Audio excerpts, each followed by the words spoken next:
Hi, Yum Yum Biometric Data. Thank you so much for coming by. Good to have you.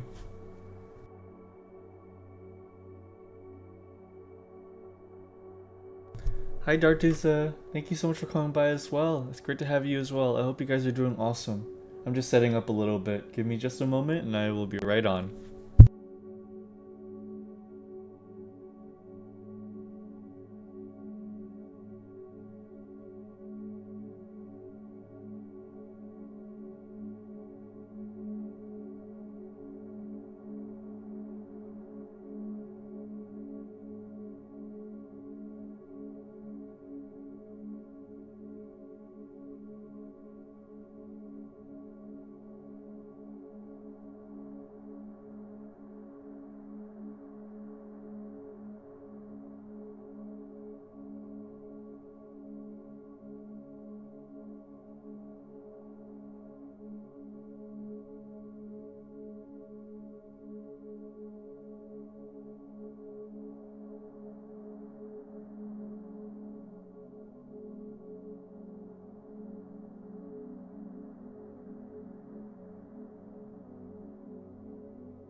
Hi, Zeno. It's good to see you. Thanks for coming by. Life has been alright. I've just, I think there's just a little bit of seasonal, seasonal depression and stuff. But, I'm all good. Things have been alright on my end. I'm doing my best every day, and yeah, I hope you guys are all doing fantastic. Thank you for joining me tonight. I'll just set up a little bit more, and then I'll get right to it.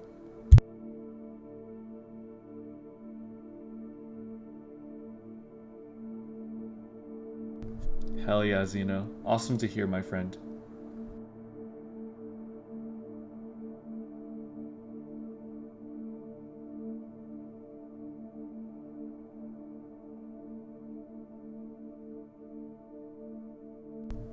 Oh yeah, that actually reminds me. I need to add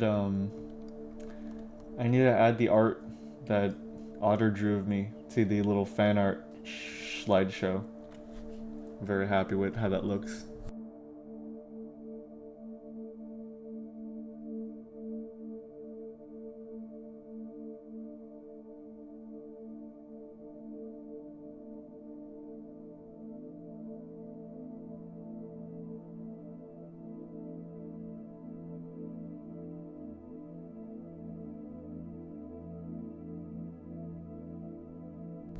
Oh, it is a must see. I need everyone to see it. Hold on. You know what?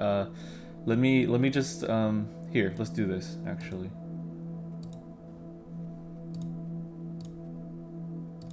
You are now watching MrNeutral. Hello. Happy 2026, my friends. I hope you all are doing fantastic. Thank you so much for joining me. Uh, Hi, Flint Sculpt. It's so good to see you. Thank you so much for joining. Happy 2026. Yeah, first stream of 2026. Ace Attorney. I'm very happy to be here. Very happy to be here. Thank you all for having me.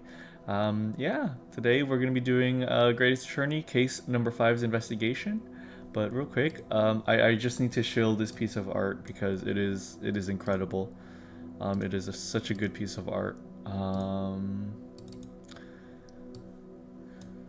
Yeah, there we go. Look at this. Look at this. That Otter drew for me. It is so good. It is so good. Here. No, wrong browser screen. Here we go. There we go. Look at this. Happy New Year. Happy New Year. Look at this piece. Otter drew this for me. It's so perfect. I love it. I love it so much. Oh my god. Look at Donk. Look at Donk. Hold on. Look at him. He's so perfect. I love this piece of art so much. It's really well done. Such a whimsical new. It's so whimsical. Look at my cheeks. Look at my cheeks. You look so silly and it's so good, right? Hi, King. Oh my god, it looks so good. I love it. I love it. I don't know. I just love like the little.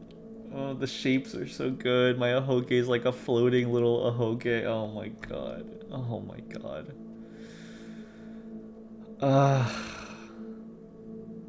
Jubilant and rotund. Life is good. I just want to be jubilant and rotund all the time. I wish I could stop thinking sometimes and just be jubilant and rotund. But yeah. Yeah. Either way, yeah, it's good to have you all. Let's begin with some of our dailies. How about, huh? Let's do our usual connections. Woohoo. Okay, let's go. Okay.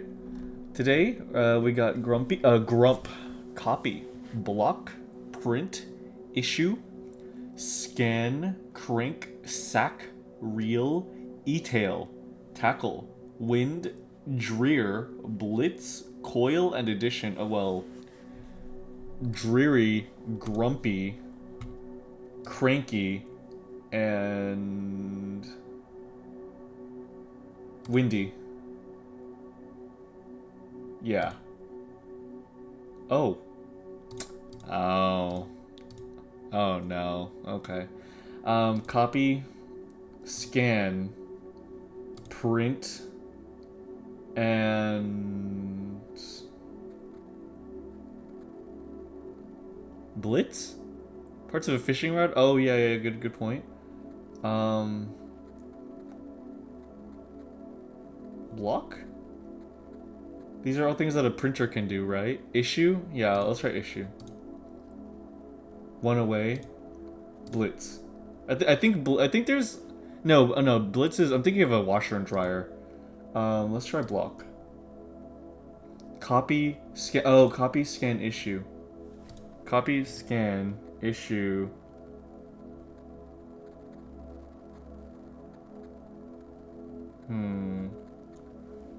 Copy scan issue. No, but if it's a printer, it would have to be here.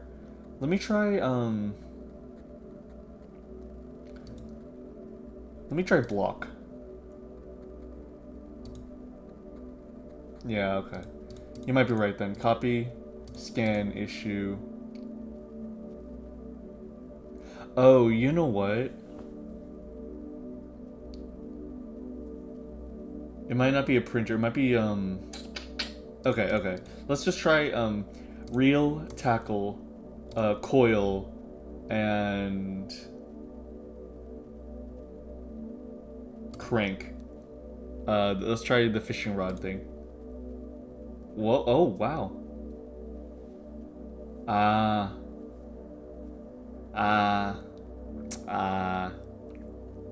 Wow! I completely failed I completely failed connections today.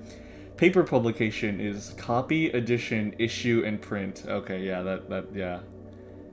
Oh hey, awesome! Sounds good, King. I hope you enjoyed it. Hell yeah, dude. A spool is a coil, crank, reel, and wind. Things the defensive football player does: blitz, block, sack, and tackle. Synonyms for butt plus the starting letter. Oh, drear, e-tail, grump, and can. I see. I see. Well, can would have thrown me off. Can would have definitely thrown me off.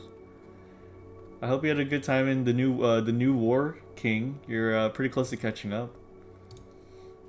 Oh well. Oh, this is prototype.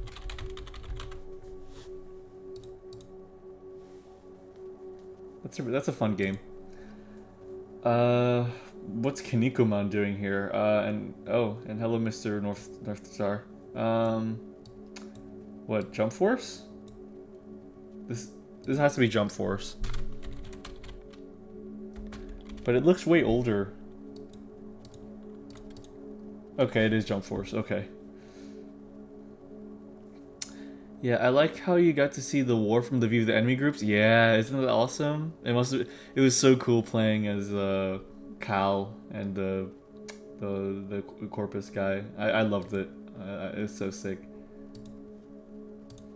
Character. That's some feet. Okay, this is Kazooie.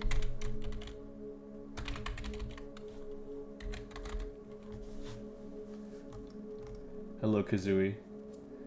Soul grapple. Strafe jumping. I failed you, Dog Senpai. You didn't fail anyone. You didn't fail anyone. It's okay. Thank you. Grapple. Strafe jumping. Skill tree. Enemy waves. Spirit world. Sword combat. Timed stages. Combo attacks? Is this Onimusha?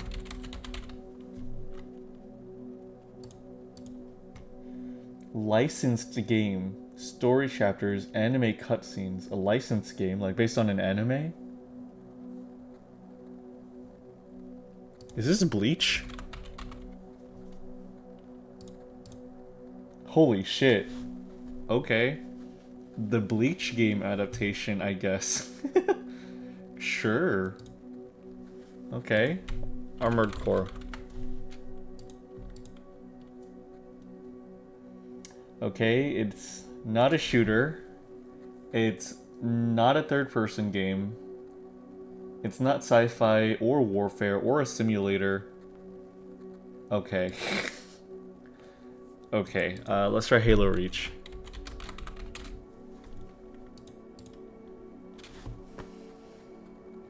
It's not first-person either.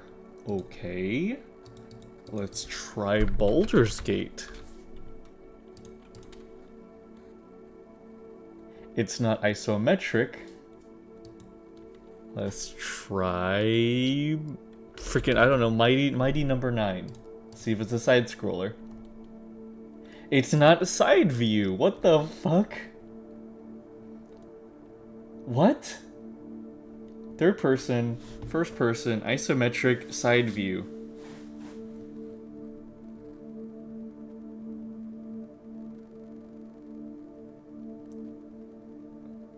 El Shaddai, The Ascension of Metatron. Oh my fucking god, that game. That game is really cool though. That game's kind of sick. Like unironically, that game is really cool. I watched a video game. I've watched an essay about that video game and it looks awesome. And I already get Cal to level 2-3, so next I can get Steinax. Heck yeah, King. Heck yeah, dude. Awesome.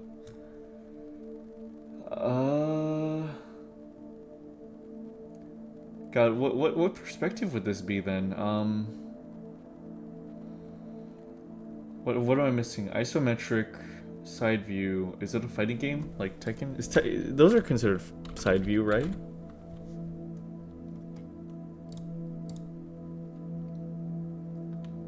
Oh my god. What's our clue? This is the worst. Suki! Oh my god, hi Suki, how are you doing today? Oh, Icebrid Games. Oh, I know Icebrid. Hi, what's up? How are you? How's your Sunday been going, Suki? I hope you're taking care of yourself in the new year. Doing amazing. I got to work early. Awesome. That sounds awesome. Heck yeah. That's fantastic to hear, dude. I am very happy to hear that. Well, enjoy your bit of time off, dude, and take it easy. Oh, Panstas. Oh, I now understand why. Okay, it's World of Horror. I now understand why none of those worked. Text-based game. This is the first time we've gotten a text-based game. Okay, World of Horror is great. Hey, Otter, how are you doing, Otter? What's up? It's good to see you. How are you doing? I was just talking about how much I love that piece of art that you made me earlier. I was just talking about it. Eh, I know it's only been like 5 minutes, but look at this, guys. Look at this. It's perfect. It's genuinely perfect. You're the sweet one, Otter. You're the one that drew this. What the heck do you mean? You're so sweet. You're the sweet one. Thank you, Otter. I love it so much. I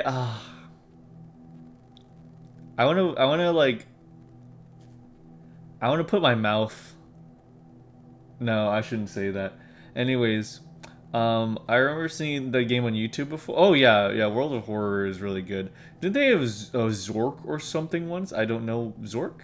The skin rendering is so good. I feel like I've seen that picture somewhere before. Yes, I put it on the screen like 10 minutes ago. But yeah, you're the best, Otter. Thank you so much. Thank you so much. You're the absolute best. Oh my goodness. I love you guys very much. You guys are the absolute best to me. I don't deserve you guys. But yeah, that's our dailies for today. So let's get right into Ace Attorney, why don't we? It's snowing outside my house. I would love some snow right now. It jumps between being a little bit too cold and a little bit too warm for me to leave this hoodie on, and it kind of bothers me. So I'm going to do this in my 2D model, but if you guys feel like you'd like to have me do this with my 3D model, then let me know. I'm kind of testing the waters and switching back and forth between them. But okay, guys, let me boot up the game. This over here. Move this, move that. Great Ace Attorney.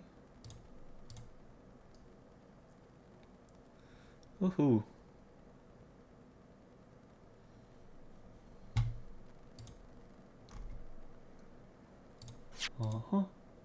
Create Ace Attorney. Switch to game. Woohoo!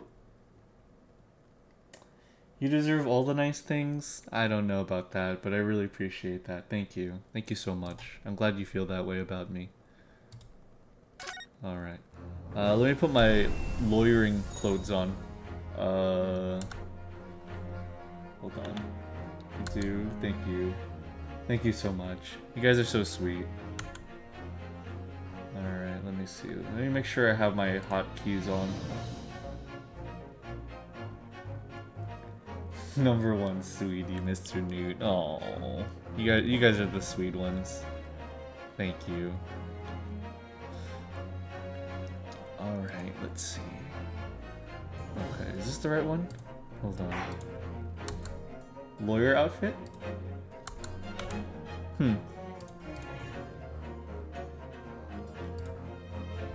Where was my outfit? Control number 7.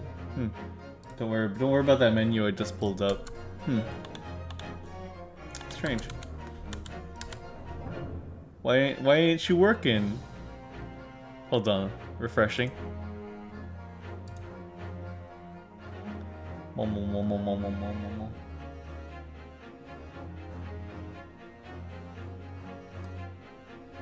Let's see. Okay. Oh, hey Kirby. Hey Dorby. Okay, and then... Huh. I guess my hotkeys don't want to work. Let me see if I can just... Bleh. Don't worry about this. Don't worry about any of this. Don't worry about any of this. Don't worry. Don't worry. Don't worry about this. There we go. Hey Otter, thank you so much for the 10 stream streak. Thank you so much. Thank you for being here for 10 streams. This is Rahi. Yeah, it's Rahi Tuber.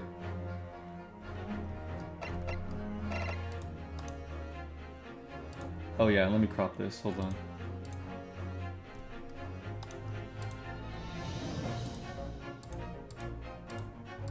There we go. RightTuber has a distinct vibration. Yeah, it does. I will worry all I want, thank you very much. Fair enough. Alright, guys. Well, that's everything's all set up. Let's get right to it. And yeah, I definitely vibrate a lot because I'm in Rahi. Alright guys, let's do this investigation.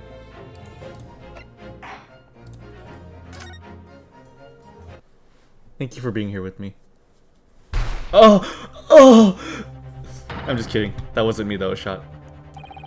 It'll be alright, Mr. Naruhodo. After them, go!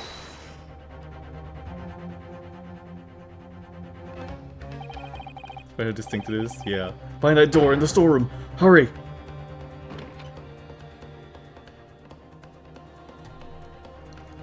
Oh. It's Gina. Oh no. Not it to death. No, Flintskov, no. From that moment, Windibank's pawnbrokery became a crime scene. Everything that followed happened in a whirlwind of activity. The arrival of the police, the preliminary investigation of the scene, and the questioning. It was just before dawn, before I was allowed back to my lodgings at 22-1B.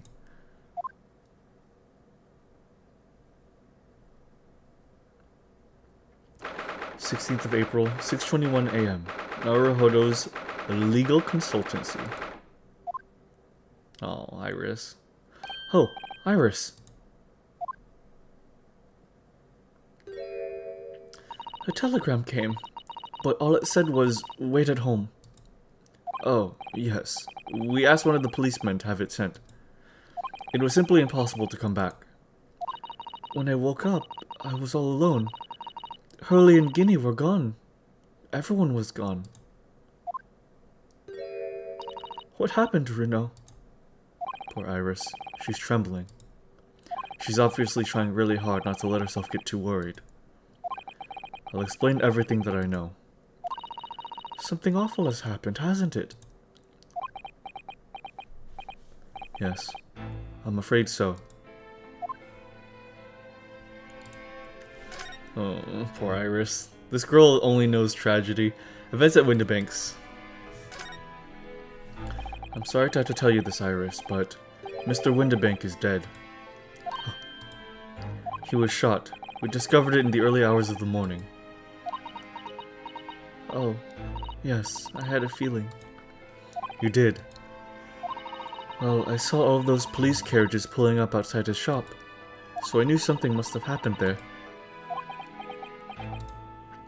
When we entered Windibank's in the small hours, we disturbed a gang of 2 thugs.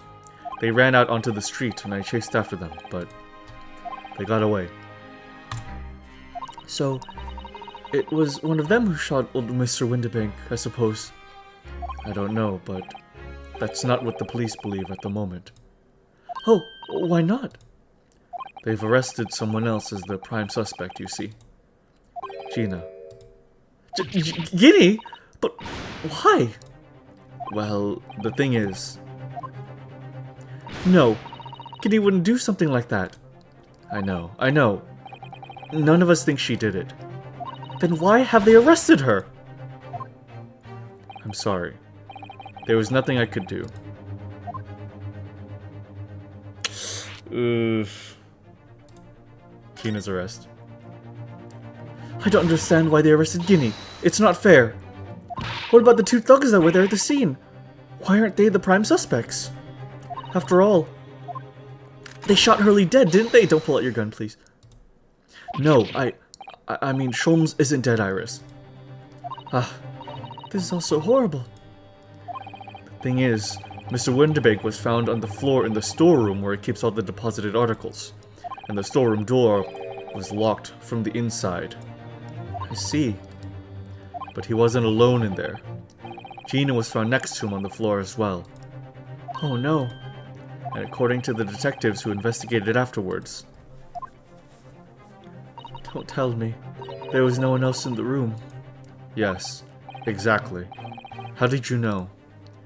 It's the only explanation. Yes, the only explanation indeed. What do you mean by that, Bruno? Well? What can I say? I'm damned if I agree, damned if I don't. This is bad. This is really bad. I didn't expect a second locked room murder in this game. I really didn't. Show me the situation. So, where's Hurley then? Is he still there investigating the scene? He really ought to have some breakfast. It's not good for him to miss meals.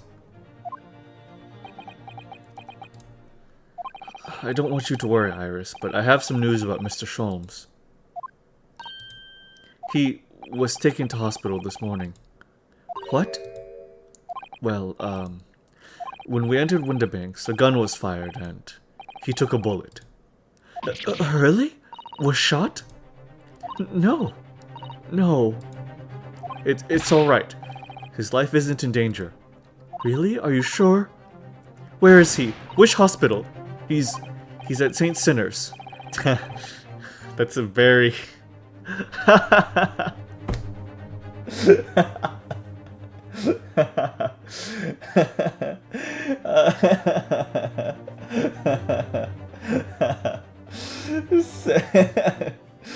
Saint Sinners, come on. That's really good. Oh my god. If a guy was named Saint Sinner, he would be killed. He would actually be killed. They're tending to him there. Oh my god. Here, hold on. I just realized my Ace Attorney's a little off-center. There we go. That's much better. They're tending to him there. I must see him at once. I'm sorry, Iris, but you can't. Why not? That's not fair. I'm a family member. I should be allowed. No, I mean, nobody can see him at the moment. He's not allowed any visitors. They're preparing to operate, you see. To operate? Oh, poor Hurley.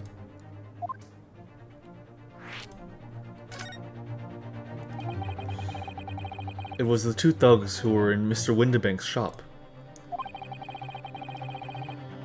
Sinner would be such a metal name to have. Very true, Mooney. Also, hi, Mooney. Good to have you here. They shot Mr. Sholmes when he disturbed them, you see. It was pitch black inside the shop at the time. My mind went totally blank, I'm afraid. I just froze. After them! Go! After that, I ran out onto the street, but... well, they were long gone. I shouldn't have hesitated. I'm so sorry. It's my fault. I let them get away. I think... that's a very good thing. Sorry? Well, if you'd seen which way they went and chased after them, you might have been shot as well, Bruno. Oh, she's so sweet. On top of everything else, I couldn't bear that. Oh, Iris. She's so sweet. Susato situation. Yeah, what's up with Susato right now? Where's Susie, Bruno? She's still at the police station. Oh, why? I expect she's still being questioned. The police said they wouldn't be finished for a while. Why aren't you there then? Well, I didn't get a good look at the criminals anyway, so they weren't questioning me for long. And Mrs. Sato stayed behind at the scene to tend to Mr. Sholmes, so they didn't get started until later. When does the eroge start? I think this is the wrong website for that command throw. I'm sorry, trust me. I wish there was sex in this game as much as the next guy. There'd be so much sex in this freaking game, it's over. I hope you're doing good, command throw. Thank you so much for joining us here. It's so good to have you. Ah, I see. Besides, one of us had to come back to be with Iris. I'm glad Inspector Gregson agreed to me leaving early. I can't take Gregson seriously. I just imagine him eating chips like the entire time.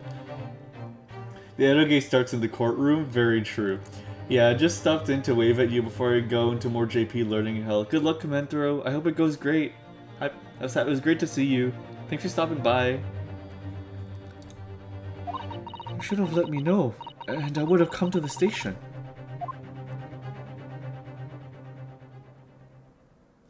I'm afraid I'll need to go out again now, Iris. There's not much I can do at the moment, but I can at least try to find out how Mr. Sholmes and Gina are getting on. I want to go too. Take me with you, Runa. Oh, please. Please. Huh. I can't stand just sitting around here and waiting. I'm not sure how I feel about taking a 10-year-old child to the scene of a murder. But I don't want to leave her all alone here either. Alright then, Iris. Perhaps you can help me. Oh yes, I'd love to. Gina's at the prison. Mr. Sholmes is probably in his hospital bed. And don't forget, we have to visit the crime scene. We need to conduct a thorough investigation. Ah, I can see you're ready for action. I imagine Iris would appreciate going to the hospital sooner rather than later. Yes! Yes! Yes! Oh my god! She's giving comments now! Oh my god! You haven't been to this place yet. Don't forget to take me with you when you go. It's always a bit quiet when Hurley's not around. I love attic rooms, don't you? They're so exciting. This place feels different to normal today for some reason. You know, I think a visit to this place could be a good idea. I love her so much. Oh my god. Okay, let's go. To the prison.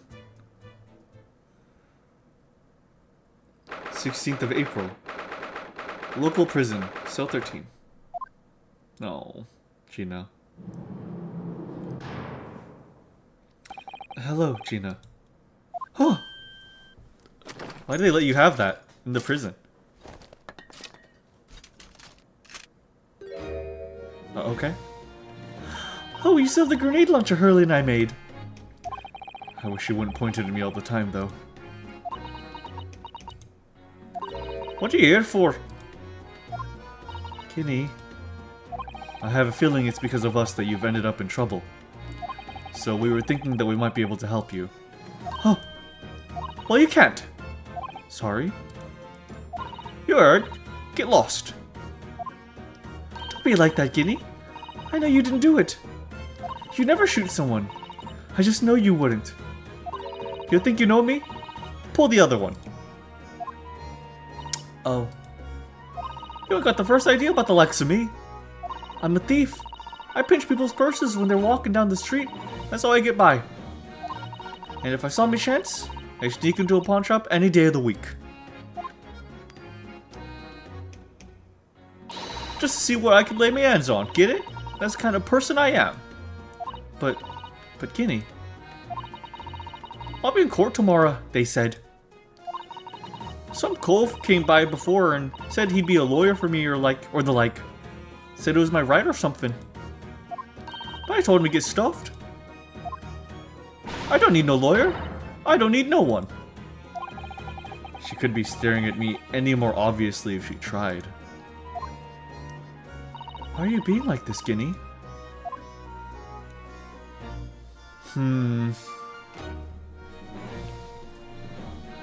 Oh, that's cute how she talks very cute. Yeah. Alright. What's up with her?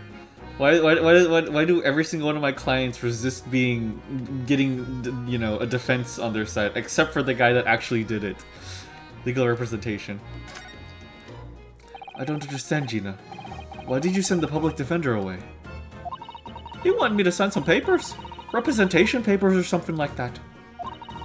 It's all gonna be rigged anyway, the whole trial. They'll pin it on me because I'm a kid. That's what grown-ups always do.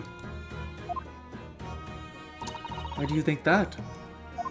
Because that's how it's always been for me, growing up in the back slums my whole life. You do what the grown-ups tell you, it'll get your mates dragged off by the coppers. Or worse. I've had it happen to me before and all. Been sold out and nearly snaffled on the back of it. You can't trust no one. That's the point. As soon as you do, you're gone to grass. Dead. Gina, listen. If you like, in tomorrow's trial, I could forget it. Ginny, sorry, I keep on mixing up which G to use. Don't you trust Runa? Nah, I don't. Look, I'll ask you nicely now. Just leave me alone. What happened? Will you tell us what happened, Gina? Last night, at the pawnbroker's. There's nothing to tell. I figured it'd pay me, so I broke into the place and started going through the storeroom. But the old bloke walked in on me and you know the rest. But why? Ginny, why would you do that? Ain't it obvious? The place is full of stuff I could sell for a shilling or two. Diving ain't easy, you know. It's a lot of work. And half the time you don't even get nothing. Is that really why you broke into the place? What? Are you sure the true reason wasn't something else? Oh, give it a rest! What'd be the point anyway, eh? Nothing I could say would make a blind bit of difference. Please tell us, Guinea. We'll believe you, whatever it is. Believe me? Don't be daft. You can't believe nothing. Everyone lies all the time. And you know what? When it comes to liars, I'm the biggest of the lot. I've told some unforgivable lies, I have. What do you mean by that? She's lying on through her teeth. She's making herself look worse for no reason. She really is. She really is. She's a very hurt girl that's afraid of getting duped again. It's very unfortunate. Also, I keep on reverting to Irish for her voice because I cannot do Cockney. What do you mean by that? What unforgivable lies?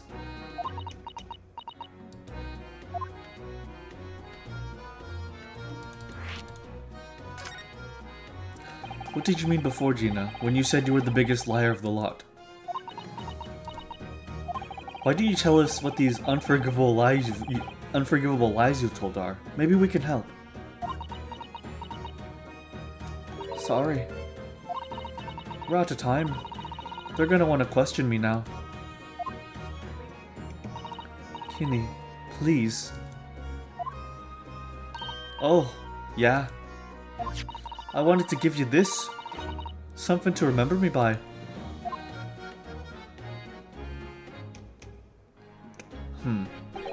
A photographic print of a really adorable cat.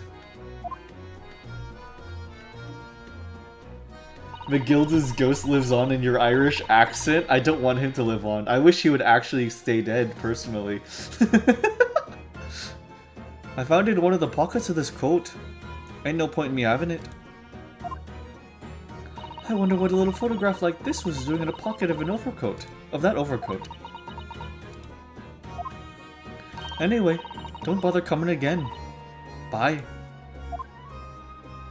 Oh, Guinea. A white cat photograph.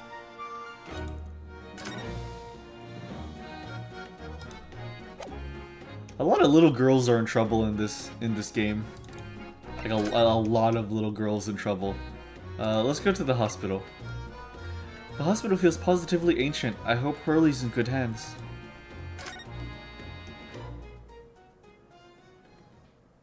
Wow, Jesus. This place is rough for wear. 16th of April, St. Sinner's Hospital, Ward number 3. Hurley! Oh! He's not here. No, that's strange. The nurse definitely said he was in bed by the window, didn't she? Oh, I know what's probably happened. What, he's gone to the loo? Hurley was being a big baby, and the bullet wound wasn't that bad after all, so he's been sent home. I'm not so sure about that. Baby or not, there's no question that it was a fairly serious injury that Mr. Sholmes suffered. This eye in Deathion has arrived. Hey, Shu, good to have you. Oh. Hello, hello. What have we here? This ward is off limits. No visiting. So what are you doing in here, eh? Well, I'll have you know, we're Hurley's next of kin. Eh? Oh, well, begging your pardon then, ma'am. Sir. A little lady and a curious Eastern gentleman. The great Mr. Solver has a mysterious family, eh? That's how you see us? Sure. Where is he, Constable? Where is Hurley? I believe he's currently in operating theater, ma'am. Undergoing an extensive operation. Extensive? It has been several hours since he went in. Oh dear. Is he going to be alright? Well, it doesn't appear to be working, you see. Oh. The anesthetic, that is. Oh. I have heard a report that a gentleman claims he may have a little too much to drink last night. Coffee, that is. Oh. Yeah, sure. It's coffee that's keeping the anesthetic from working. Yeah. Yeah, it's the coffee that's doing it. Uh-huh.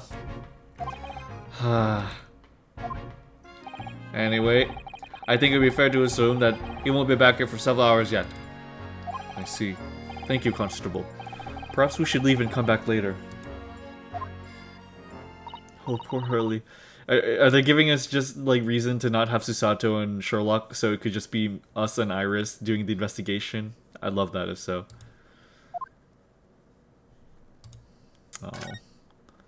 I guess we can investigate a little bit. I can't find anything out of place. Is there literally just... Okay. There's a notice board on the wall here. Look, let's see. What does it say? Thought of the day. On seeing any vermin, calmly and discreetly inform matron. Oh yes, they have rats and mice in hospitals like this that love to feast on all the medicine. If you don't deal with them, there's nothing left to treat the patients. Rats and mice? Oh, I see. This is a rather old building, I suppose. But the doctors and nurses are all very good, I hear. I certainly hope so, for Mr. Sholmes' sake. That's insane, but alright. Oh, whoops. This must be Mr. Sholmes' bed. I can still smell him. Poor Hurley. Why are you smelling the bed? I know. It looks as stiff as a board, doesn't it? The bed, I mean. Oh, I don't think that will bother him. No? I often find him asleep face down on the floor, completely dead to the world. I think I'd call the police if I discovered someone like that.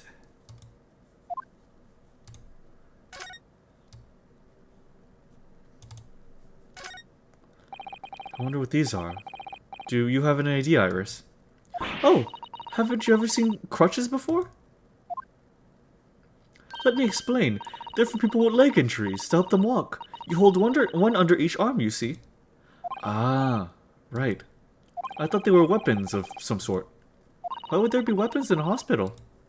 I thought maybe a fighter had been injured in a battle contest and had been brought here alone with his weapons. That's surprisingly plausible. Fair enough. Okay. I guess it's time to go investigate the crime scene.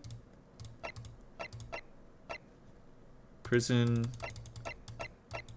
Yeah, okay. Let's go to... We'll start outside first.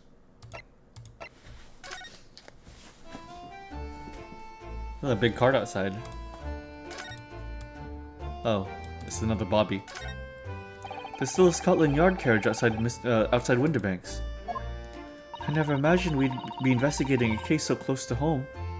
Literally. Poor Iris. She's very upset by all this. I'm sorry. I was there. I should have done more. None of this is your fault, Runo.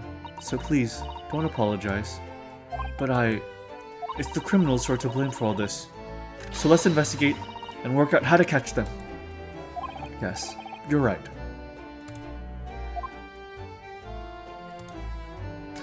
Home. Okay, let's go inside then.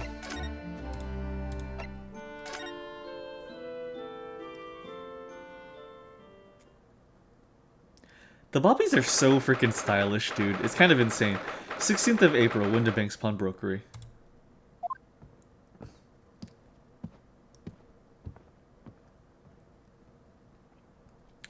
This is where it happened then. Last night. That's right. The two thugs I told you about were obviously ransacking the place, looking for valuables.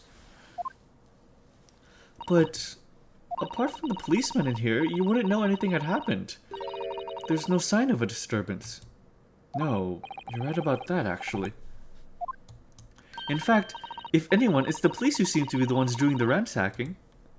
I know what you mean. They're like a gang of organized criminals, all dressed in black. Ooh.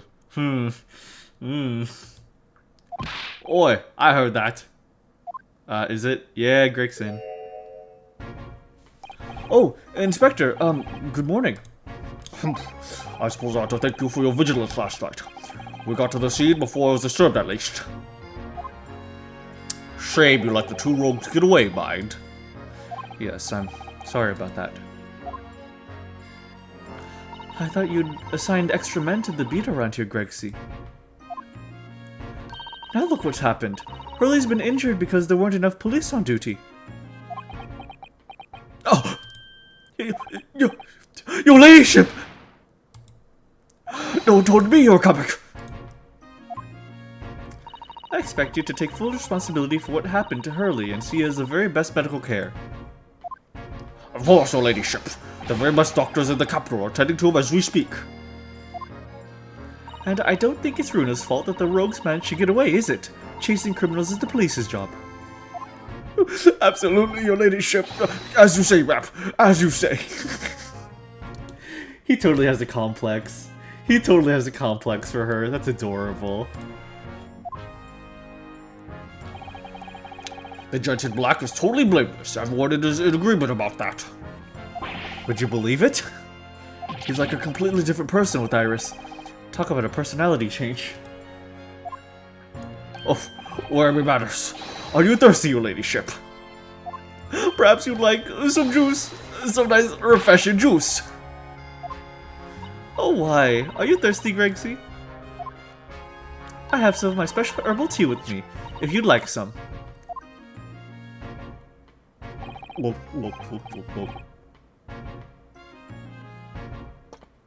Ah, lovely. Ta, very much. That really hit the spot, your ladyship. I don't even recognize him like this. He's so cute. Oh man. Such an uncle. How goes the investigation? So, how is the investigation going, Inspector? Nothing to it, really. Very simple case, this. There's some very definitive evidence. We're just about to charge the diver we arrested last night, in fact. Sheena, you're going to charge her? That's right. Should be able to bring her before the judge at the Bailey tomorrow. Definitive evidence, you say? What is it? Come on, show me. Your ladyship, as much as I wish I could oblige you, I'm afraid... Ah, I see. You've already captured the pair of thugs who broke in here last night, have you? What the? And you're going to put them on the stand as witnesses, are you? How could you? How? How could you possibly know that? I had a feeling, that's all. Remind me never to try to keep a secret from Iris. So, you've arrested the two men who shot Mr. Sholmes, have you? Well, yes. They were rounded up pretty quickly by the lads on the beat. And Miss Lestrade is being held at the prison. She should be. That's assuming she hasn't lifted the key from the jailer, of course. Mr. Sholmes? Can you tell us anything about Mr. Sholmes? What's his condition? Sorry, I'm not at liberty to divulge that information. Scotland Yard matters are very strictly confidential. Well, I know he's being operated on at St. Sinners. Why can't I see him? I am family, you know. I'm terribly sorry, Your Ladyship. It's the hospital's policy. No visiting at all. Oh. The bullet must have hit an artery in his midriff. He's lost a fair bit of blood. Oh no. He didn't seem too bad in the first hour or so. But a hemorrhage like that is enough to make even the one and only Sholmes pipe down. Mr. Sholmes is human like the rest of us, you know. Well, either way, he's having emergency surgery right now. They gotta stop that bleeding. But he will be alright, won't he? They'll be able to make him better? Oh, of course, your ladyship. He'll be right as rain before you know it. Really? How do you know? Yeah, how do I know? Well, because of course. Yes, because Mr. Sholmes is such a great detective, that's why. You'd better pray the doctors have a better grasp of what's needed to make someone well again. Dear, please don't die, Hurley. I'll report to your ladyship the moment I hear she's out of operating theater. Okay. Her ladyship. I couldn't help noticing, Inspector. What? Out with it, sunshine. Well, there seems to be a marked difference between the way you talk to me and Iris. Watch the sauce, Sonny. I'm a cupboard. We don't go in for favoritism. But he's right. You do treat us differently. It's because of those Adventures of Sherlock Holmes stories. That's why. Oh. I crumpled in him, don't I? Inspector Tobias Gregson. Oh, well, yes, because you're an acquaintance of Hurley's. What did you write about the inspector, Iris? I don't remember, really. It was one of Sholmes' lines. Gregson is the smartest of the Scotland Yarders, is how he put it. Oh, did I write that? And you know what the one line did for me? Huh? The very next one. My pay doubled. Doubled, I tell you. Oh, that's amazing. All because everyone at the yard reads them. They read all the Sherlock Holmes stories. They've even set up a fan club for me. Of course. That explains everything. It was around that time that you became such a toady to me. Can you blame me? All that'd take is one bad word from you and Sholmes could change his tune about me. Gregson? No. The great detective will say. He's getting quite overrated these days. Think what would happen to my salary if that came out to print, huh? The whole thing gives me the willies. I can't tell you how many nights I've slept I've lost worrying about it. But that would never happen, Gregsy. Every month when the new Rance magazine comes out, my hands are trembling as I turn the pages. Oh, how awful for you. Here, have some of my tea to settle your nerves.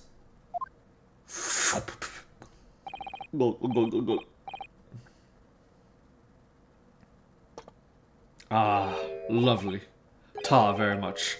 That really hit the spot. Again, your ladyship. Teetotal. Oh, yeah. There's something I was supposed to talk to you about, actually, Mr. Narhodo. Yes, what is it? I've got an important message for you. I clean forgotten about it until now. An important message? I wonder what it could be. Oh dear, these are never good. Are you going to tell me what this important message is then, Inspector? Yeah, it's about that young lady who's normally by your side. Your assistant. Dear Susie, is she alright? She's at the station, isn't she? Being questioned, I believe. Nope, not anymore. She had to head off. Head off? Where? To Lord Stronger's office, of course. He summoned her. Ah, yes, of course. I'd forgotten about that. One of the whipstocks took her there to Scotland in a yard carriage after we'd finished questioning her. But she asked us to tell you she didn't have the fare for the return journey and to go meet her there. She's got a nerve using Scotland Yard as a bloomin' messaging service. I see. Well, thank you for passing that on, Inspector. Why did Susie have to go see that Lord Chief Justice? She didn't tell me. But I'd better head over to the Lord Chief Justice's office to fetch her straight away. Interesting.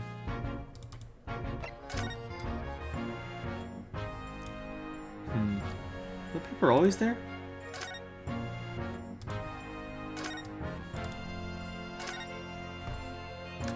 Alright then, let's see what we can uncover.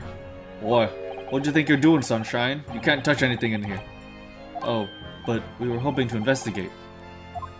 There's a crime scene, for Pete's sake. No touching. What's the problem, Greg, see? Runa's a lawyer. You know that. Oh, I'm ever so sorry, your ladyship. Ever so sorry. The rules and regulations are a thorn in my side. Of course, if Mr. Naruhodo has been properly appointed by the accused, that'd be another matter. The accused? If you could show me some representation papers, I'd be only too happy to let you nose around. Did you hear that, Runo? You need Guinea to send some representation papers. It looks like presenting the detective here with the correct paperwork is the only way. Alright. So we need to get Susato to write up the papers, and then we need to get them to Gina so that she can sign them. Gotcha. Alright.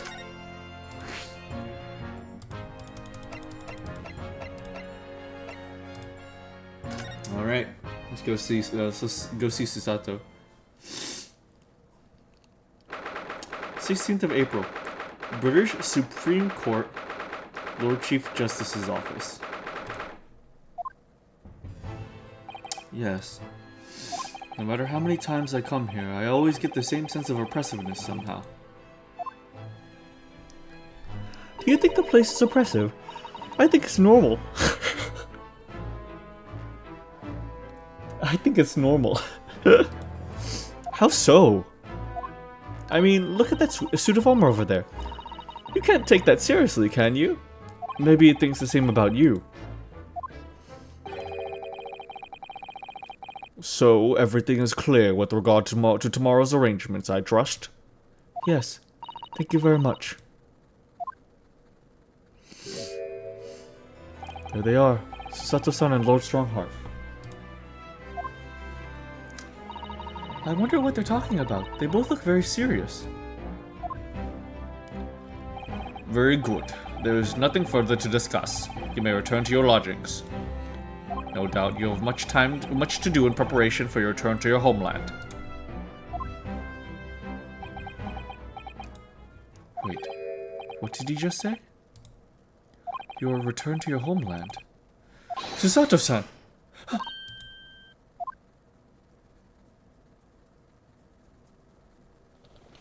Oh, Mr. Naruhodo. What was all that about? So a British person sees all this and goes, wow, what a tryhard. Yeah, I guess so. It's very funny. It's very funny that like somebody in an Ace Attorney game acknowledged like how crazy the architecture is. Give me a second to blow my nose. Just a moment.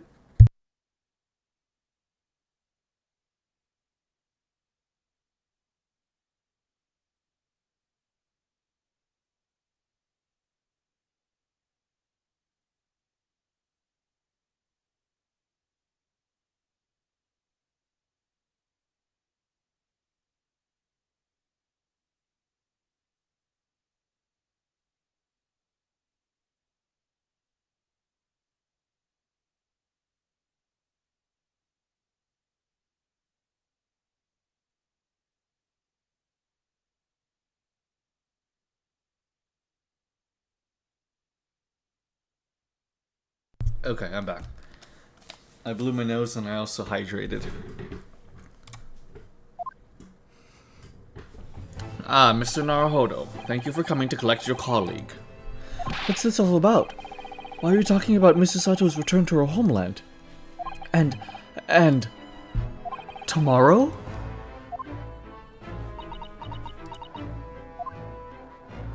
Tomorrow? What about Guinea's trial? You mean... she's been formally charged now. Oh dear.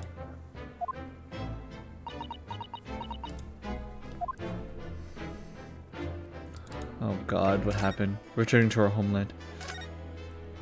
Mrs. Sato, what's all this about? Oh, please don't concern yourself, Mr. Naruhodo. It's only me going back to Japan. Your life here can continue, just as that's not what I'm asking. What happened? Why are you leaving? It's my father. He's fallen ill. Oh. Oh no. Professor Mikotoba? Man, that sucks. No. If I may? Yes, sorry? You must be the defendant. Ryudosuke Naruhodo, I believe. Yes, that's right. My name is Yujin Mikotoba. I'm a professor of forensic medicine at Yubei University. We received an international telegram from the Empire of Japan informing us of the news. 10 days ago, Father collapsed with the fever. The cause is apparently unknown, and it seems he grows weaker day by day. I don't believe it. As you are aware, the voyage from here to your country's capital, Tokyo, takes some 50 days. I thought it would be prudent to hasten Mr. Sato's departure as much as possible. Yes, absolutely.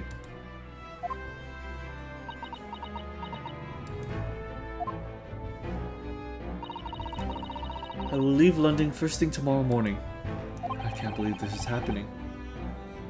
No, Mikotoba, don't die. You're too sexy. I knew you were gonna think that way. I knew you were thinking that, Dartusa. I knew you were thinking that. I could smell it like a mile away. I can't believe this is happening. Gina's trial. So Gina's been charged? She'll have to appear in court? Yes, she was formally charged a few hours ago, and the date of the trial has already been set for tomorrow. No, not even 24 hours later? Gina? Ah, the Lestrade girl and the murder of the Baker Street pawnbroker, yes. An all too conspicuous case. Conspicuous? I've never heard of that. The pickpocket was clearly disturbed mid-robbery and shot the man in a panic. Why are you smelling men? God damn it. No, the yacht is overstretched as it is, without wasting time on these open and shut cases. It's not wasting time. Giddy would never do something like that. Mr. Naruhodo? Oh, yes, Lord Strongheart? In deference for your fine services to date, I shall overlook this young girl's insolence. But I have no recollection of admitting a child into my office. Leave. Now. Huh? Of course, Lord Strongheart. Criminals will tell the most palpable lies in order to evade justice. The police can ill afford to afford the time it takes to unravel all their truths. Meanwhile, more criminals are perpetrated. We have far more serious matters with which to contend. Serious matters? Didn't Gregson mention something like that yesterday? Yes. Inspector Gregson made a similar remark yesterday. It's no concern of yours, though I'm sure I need not remind you of that. Hi Aces, thanks for being here. 3 minutes precisely until my next meeting, if you must excuse me. There's just one more thing, Lord Strongheart. Which is... it's Miss Lestrade's trial. I wonder if you might permit me to defend her. A timely suggestion. Sorry?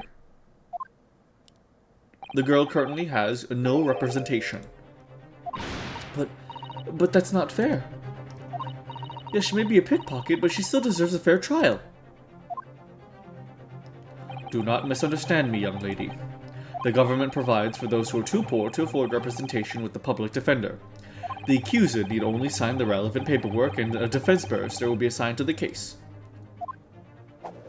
However, the young girl in question has refused that right.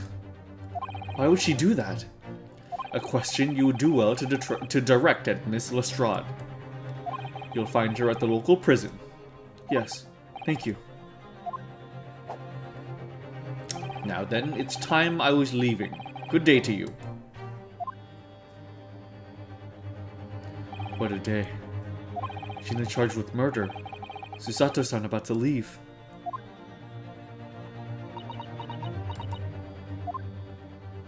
Come, Mr. Naruhodo.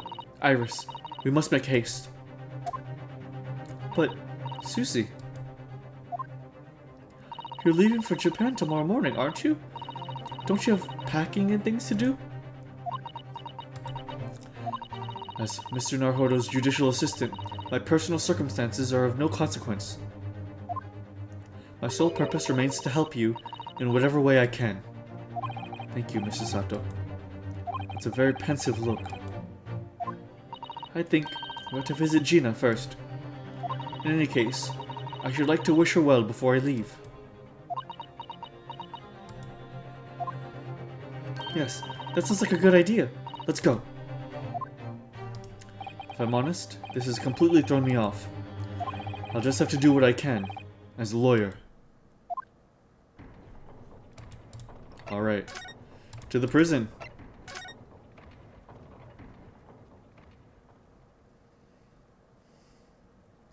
"16th of April. Local prison. Cell number 13. Ah! Hello again, Gina.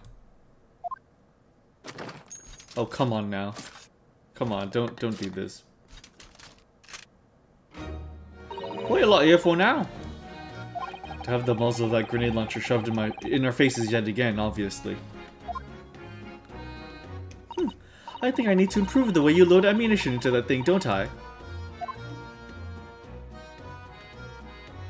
Look, you can come here as many times as you like, but I ain't got nothing to say about you. To you.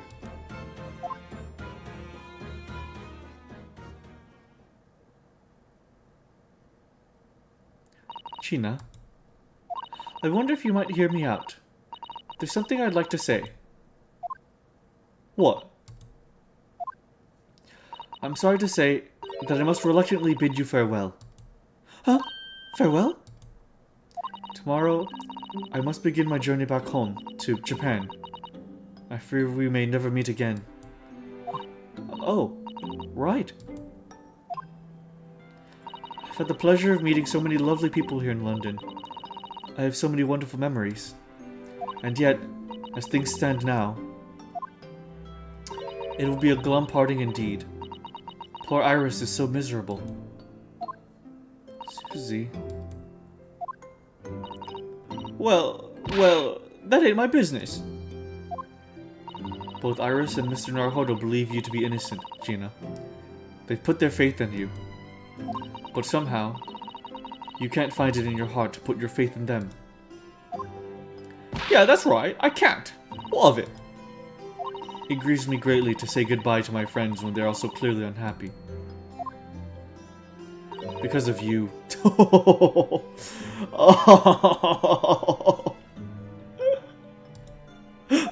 What? It's my fault? Yes. So I have one final request, Gina, before our paths never cross again. Right here and now, I want you to show both of them that you don't deserve the faith they've invested in you. Eh? Only by doing that will you truly be as alone as you claim to be. Wow. Holy shit. Holy shit.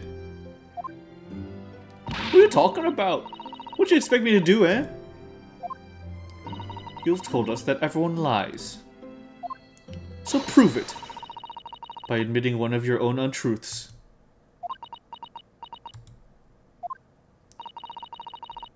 What about what you said before, Guinea?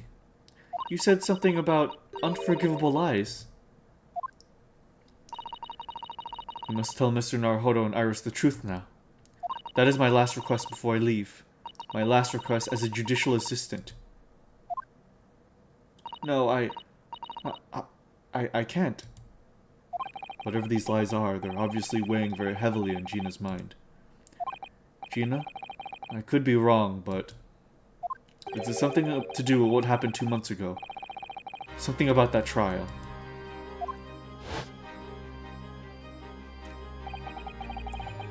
The one in which Magnus McGilded was acquitted. Huh. The case of that mysterious murder that took place inside the omnibus. You were called as a witness by the prosecution. Is that what this is about? Yeah, you're right. Because in that trial, I lied. I lied like you wouldn't believe. Will you tell us about it now?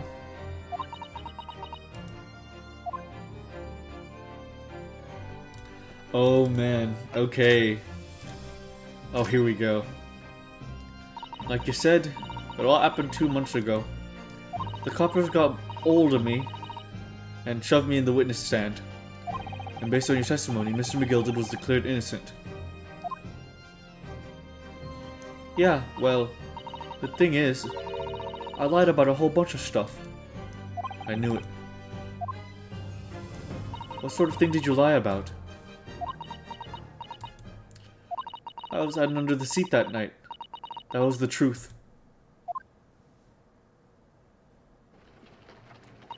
It was pitch black in that little cubbyhole. I couldn't see a thing. And then... oh my god. I heard that loud thud. Like someone falling on the floor. And that's when Mr. McGilded discovered you. Yeah?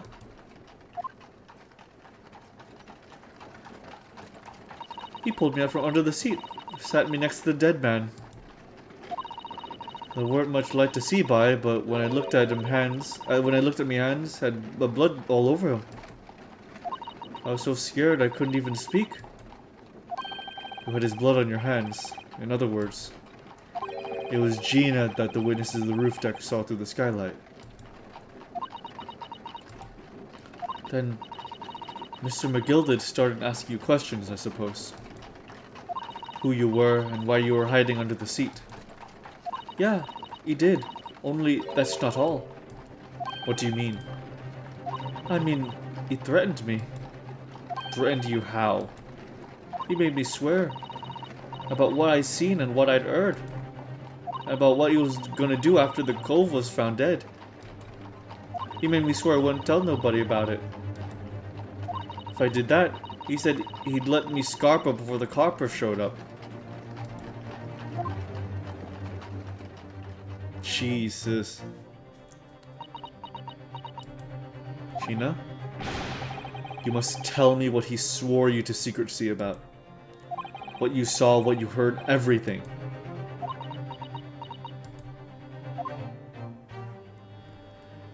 Oof. Here we go. You said McGilded made you swear not to tell anybody what you saw. But you were in the pitch black compartment under the seat the whole time, weren't you? Yes, but Mr. McGilded is sitting above your head, if I remember correctly. Yeah, that's true, but... it was when I heard the thud of the coves hitting the floor. I let out a little scream, see? Couldn't help it. McGilded heard that and dragged me out by one arm, and that's when I saw it. It was on the floor next to old geezer, where it had been stabbed. A disc, all bright and shiny. A disc? Do you mean... yeah, that's it. The one the D took off me at the Windebanks. So the music box disc was there on the floor of the omnibus? Not for long. McGilded spotted it straight away. He picked it up smartish and stuffed it inside his pocket. So that disc was in the omnibus 2 months ago, at the scene of Mr. Mason's murder. Oh Jesus, what happened?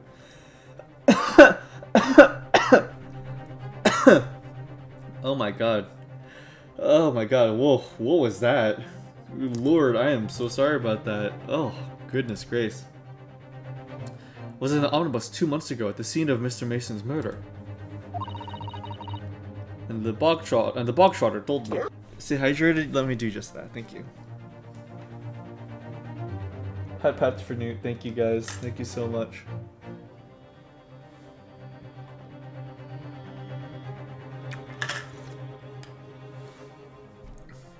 And the bog trotter told me. I want to mutter a word of it to no one. What you heard. Because it was so dark under the seat in the cab, I was straining my ears the whole time. After a while, I heard the door and footsteps inside the cabin. Presumably, that was McGilded getting on board. Nah, not only him. Oh. Because I could definitely make out the footsteps of 2 people. Huh. In that case, it would seem likely that it was Mr. McGilded and the victim, Mr. Thrice-Fired Mason. In his testimony during the trial, Mr. McGilded claimed he slept during the carriage ride.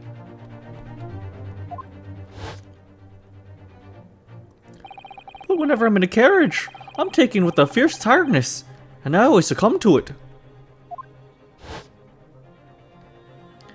And your own testimony, Gina, supported this. All I could hear was the Irishman snoring.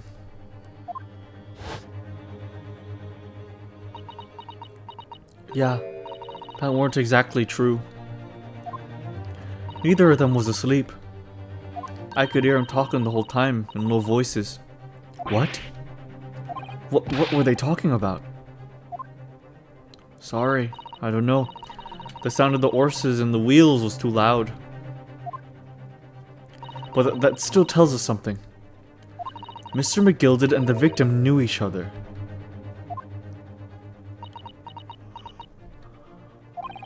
So McGilded was lying, as I suspected. And then finally, after the event. I knew it weren't going to take long before someone raised the alarm that the bloke had been killed. Yes, you were quite right. The other passengers on the roof deck noticed very quickly. So when the cab came to a stop, Mr. McGilded told me that I'd back under the seat again. I climbed in and waited. The 2 coves from the top ran off to get the coppers. Yes, Mr. Fairplay and Mr. First. Right, and after they'd gone, McGilded asked the driver to do him a favor. A favor? Now then, fella, what I need you to do is take the coat of mine and deposit it to the nearby pawnbroker.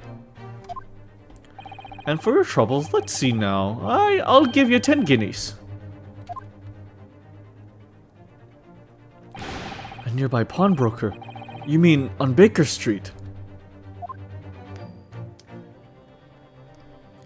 Yep, you got it. It was Windibank's. The coachee snapped up the money and ran off to pop this coat as fast as he could. And then there were no one left in the carriage. McGilded opened the box under the seat and let me get out of there. But now without conditions. I see. What were McGilded's conditions then? For letting you go free, I mean. Not telling a soul. Not for anything about what I saw and what I heard. And there was something else as well. There's more? Yeah. This is the most important thing, he said.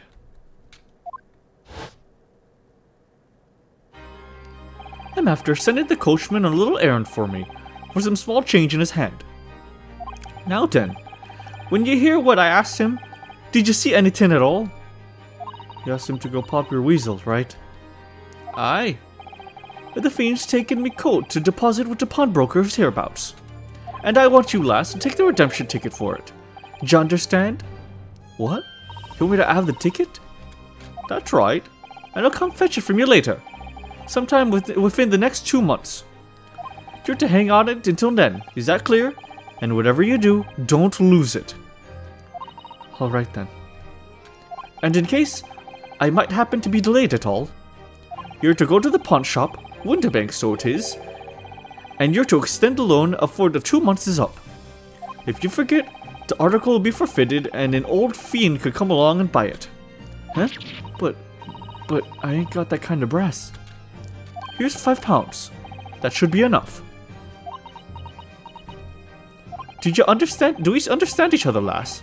Don't try anything funny now. If you go against me... Yeah, I get it. Good. And one more thing. In a few days from now, you'll be visited by the police, I've no doubt. The coppers. Aye. They'll come asking where you take the stand in court to testify as a witness. So let's just have a wee chat about that, shall we? What is it that you might say? And what is it that you won't?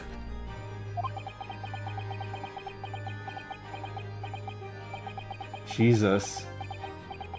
That is scary.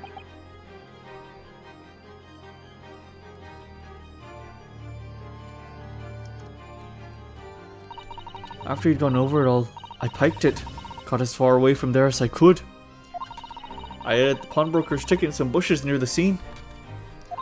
I went to fetch her the next day once it got dark. So, McGilded planned it. And coerced Gina into giving a false testimony.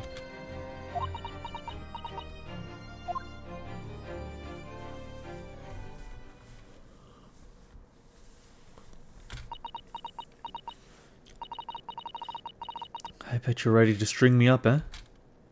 I lied. In that big old courtroom, I told some corkers. The thing is, he said he would make it so he wouldn't, we couldn't live in the East End no more. That's what he threatened me with. What a wicked man. He knew everything what went on the back of the slums. He knew we had no one to look after us. And we was all just looking out for each other. Getting by together. So you mean Mr. McGilded would have... And an heartbeat. He could have had a lot of us chased out of there if he wanted. And then where could we have gone, eh? Nowhere. That's where. So, I didn't have no choice. Bro's a menace. No wonder people wanted him dead. Yeah, Jesus. Holy Jesus, dude. Thank you, Gina, for telling us everything. But, I'm for it now, eh? Go on, admit it. You must be livid. Well, you can make amends by doing me a simple favor. A favor? What? Sign the representation papers for tomorrow's trial. Eh? If you don't actually want me to represent you in court, you can rip it up later. But we need that paperwork or we can't investigate. The police won't let us. Investigate what? The scene of the incident last night. Mr. Sholmes was shot, you see. You what? We're at least having a big operation right now, Guinea. Is it bad? Is he going to be alright? Sholmes is going to be alright. Right? That's why I want to investigate. For Mr. Sholmes' sake as much as anything. Right. So what you're saying is, if I sign that bit of paper, everyone's happy, is that it? Something like that. Mr. Sato? Yes, of course. I have the representation papers here.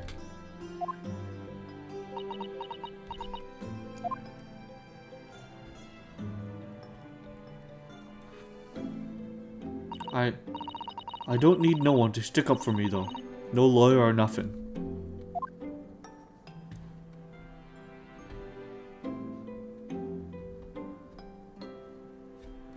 Poor Guinea. She seems so lonely. He needs representation papers.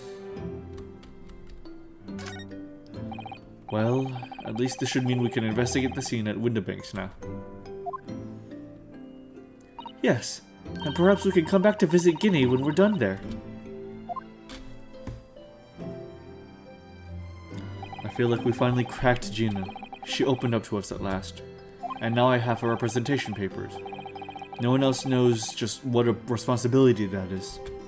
Anyway, for now it means Inspector Gregson can't stop us from investigating at Windibanks. Although, something tells me he's not going to be happy about it.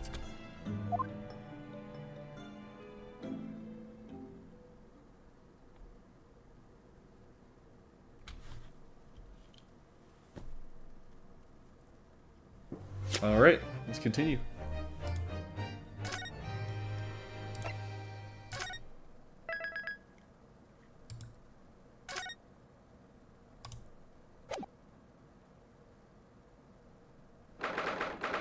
of April, 1:26 p.m. Windibanks Pawnbrokery. Here we are again at the scene of the crime. Now to thrust these representation papers in Gregson's face and see what he makes of them. Oh, fucking hell. Hello, gun inspector. You have a minute, please.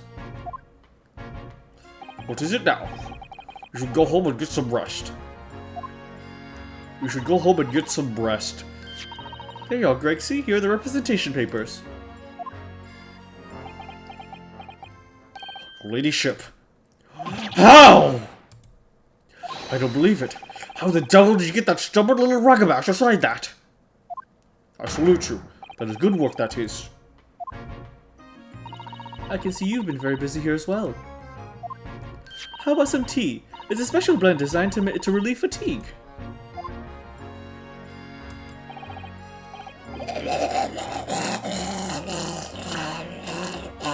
Ah, lovely. Well, let's see now. Yes, I hardly feel tired at all. I'm fit as a fiddle, your ladyship. Would it be alright if we investigated the scene of the crime then? Do as you please. You know where it happened? Through the door behind the counter. Yes, the storeroom. That's where I discovered Mr. Windibank and Gina. Right, well, I'll begin back to business then. Will you be investigating in the storeroom as well, Inspector? If I'm perfectly honest, we need to wrap this up before long. Can't afford to spend too much time on it. But there are so many articles to go through, it's taken forever. Even with the lads working around the clock. Which is a problem, because there's another case the Yard needs to investigate urgently. That must be what Lord Strongheart meant by far more serious matters before. So what I'm saying is, don't get under my feet, sunshine.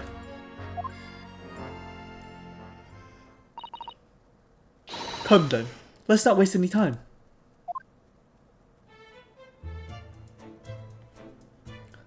This Bobby over here is so seductively against the wall.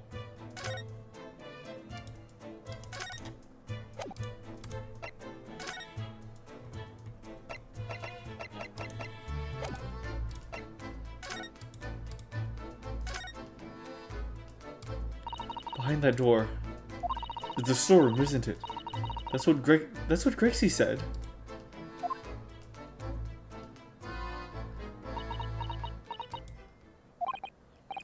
Yes, and that's where I saw the dreadful scene last night. Through the little window in the door.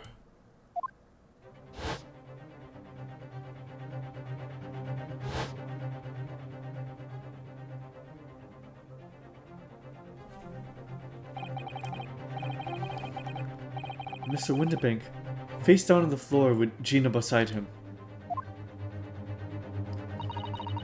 As the accused's legal representative, we have the right to examine the scene, Mr. Naruhodo. We must make a thorough investigation. Yes, of course. And we will. Behind that door, that's the real scene of the crime.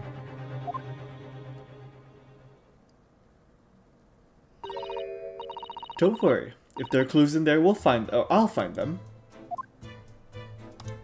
Alright, let's do it.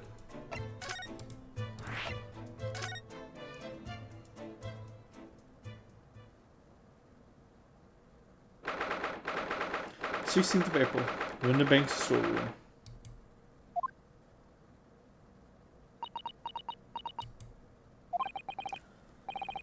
Poor Iris. She's clammed up completely. Iris is bound to find this difficult. After all, Mr. Windibank's life was taken in this very room only last night.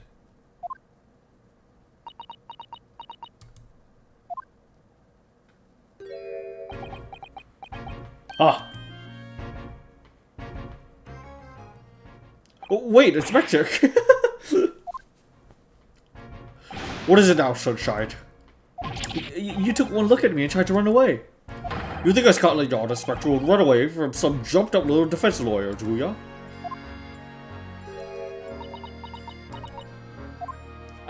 Well... I've never seen her ladyship looking like that before, is the thing. I don't know what to say to her. So you weren't running away from me, you were running away from a 10-year-old. I'm afraid this is a little all too much for young Iris. Some gentle reassurance might go a long way, perhaps, Inspector. Eh?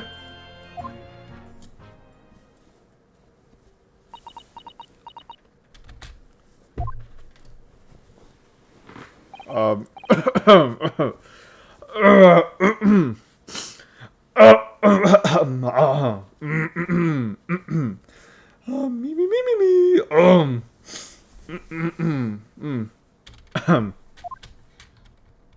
Don't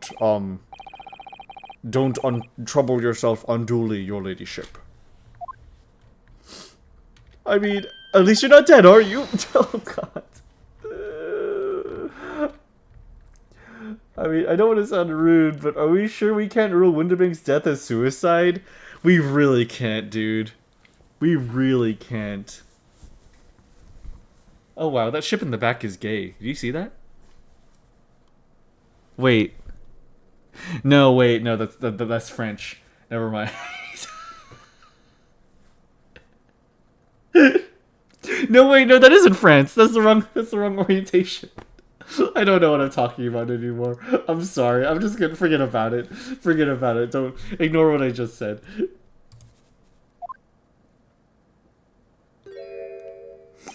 I don't think that went very well. Why? Look, I'm in the middle of an investigation here, Sunshine, and I told you not to get under my feet. What? What are you guys about? Why is yours in a different font? Darkness? What the heck?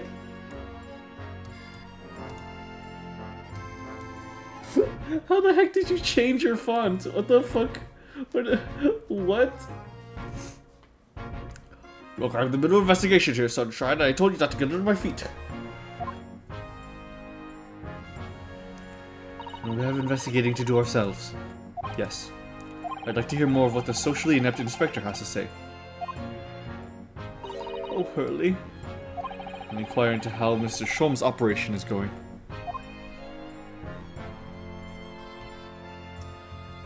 Bro doesn't know what an emoticon is? What do you mean? I can highlight it like text. Oh, like...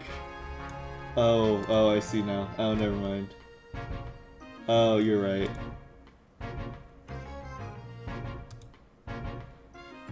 Like, I just never expect people to know how to, like, type out the entire command, you know?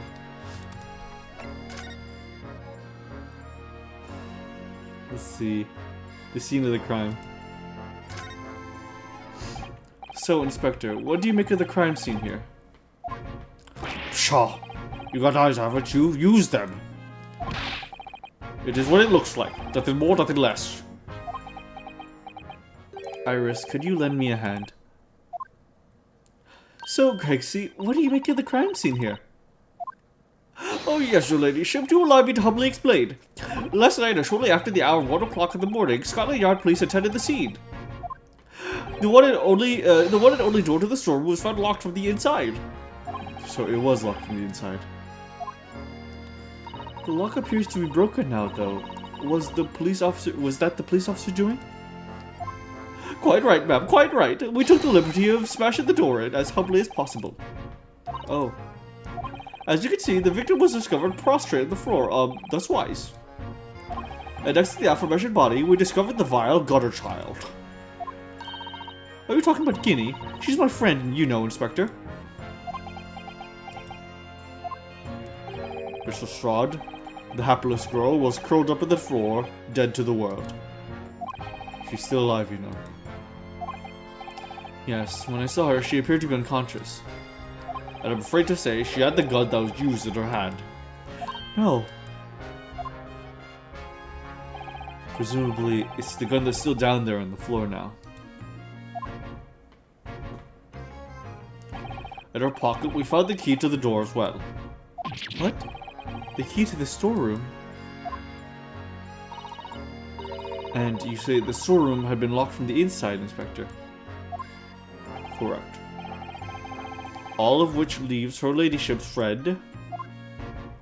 It's something of a sticky situation, I'm afraid.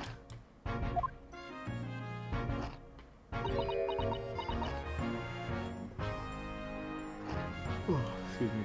What was the exclamation point question mark for, by the way, earlier? Obviously, my personal opinion is Is that it's all some sort of misunderstanding?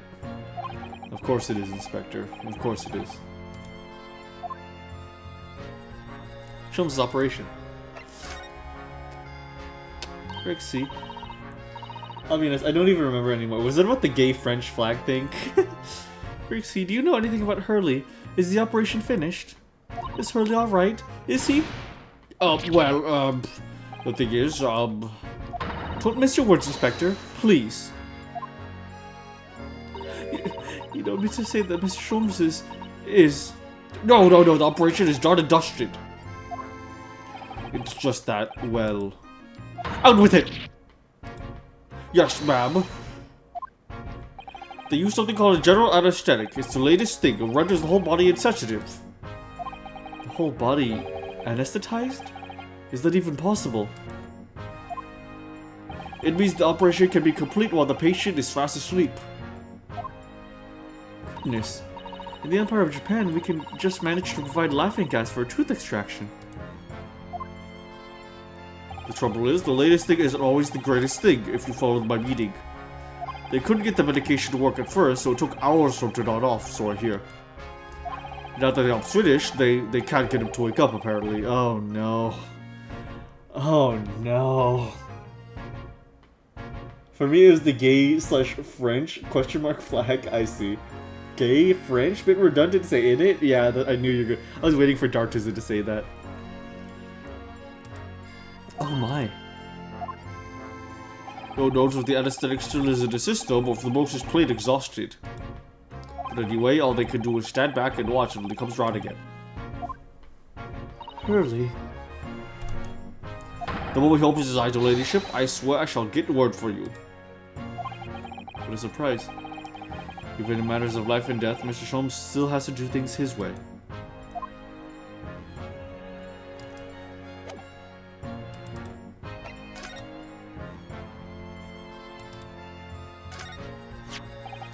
This is a revolver, a real one. And quite possibly the murder weapon. Used to take Mr. Winterbank's life. What's the matter, Susie? You and Reno look like you're about to faint. Well, it's just that I've rarely seen a gun in the flesh. And I've had issues with guns in the past, yeah. But anyway, we saw Mr. Winterbank with this yesterday, didn't we? I'll kill myself! I will really kill myself! I'll do it this time! It must be the same gun. And last night, when I looked through the spy hole in the door in the storeroom here, that was the same gun I saw in Gina's hand.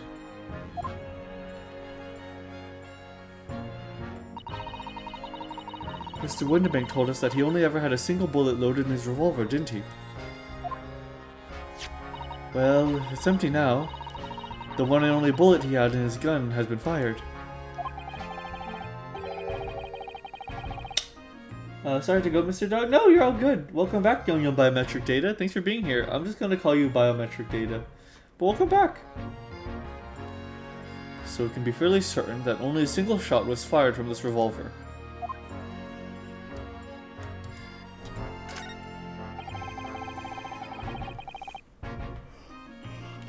Excuse me, let me rub my eyes real quick.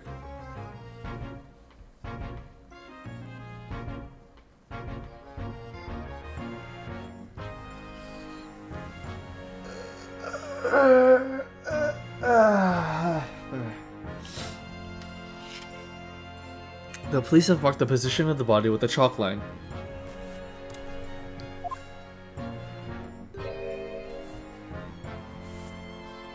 Poor Mr. Winterbank. He was a nice old man. Well, he was shot just once to the heart. Most likely, the fellow died instantly. He wouldn't have felt a thing.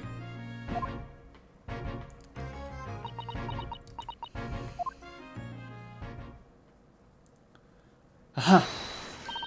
I may well be able to help out with that. What? There's nothing like the sight of blood to get the blood pumping, is there, Runo? I have a feeling I'm not as bloody-minded as you, Iris.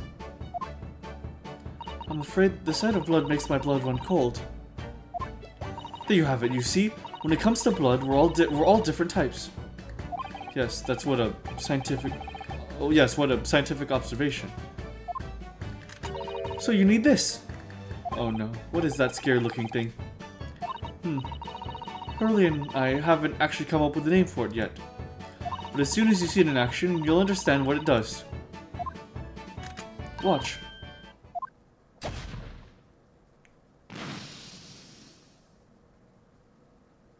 Oh. Oh! The color of the bloodstain has changed! There. Does it make sense now? Yes, I think I'm starting to understand. Good! It works on the principle that different people have different types of blood, you see. Yes, how wonderful! The chemical it fires combines with the blood and makes it change color. So you can identify whose blood it is that you're looking at in a flash. His blood is blue for a good reason. Oh, what a fabulous invention, Iris! Isn't it? Isn't it? I bet Guinea would say it's a bleedin' great! So whose blood are we looking at then? This must be Mr. Windibank's blood. Yes. This is where he was shot, so there can't be any question of that. This could turn out to be a very valuable clue. So we simply must make a note of it. Blood analysis. Blood samples portfolio. A sample of blood analyzed with a special chemical indicator developed by Mr. Sholmes. Different people's blood turns different colors. Let's keep testing and adding results of any other blood analysis to the portfolio. As long as I have a region left, sure.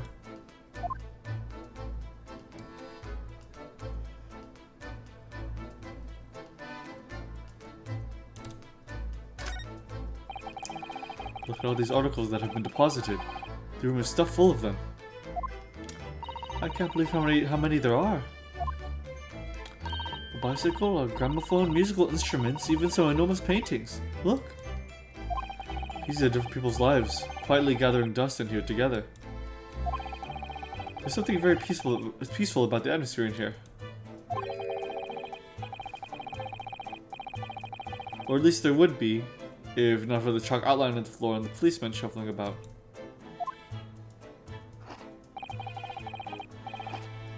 Not much I could do about that, Sunshine.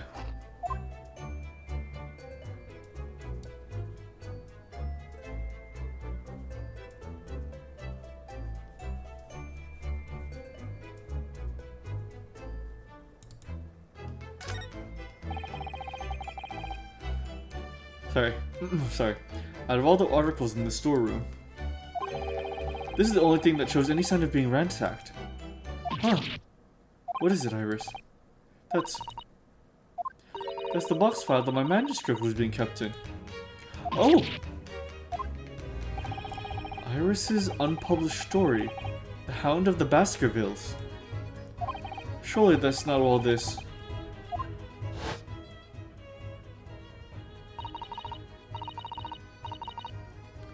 Sorry, Iris, but if you ask me, he sold it. Without telling you. I must check inside the box at once. Yes.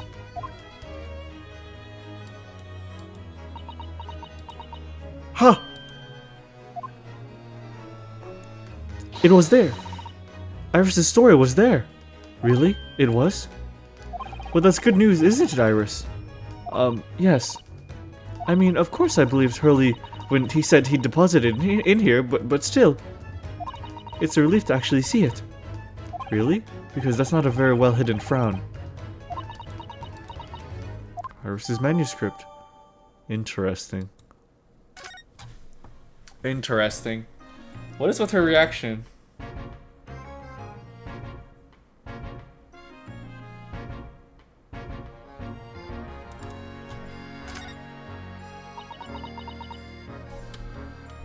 Iris? Don't worry, I'm alright. But we must find the true culprit. Yes, absolutely. think that's everything.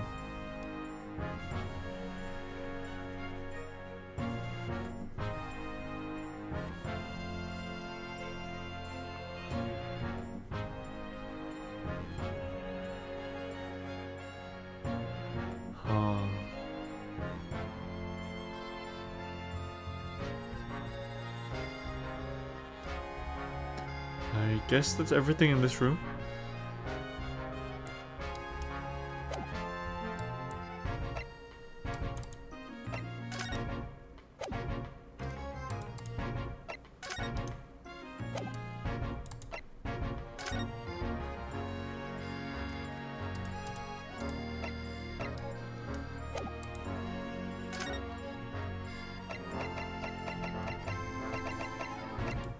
Let's try the hospital. Nope.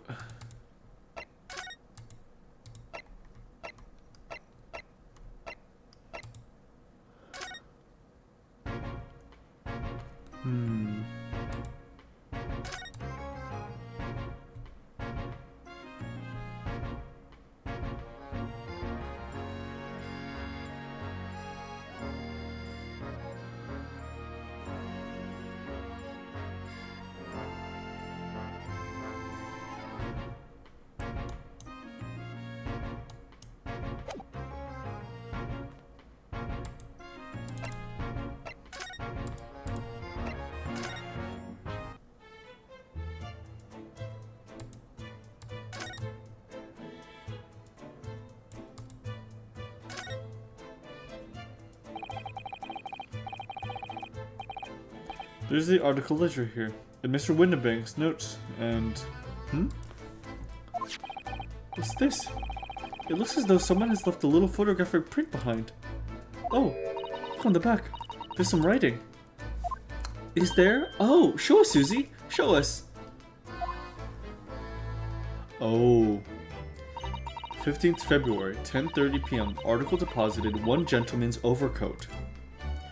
Loan amount paid, £1. Redemption deadline, 15th of April, 10:30 p.m.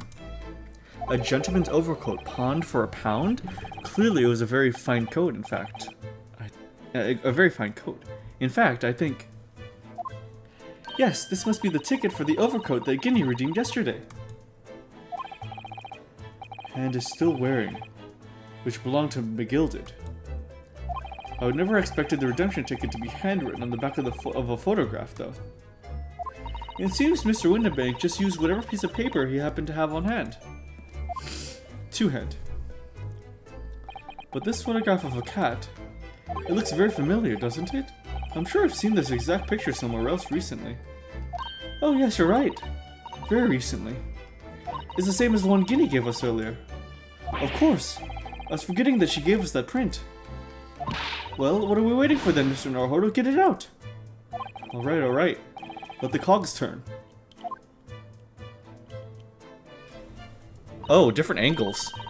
No, they're not exactly the same. What? The one on the left is taken further to the right. Oh! Oh, this isn't a photograph. This is to be seen through one of those, the little periscope things. Oh, shit. Oh. Well, if one of the counters uses a redemption ticket, perhaps the other photograph that Gina gave us has something written on the back too.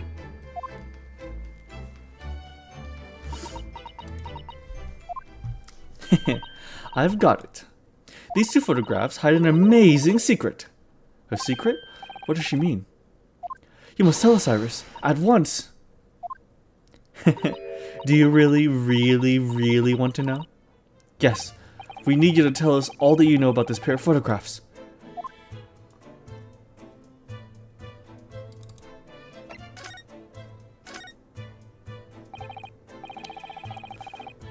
What if they brought back McGilded back from the dead and they called him Mecha McGilded? Hold on, hold on. If McGilded comes back, this is what he's gonna look like. Hold on.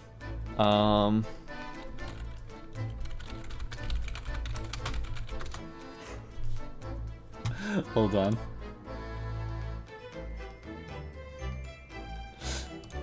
I have exactly the picture.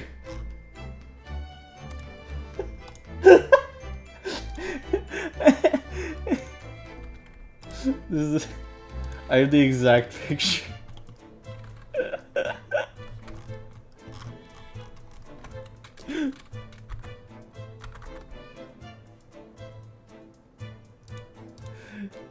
They're gonna be like, we have called to the stand McGilded, who's truly alive, and he's gonna come through the court doors like...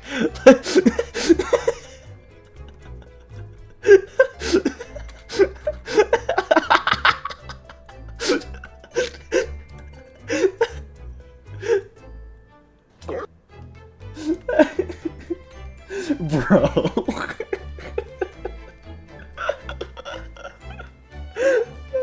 Okay, bro. I will say hi, Jordan. Thank you for coming by the way. What a picture! I want that on my pen right now.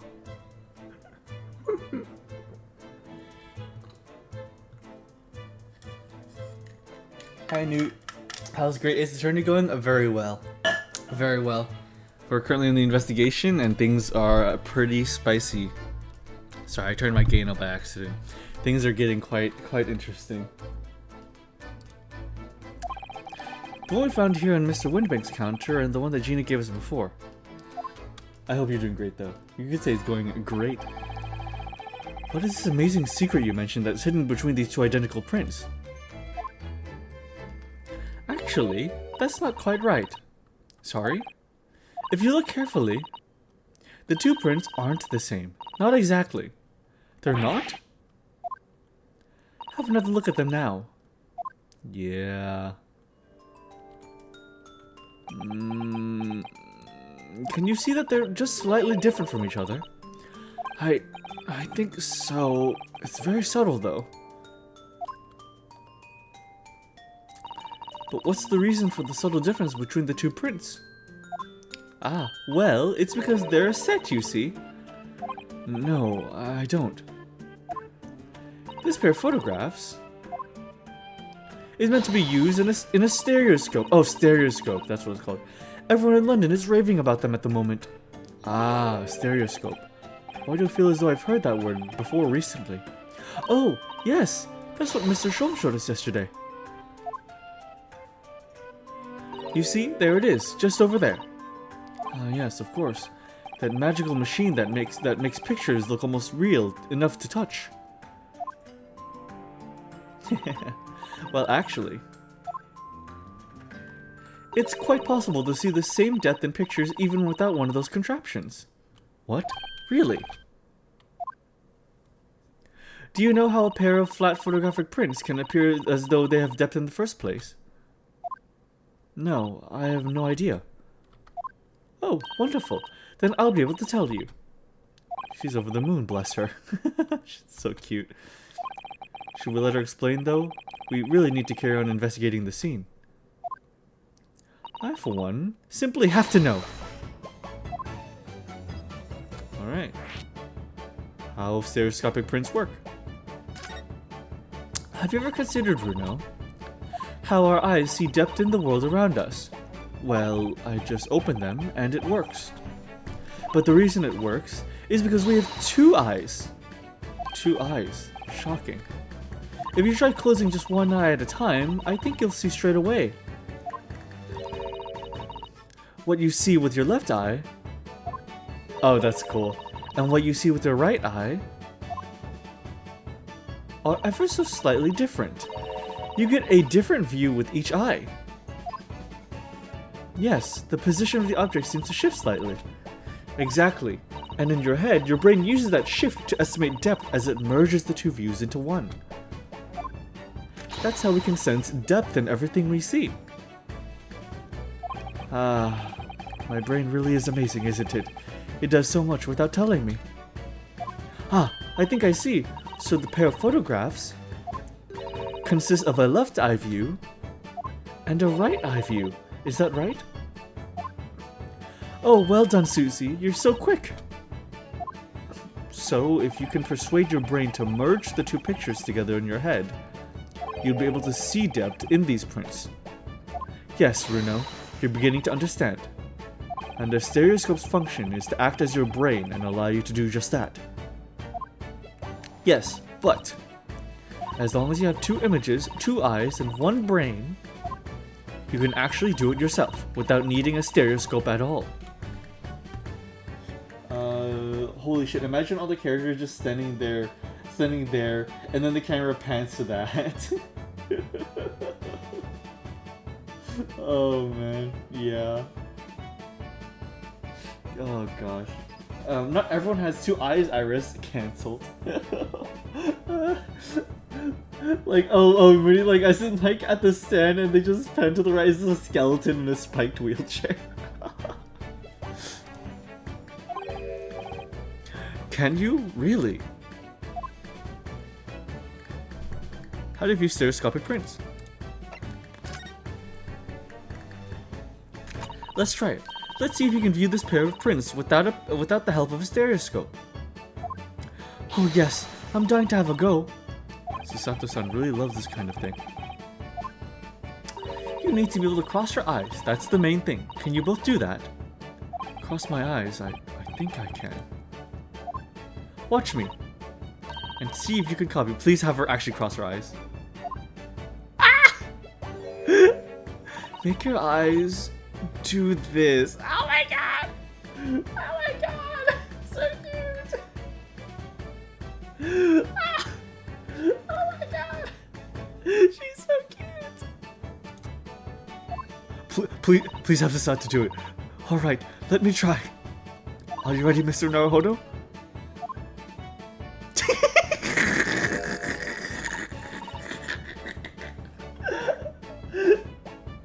There, how's that?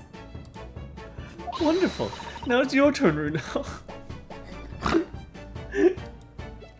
The trick is to concentrate on looking at the bridge of your nose with both eyes at the same time. Not exactly an easy task when two people are staring you cross-eyed. Alright, that's enough practice. Now let's try looking at the prints.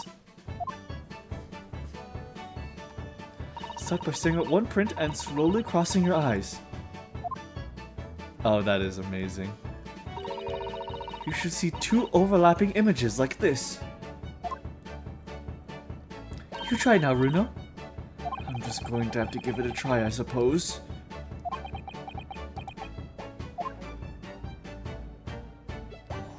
Did the print split into two images for you? Now, the next step is to put the pairs of prints side by side like this, and then just try crossing your eyes again. The print should slowly merge together until they form a new single image in the center. Oh yes! Mr. Naruhodo, it works! I can see it in the middle now. It looks so real! Oh, I could look at it all day! I wouldn't advise that. Your eyes might start to hurt. Your turn, Runo. Pretend you're looking into two pictures and slowly cross your eyes. Keep adjusting the position of your eyes until the two images overlap exactly in the middle. Like this, is it?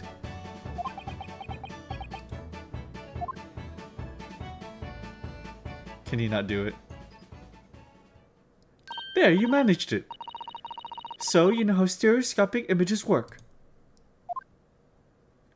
Well, I don't know who discovered it, but it really is quite extraordinary.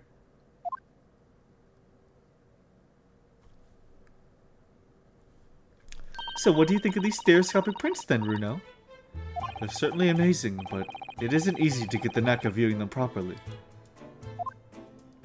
Now, some people find it easier than others. But that's why contraptions like this exist, for people who find it tricky. Oh, I recognize that. I saw one over there yesterday, didn't we? Well, we saw one over there yesterday, didn't we? Yeah, that one. If I remember correctly, you press this little knob here. And then set the pair of photographs in this stand at the back, and... It's still amazing, even though I know roughly how it works now. Well, London seems to agree with you. Stereoscopes are very popular at the moment. You can find one of these folding contraptions in lots of households in the capital currently. But if these machines are so affordable, surely there's no need to go around staring cross-eyed at pictures like you hate them.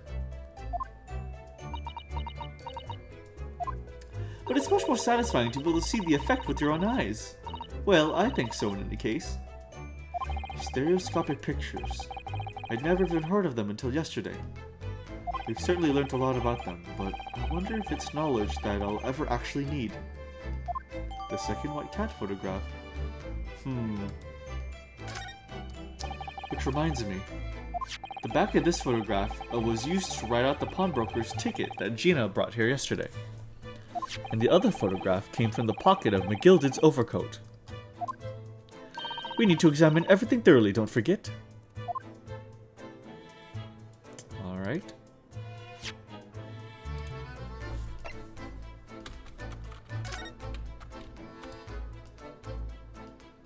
Oh, this one doesn't have blood on it.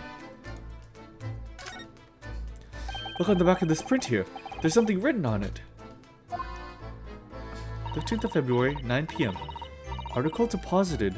1 small box. Loan amount paid 10 shillings. Redemption deadline 13th of April, 9 p.m. So this photographic print is a redemption ticket. For an article that was deposited 2 days prior to the incident on the omnibus, it would seem. Yeah, it's a small box. That doesn't tell us much about it, does it? Perhaps it contains some valuable mementos. I can't help wondering. Presumably, Mr. McGilded never redeemed the article in question since he still had the ticket. So isn't it possible that the box is still present somewhere in the shop? Huh, yes. If it's something McGilded deposited, we need to investigate. There we go. And then this one. This one has the blood on it. Mr. Naruhodo, I don't know if you've noticed, but there's something rather troubling here. I have noticed. The red smear, you mean? Yes. It looks like blood, doesn't it? I wonder if Shisato-san had picked up on that. Well, in that case... Yes, we need Iris. We should show this to her before we forget. Nice. Okay. Iris's story manuscript. Hound of the Baskervilles.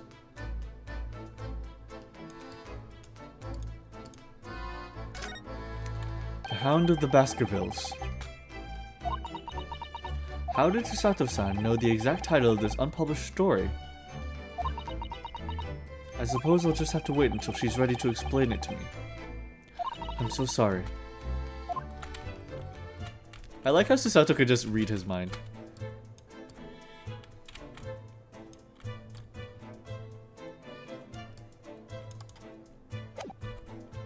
Blood samples portfolio. Okay. Windabank's storeroom. So Pop Windabank is blue blood.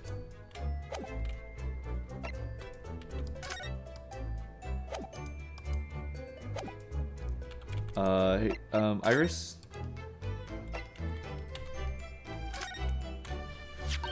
Oh, that looks like blood. I would say it's from a gloved finger, almost certainly a glove made of leather. Well, don't worry, Runo. You can leave the rest to me. Alright. Purple. Look at that. Yes, that's a color we haven't seen before, isn't it? We simply must add it to the portfolio of blood samples. It could be an important clue. Although, it would be nice to find out whose blood these different colors corresponded to at some point. Well, this particular stain of blood. Oh, you've had an idea, haven't you? Do you know whose blood this is? I think I do. Yes, I have an idea whose blood it is. Not from the color it turned, but with a little deduction. That's right. I think it's clear. Iris, you know as well. You first, Runo. Who do you think it belongs to? right? I believe this is the blood of... See, and this is the one, pawnbroker's ticket. This is for the coat. And then this one here is from the box. Okay. Okay. So this is from... It was Lestrade. I guess Gina Lestrade would make the most sense. Yeah.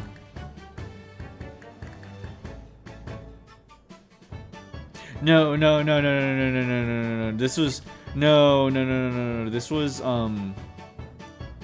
This is the blood of Thrice Fired Mason, and then McGilded held onto this piece of paper with the glove on. That's what it was.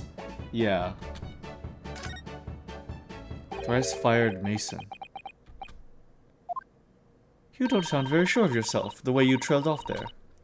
Well, it was 2 months ago now, that case. And of course I'd never met the victim, so I'm struggling to remember his name. He was definitely thrice fired, though.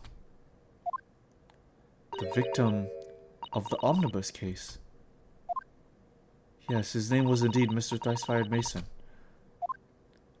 But that would mean that this bloodstain was left on the ticket 2 months ago. Yes, I think it was. Gina brought this ticket here to Windibanks yesterday. I'm suggesting that the bloodstain was already on it at that time. So it's a smear of blood from the time that Mr. Mason was killed 2 months ago. Something else is coming back to me now. Mr. McGilded was also wearing leather gloves that night. Yeah, yep, okay, woof. I thought I flubbed it. I think a lot of people headcanon that Naruhodo tends to say all his thoughts out loud. Yeah, I think that's the case with like all the Naruhodo family bloodline. Like, I think they just think very audibly. They definitely do. They definitely do. I think they whisper their thoughts and they don't realize it, which is really funny.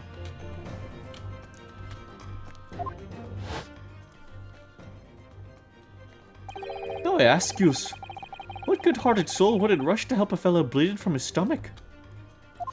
I wasn't about to start worrying about my gloves now, was I? I reached out to give the man a hand.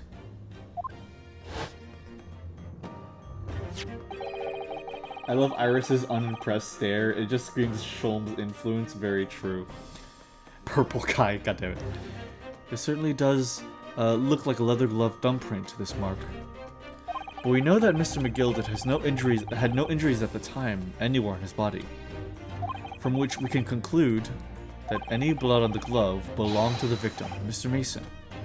Mr. Naruhodo, you sound just like Mr. Sholmes.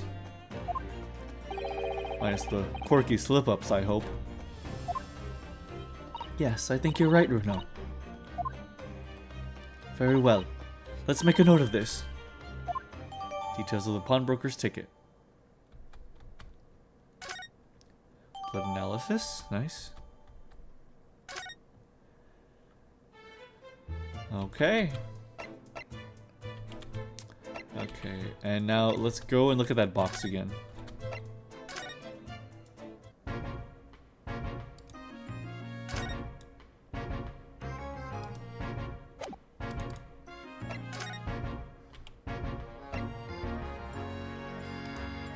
Actually, no, we should maybe show the box.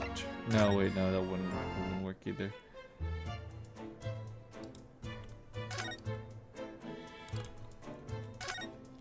The policemen are scouring every inch of this place by the look of it.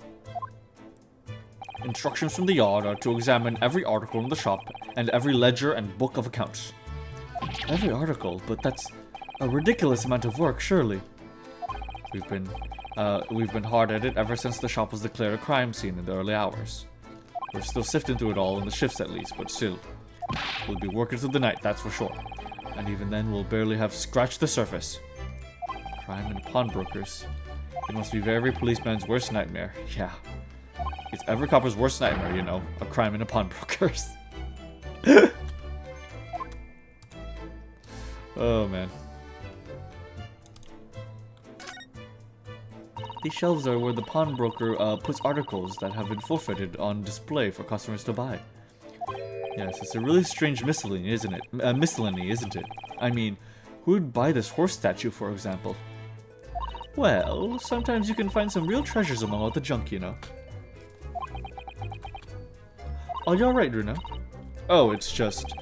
Well, it looks like a collection of useless junk as a whole, but then you pick out individual things. You can't help wishing you owned them. Even that horse statue. That's exactly how the pawnbroker works. They're very clever. Man, you know what I want right now? I would love the Thinker statue. I really want to own the Thinker statue. I want nothing more in my life right now than to own the Thinker statue.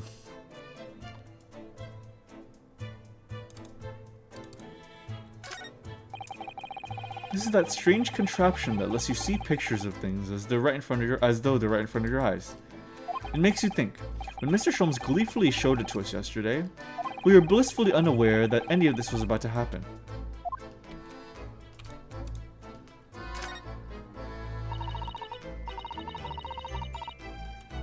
You him to think for you?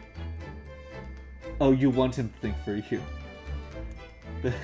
The thinker's stay looks really sturdy, harder than his skull. Oh, oh. That's a music box.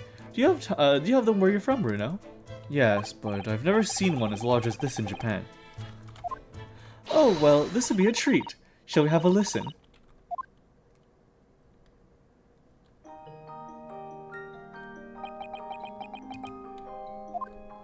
What do you think? Isn't it a pretty sound? It's a beautiful sound, yes, but it's a little hard to enjoy when all the policemen in the room are giving you fierce looks. Never mind that. If any of them say anything, I'll tell Grexy to have a word. Iris Wilson, Superintendent of Scotland Yard. I love her. It's here. I'm fairly sure this contraption was here yesterday as well. Here we are, though I'm not confident I can get it closed again. Oh yes, that's a folding stereoscope. Really? This is a stereoscope? Mr. Sholmes showed us a picture yesterday that you were supposed to be able to see in 3 dimensions. But for that, he used the huge contraption over there. Ah, well, that's for use in public houses and places like that. It contains a carousel with all sorts of pictures inside. But this little thing is a much simpler design for use at home. There's special shops selling prints you can use in them. I have a little collection myself. I wonder if I could make money out of these in Japan. It would beat keeping my toilet sparkling clean anyway.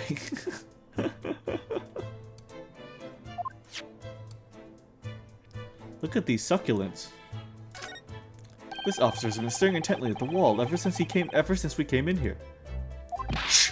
Keep it down. Oh, sorry. There's a major clue just here. Really? Then we must tell Grexy at once. But as soon as I report it, that'll be it. I'll be stuck here even longer. Stuck here? What do you mean? I haven't been home in 2 days already. I need another constable to relieve me and take over my shift. They really have a tough time, the British police. That doesn't stop us from investigating, though, does it? No, I suppose not.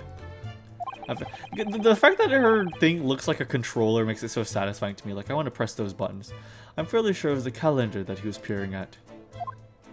Speaking of which, I completely blinded that. Curse my low perception stat. Ah, look here. Oh. Ah, yes. A bullet hole. And I can see the bullet is still lodged in the wall. Presumably, Mr. Windibank wasn't practicing with his revolver in his spare time. Huh, well... Mr. Sholmes likes to practice in his drawing room whenever he can. He's very patriotic like that. Sorry? It's all there in the Adventures of Herlock Sholmes, you know. Isn't that right, Iris? Ah, did I write something like that? Partly in jest, perhaps. In jest? Well, he doesn't do it often. It is quite a dangerous pastime. He doesn't do it often. He shouldn't even do it once. Forget that for now, Reno. Let's examine this bullet.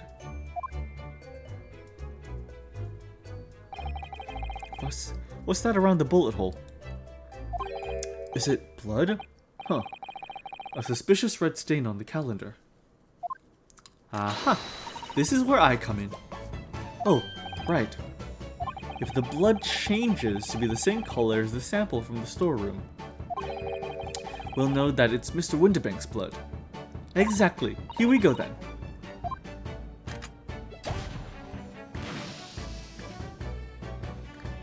Green. Okay, this has to be Sholmes' blood. Huh?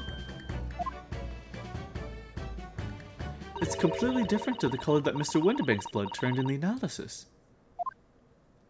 It just goes to show things don't always go according to plan, do they? Nevertheless, we must add the sample to the results of the other blood analysis. Blood samples portfolio. Okay. That's got to be Sholmes's.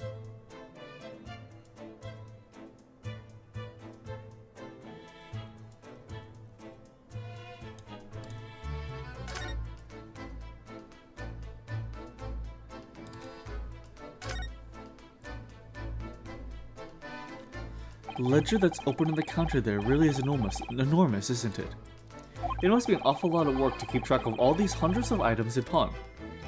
It's too much to think about. Better to sell it and have a clear head, if you ask me. But clearly, Mr. Winterbank was very careful when it came to the articles in this care. I'll kill myself. I'll really do it. I'll kill myself.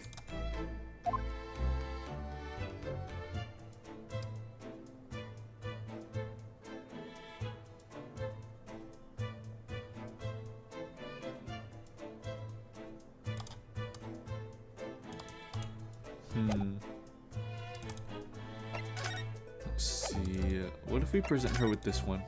The other one. Would you mind if I showed you this, Iris? It's just a boring old thing, really, but... Oh, I don't really like boring things. Ah. It looks like Japanese modesty is easily misinterpreted by young Western children. I mean, who does like boring things? No one wants to be shown something boring. Come to think of it, you're always introducing things with, this is boring, but it's a bad habit. You should stop it. I'll be sure to let the entire population of the Empire of Japan know on my return. It's adorable. What about this, Iris? Oh, my manuscript. Mr. Sholmes said he deposited it at Winterbank's, and he had. But it's so strange. What is it about this particular story? I worked so hard on it. Why would Hurley say I can't publish it? I'm afraid I have no idea. All you can do is wait until he's ready to tell you, I suppose. Oh, maybe. It's because Hurley isn't in it enough. Maybe I didn't give him enough good lines. Yes, maybe. I wish I could say that definitely isn't the reason, but I can't.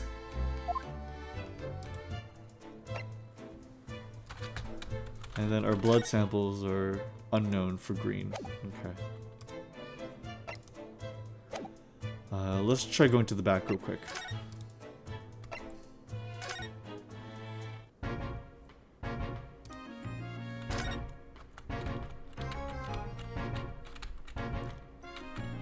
Huh.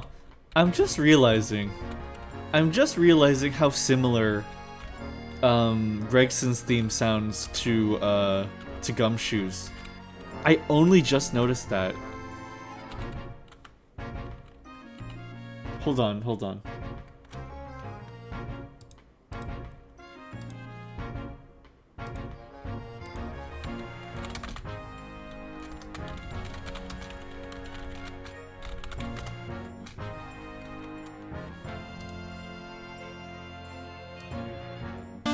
Oh, not this one. No, I was thinking of the police theme.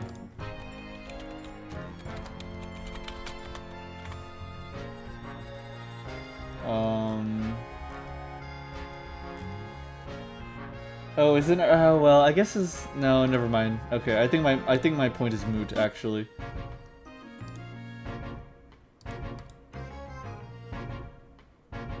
Yeah, I think my point is moot, actually. Yeah, never mind. Okay, no, all good. Never mind. back to it.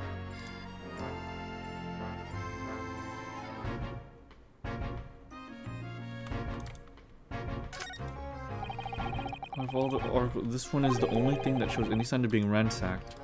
Oh. Okay, yeah, we already got through this. Which key was it to skip? Oh, here we go.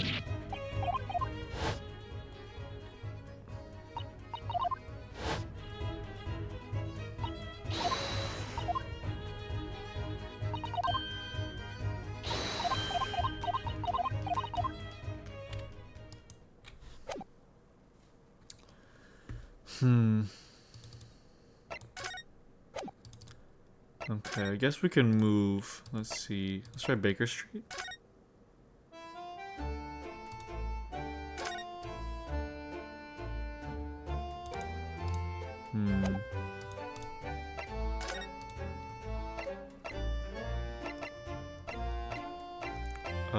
Hospital one more time?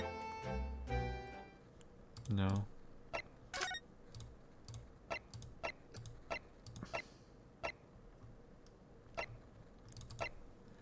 What am I missing in the investigation?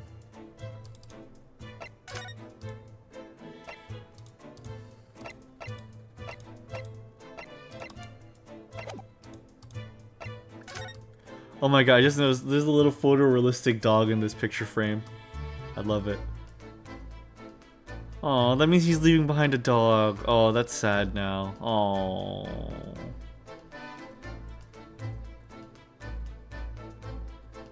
The criminal, you're missing that? Okay, alright now, smarty.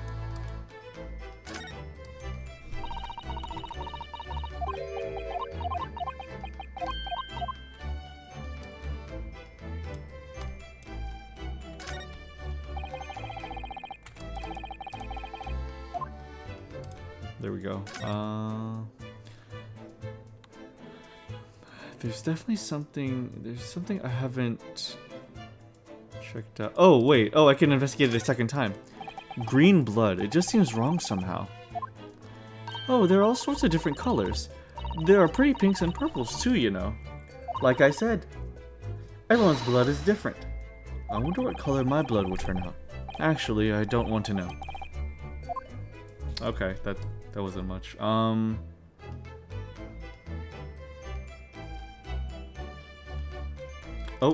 door. 3 golden balls. That's right. That sign shows, that sign shows the shop is a pawnbrokery. A bit like your armband shows you're a defense lawyer. And what's the significance of the 3 golden balls?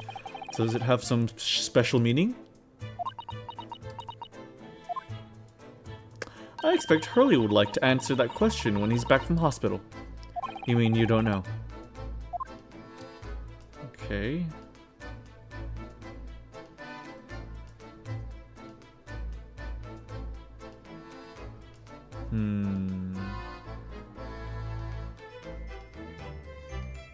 A lunch sign. Oh no, that doesn't say lunch.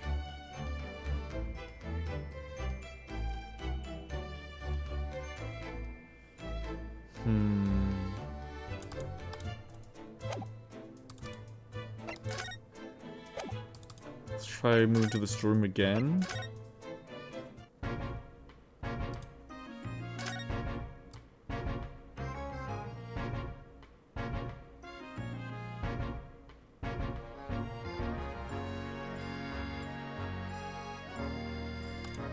Okay, maybe we can present something to Greg soon.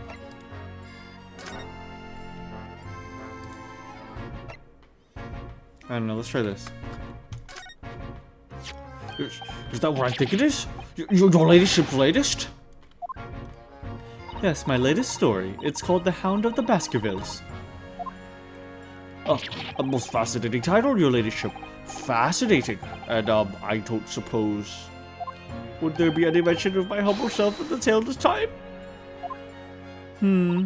Good question. I can't really remember. I see, I see. Well, why would you, your ladyship? Well, why would you, your ladyship? I'll just wait his publication with eager anticipation. You needn't worry, Inspector. I'm sure if you do appear that you won't be doing anything particularly remarkable. You're looking to be arrested, Sunshine? I didn't mean like that, and even if I did, you wouldn't have bitten her ladyship's head off, would you? Okay. Blood samples? Could you give me your opinion about this? Okay.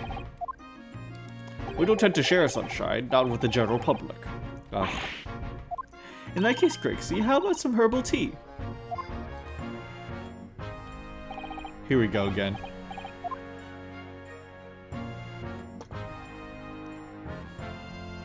Oh, lovely. Ta, very much. I really hit the spot. Oh, your ladyship. Okay, that didn't help.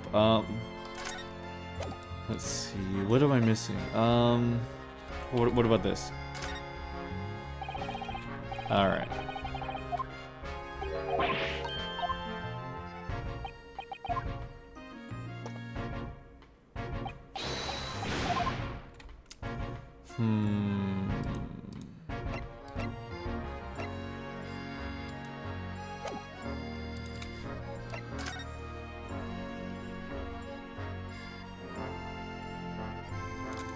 Okay, I think we really are done in here. Let's go back out there and do one more sweep. So I'm definitely blinding something, I think.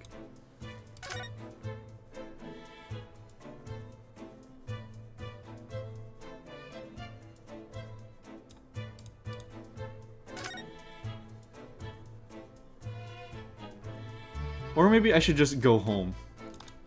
I think that actually might be a good idea. We haven't tried going back home. Let's just go to Sholmes' suite. Never mind.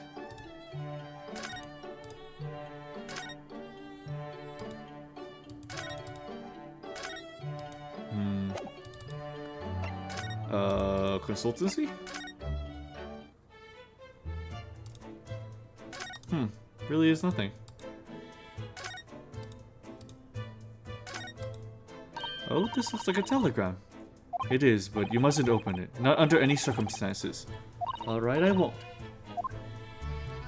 Now then, let's see. No, what did I just say? You mustn't open it. Don't worry, I won't. With the special concoction I've developed, I'll be able to see through the envelope without having to open it. No, that's not allowed either. No, but I'm sure it's something important. Little geniuses sure can be mischievous. That's sneaky.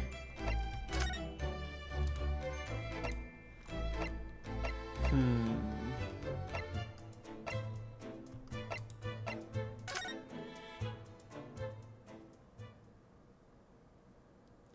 16th of April, local prison, cell number 13. Gina doesn't appear to be here. I believe she must be in the questioning at the moment. Oh, but wait a minute. What is it, Iris? Well, if you examine the scene here carefully, there's another possibility, isn't there? Kidney could have slipped the key from the jailer, and then when he wasn't looking, and escaped. Oh my! Why would she do something like that? It would only make her situation worse. Calm down, Runo. I was only joking, of course. Oh. Ugh, you had me worried there. I thought it was a great deduction. Yes, it must be your way with words, Iris. You're so wonderfully persuasive. Perhaps you don't fully understand the weight your words carry. Oh dear, I'm sorry. I suppose a light-hearted great detective is a contradiction in terms. Well, in the same situation, I'm sure Mr. Sholmes should have thrown his head back and guffawed. I'm not entirely sure that's helpful, Mr. Naruhodo. Well, anyway, it looks like we won't be able to talk to Gina for a while. We should try to make progress with our investigation in the meantime. Yes, come along then, Runo. Come along, Susie.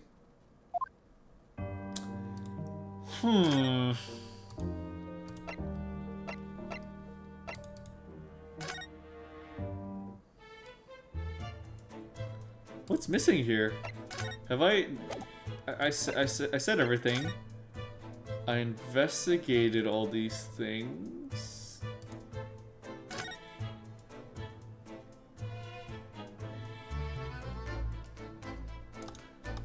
Talk to the Bobbies.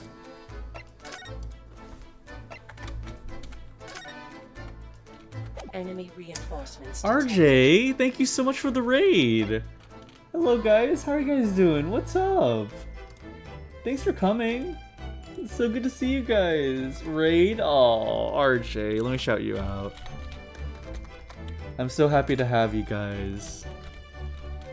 RJ,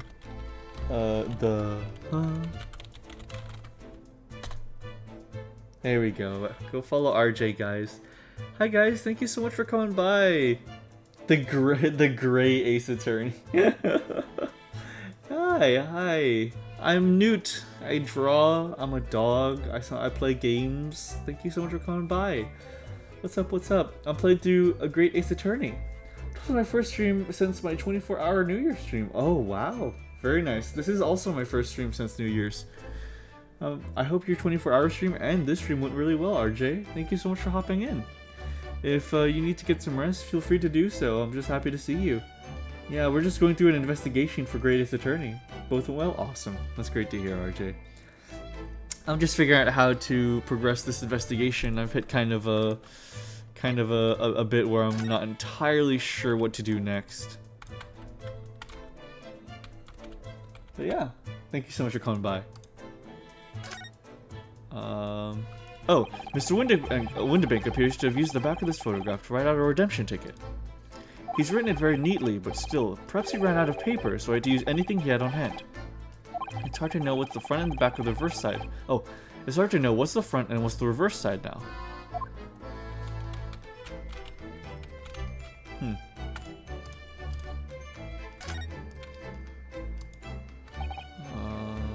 Small box. Okay. Front. Adorable little cat. I think it looks like a little wagahai. I always thought that cats like to curl up inside under the heated kotatsu blanket when it snowed. Maybe British cats are different. Actually, now we have both pictures. I could have another go at viewing them as a stereoscopic image. Oh, there we go.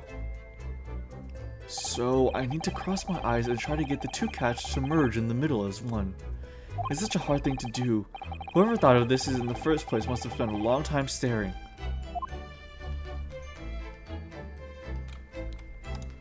Huh, is there actually a way to do it?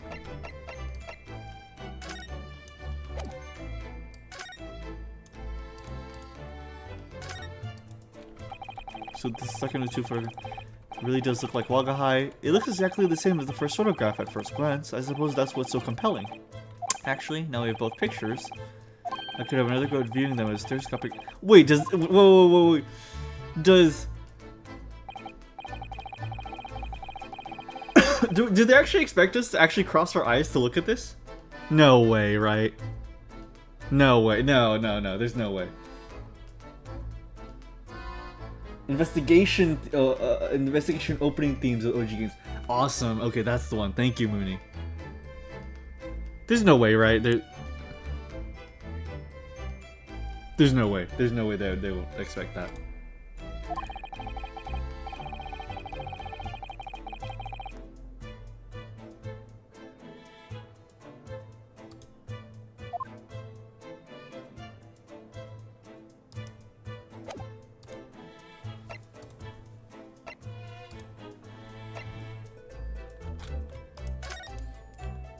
Can we use the little thing over here?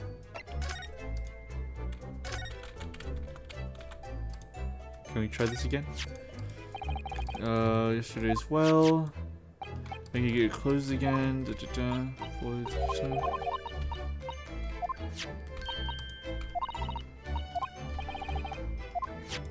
Oh, whoops.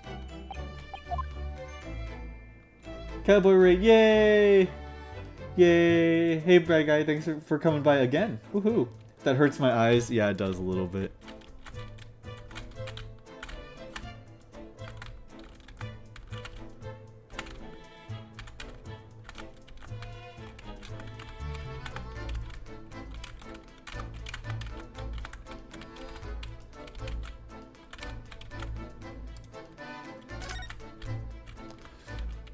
This ripped up stuff on the ground is a little concerning.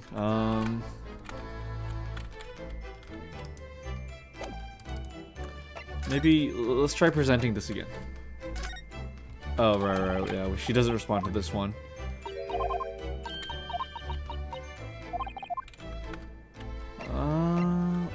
Present the blood samples?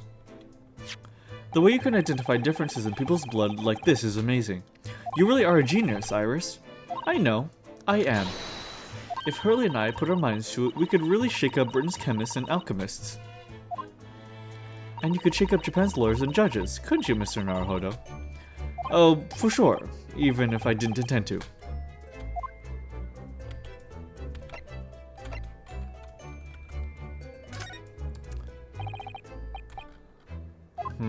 Okay, I can actually no longer present this one to her. Interesting.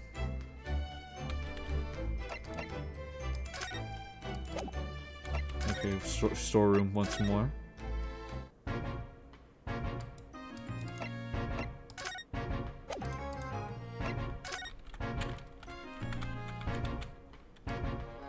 Keys, inkwell.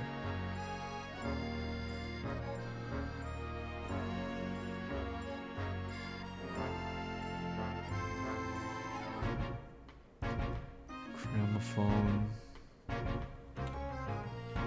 Visiting Gina again? Yeah, I did. I went to the prison. She's out. Yeah, I've been to every location. I've been to the hospital, prison, Sholmes' suite. I've been here. I guess let's try one more time outside.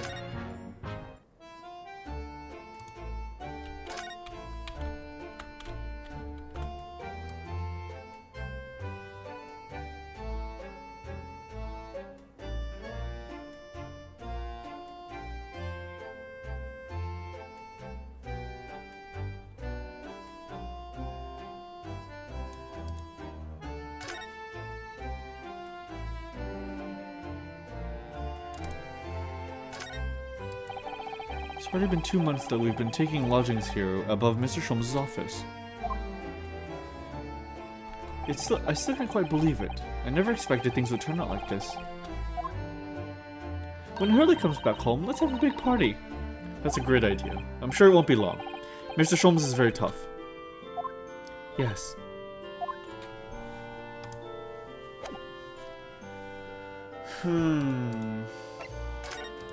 I've hit a wall. What do I need to investigate? What else do I need to investigate?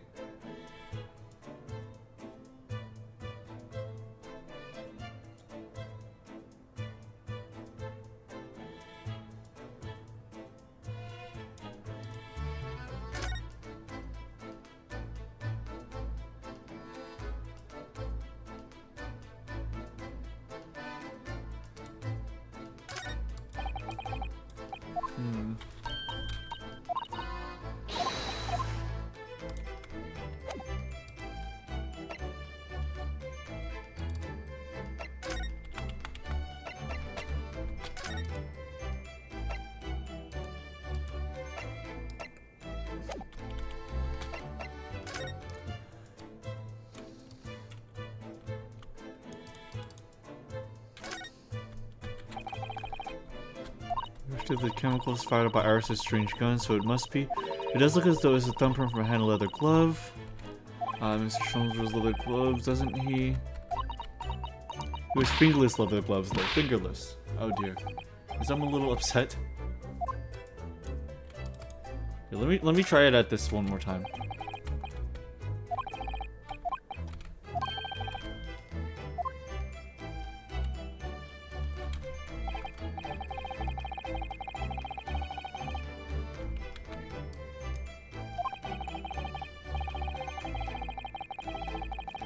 I'm trying it.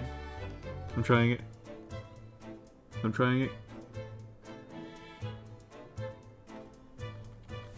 I'm trying it. No, I can't get it. I can't get it to work. Oh! Thank you so much for following M1N7Y, or Minty, I imagine. Thank you so much. I really appreciate it. Thanks for coming by. Thank you for joining us.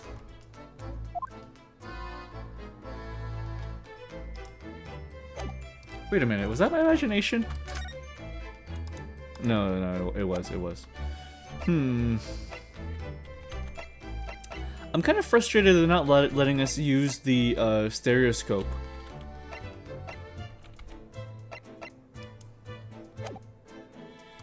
Let me try one more time.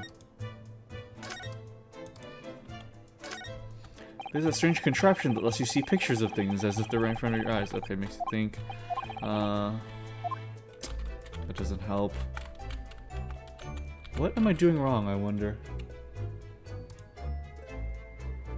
Yeah, me. I am Minty. Awesome. Well, thanks for coming by. Thanks for joining us.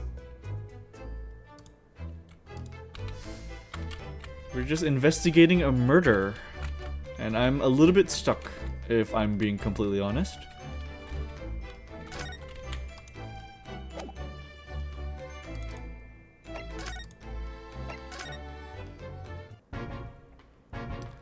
Let's see, anything more I can present to you? Blood samples? Never mind.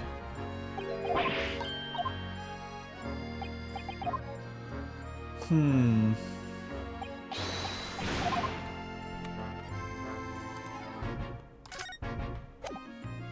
if we go back to the hospital and there's any blood belonging to Mr. Sholmes, we can use that to compare.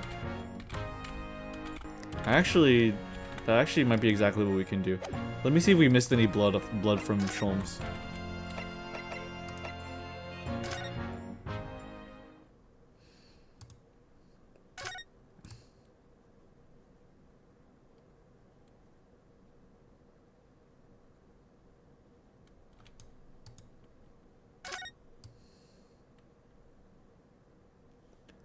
Damn, not even a speck.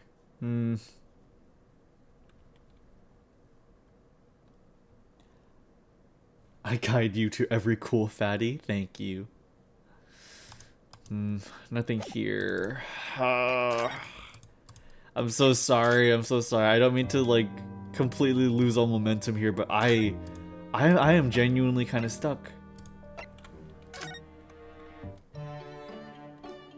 Present the ticket to Gregor, the one without the bloodstain. Thank you. Thank you so much, Mooney. Okay. Alright. Okay, my issue is that I thought I already did this. Okay, let's try this one. Inspector. There we are. What do you make of this? Thank you so much, Mooney. Thank you so much. What do you have here then? A redemption ticket for an article deposited here, is it? Looks like someone ran out of the office stationery and wrote the ticket on whatever paper that was on hand. Yes, this is the ticket for McGilden's overcoat, the one that little diver turned up with yesterday. Oh, actually no, it's not. Really? Think you know better than me, do ya? No, I didn't mean to, Bruno's right, Greg, see? It isn't the same ticket. Of course it isn't, of course it isn't! I never doubted you, your ladyship.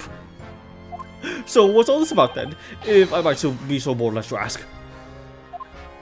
This is a second ticket. A second one? It seems that Mr. McGilded, in fact, had another article in storage here at Windibanks. Is that right?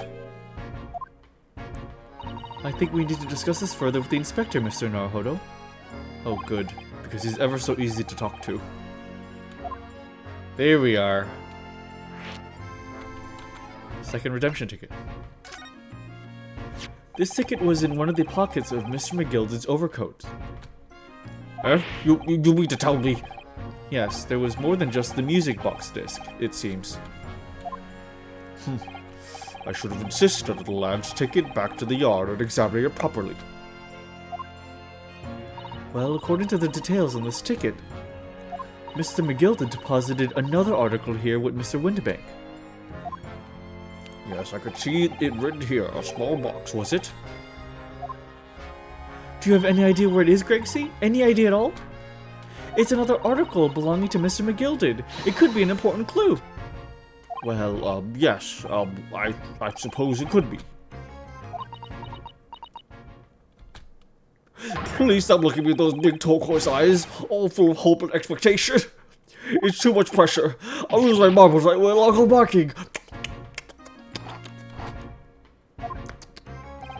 There's no time for dog impressions, Inspector. That's enough from you, Sunshine. Enough sauce from you, Sunshine. There's one thing that springs to mind. According to this ticket, the redemption deadline's already passed, hasn't it? Oh yes, of course. Articles are only held for 2 months. So, the small box will no longer be in here then? That's right. It's been forfeited. Which means it could be on the shelves in the front of the shop, where the forfeited items are offered for sale. Yes, the shelves in the front. We must search them at once. Wasting your time. Huh. There are dozens of little boxes out there, hundreds even. You can't possibly know which... Main system. Engaging combat mode. Thank you so much, Nicole. Appreciate it. Thank you so much for subscribing at Tier 3 for 12 months, man. That is a whole year. Thank you very much, Nicole. I really, really appreciate it. Thank you. It's good to see you, man. Thanks for being here. That's crazy. We can't possibly know which one might have been begilded. The information is not written on the ledger. Well, I think we should at least have a look, just in case. Of course, your ladyship, of course. Very sensible of you, I'm sure. This is getting old. How's the investigation going? I was stuck for a little bit, but Mooney helped me out a bunch. I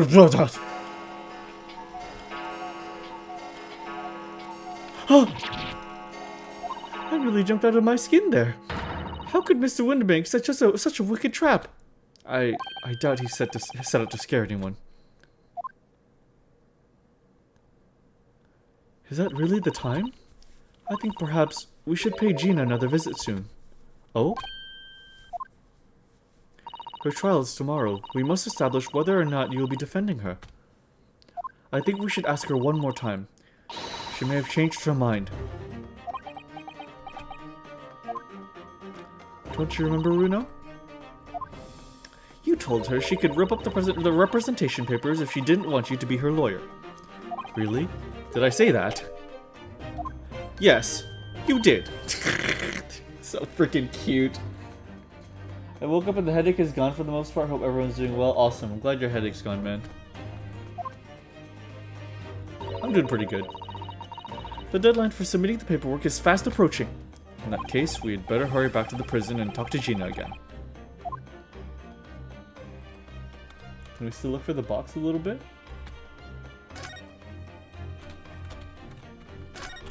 Maybe it's this one. Yes, this is where the items that have been forfeited by the original owners were offered for sale. That's right. They've all got little price labels on them, but there's so many. I wonder if the small box this ticket was for is still on the shelf somewhere. The box that McGill did deposited here just over 2 months ago. Even if it were, finding it promises to be very troublesome indeed. There's so many boxes. It could be any one of them. Mr. Schulm said that a pawnbroker's was the safest place to store anything, more secure than a bank's vault. So perhaps this small box of Mr. McGilded's contains something of very great value. Well, if that's the case, he'd probably have kept it locked. So then we need to find a box with a lock and break them all open. Hiya! That sort of misconduct would get you arrested. I won't let that happen. This takes me back. It's been some time since the Sato-san last threw me.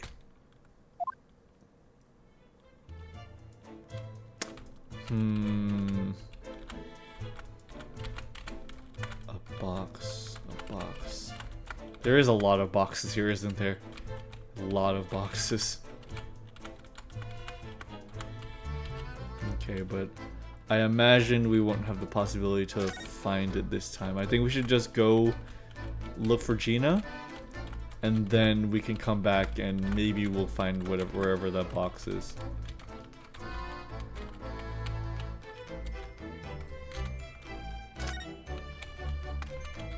Yeah, okay.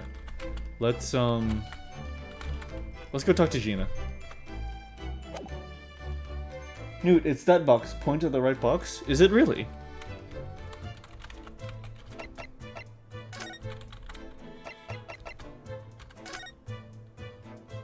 You're such a smarty. 16th of April, 5:41 p.m. 5:40. Oh my god. Local prison cell 13. Jesus, it's already that late in the evening. Gina, good. You're back. Oh!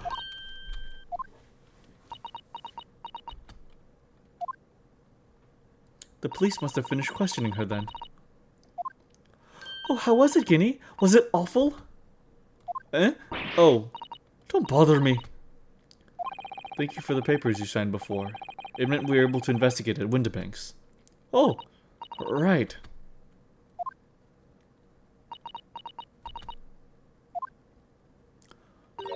Don't you want to know how we got on? We've been ever so busy. What's the point in asking? Won't change what everyone's saying. That I did it. That's not... Gina, we came to ask for your final decision. Eh? What decision? About tomorrow's trial. Will you let me defend you, or not? I must submit the paperwork now if you'd like Mr. Naruhodo to represent you. Right. I see. She's really lost her fight all of a sudden. But I know what it feels like. The worry is just so hard to bear.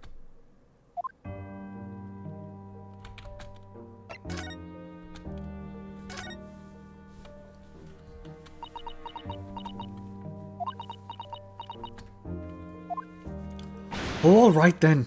Blimey, give it a rest with them eyes, Iris. So come on then, fill us in. Who done it? Unfortunately, we don't know that yet. You don't say. We don't know yet, Gina. But Mr. Naruhodo and all of us know that you are innocent of this crime.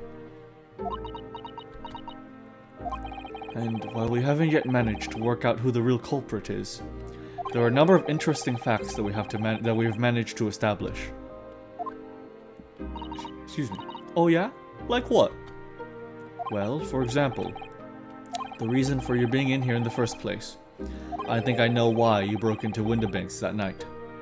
It looks like I'm going to have to take some evidence that clearly reveals the reason, and thrust it in Gina's face. Or I could present it to her calmly, of course.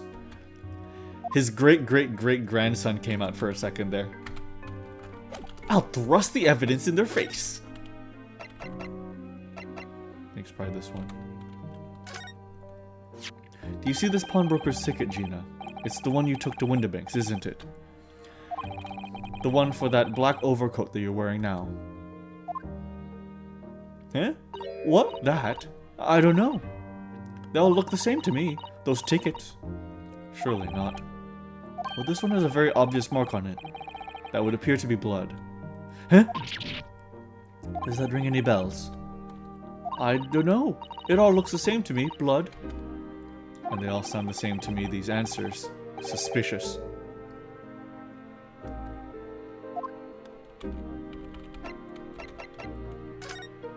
Here, Gina, look at this. No, Ta. I wasn't saying you could have it. Oh, weren't ya? Well, when someone says I can't have stuff, it makes me want it, see?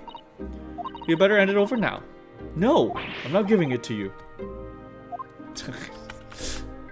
Alright, so that was the one. Let's see. Okay. We already have the representation papers and other documents we need. All we have to do is hand them to the court clerk. That is, if you'll allow me to represent you in court tomorrow.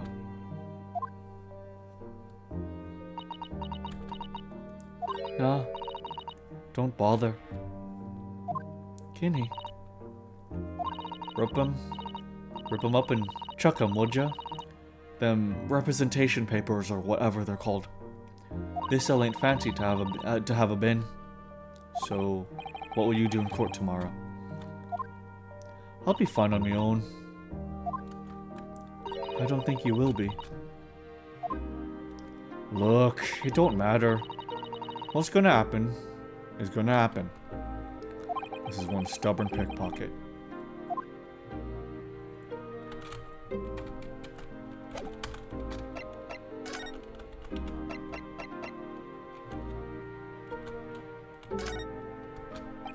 We found this in Mr. Winterbank's storeroom. The manuscript of Iris's latest story. Huh! Oh, right. Well, that's good then. Curiously, the storeroom at Winterbanks showed no sign of being ransacked for items of value or the like. With one exception, the box file that housed this manuscript. It was you, wasn't it, Gina, who broke open the box containing this manuscript last night? Huh? You were determined to find out whether or not the Hound of the Baskervilles was really there. That's the real reason you broke into the storeroom last night, isn't it? Okay, that went over my head. That actually did go over my head. Yeah, that makes total sense. Because we were egging her on to do it. Yeah, okay, yeah. Why don't you tell us what happened? Please. Nice. Alright, yeah, this Baskerville story. It's the latest Sholmes adventure, right? But it ain't been printed yet. So I figured it's gotta be worth a fair few pieces of silver, right? Oh yes, at least 5,000 pounds. What? So, you intended to sell Iris's manuscripts, did you? No. Kenny, how could you? What? Wait, no, hang on. Of course I weren't gonna sell it. All I wanted to do was find out if the mantle script, or whatever you call it, really was there or not. That's the only reason I was in the place. For Iris's sake. Isn't that right? Huh! We know why you done it from the start, Gina. Of course we did. But I knew you wouldn't do anything like that, Guinea. I just knew it. They all duped her, that's so good. Well, when I saw the manuscript in the storeroom, it reminded me of what you said the night before. Grown-ups do a lot worse than that, believe me. Barefaced liars, a lot of them. You just ain't realized it yet.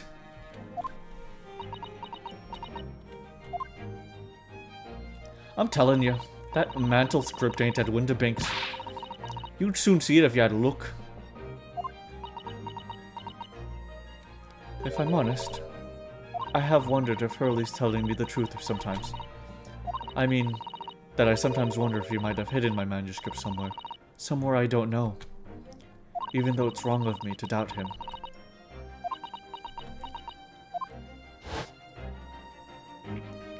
Oh, Guinea, it was so sweet of you.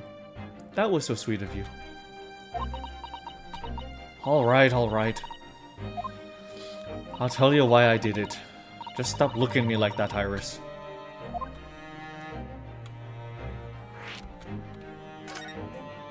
It weren't because of Iris. That's not why I did it. I just wanted to know the truth, that's all. He wanted to know if Mr. Sholmes was being honest. If he'd really deposited the manuscript at Winterbanks. It's like I told you the night before. I never had a father. But Iris's lot ain't like mine. She's got her dad, only she can't see him. And I reckon that's gotta be odd. That's why she writes her stories. About her dad. They're about her dad, really. That's what it sounded like to me, anyway. Last night, when I was listening to what you were saying. Stories about Daddy? You mean they're not the adventures of a great detective, so much as the adventures of a great detective and his trusty partner? Well, that's how I see it, yeah. You're so thoughtful and so kind, Guinea. Yes, we never thought any differently, did we? Look, give it a rest, will ya? I hear this chummy nonsense. Do you hear? I hate it. I don't trust no one, right? That's how I work. Because if you don't trust no one can let you down. So leave me alone. Go on, Scarper.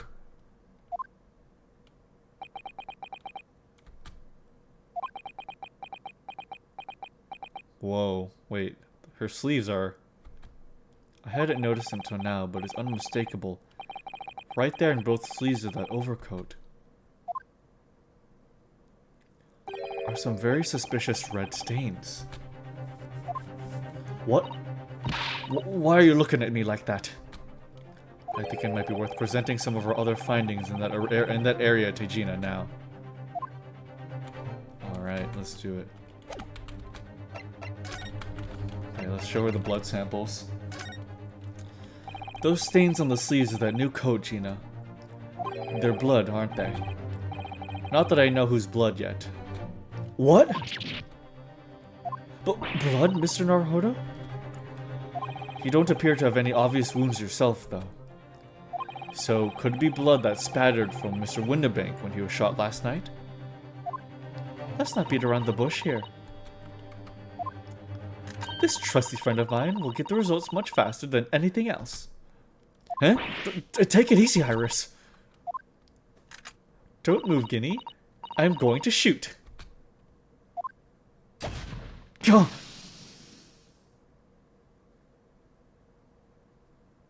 Whoa. Oh. Oh my. What the? Forget the sleeves. The whole coat is covered in blood. Holy shit! That guy went ham on frickin' Mason. Of course. The black color of the fabric was masking the stains. That's why we haven't seen them until now. And the blood has reacted with the chemical to turn a purple color, which matches one of the samples we've already collected perfectly. Yes. Now let's see. Who had the purple blood? Aha! Yes, it was the brickmaker, Mr. Mason, the victim of the murder case 2 months ago. I knew it. What are you all on about? The victim? What do you mean?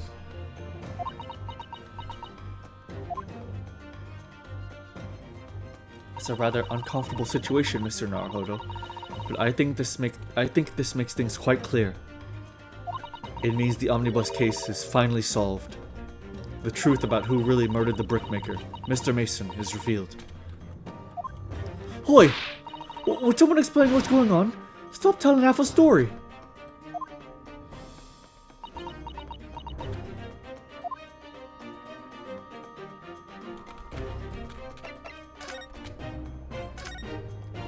You can see now that the victim's blood is all over Mr. McGilded's overcoat.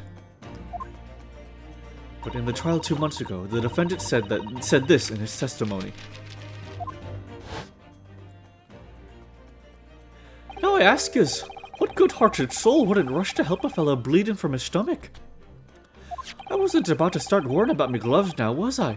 I reached out to give the man a hand. But if you look at this overcoat now, it's clear. These stains could never have arisen from McGilded trying to pull the victim to his feet. No.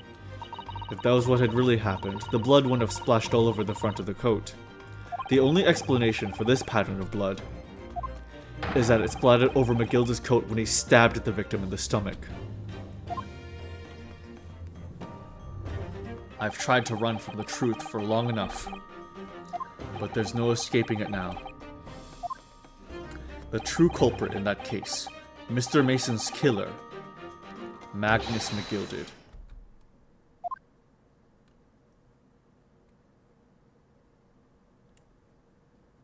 Mr. Naruhodo, that horrible case is solved at last, and I helped the man walk free from that trial. I used all the twisted testimony and all that sham evidence to prove his innocence. How could I have let that happen?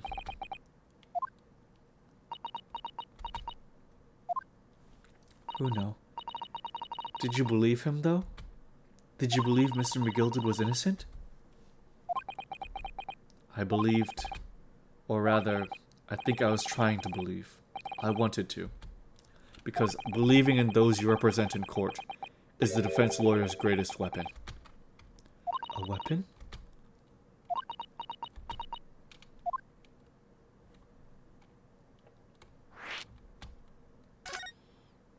Before we came to Great Britain, a great friend of mine taught me a valuable lesson. You mean Kazuma-sama? I miss him so freaking much. Listen, Ryunosuke. We're lawyers. We lawyers are only human. We can't know for sure what is the truth and what is a lie. Which is why we must resort to our primary weapon. An unwavering belief in our clients. That's all we really have. Unwavering belief? Only when we truly believe that what our clients tell us, can we fight with everything we have for their cause. In any battle, there can be no victory without faith. So I believe in you, unwaveringly.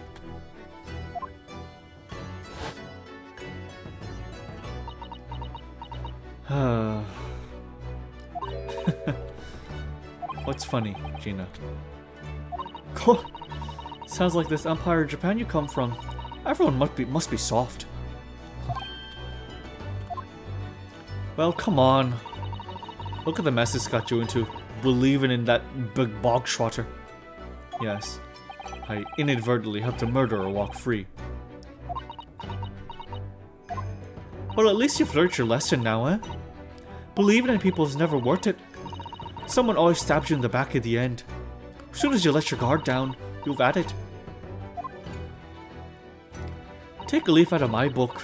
Believe no one. Get hurt by no one.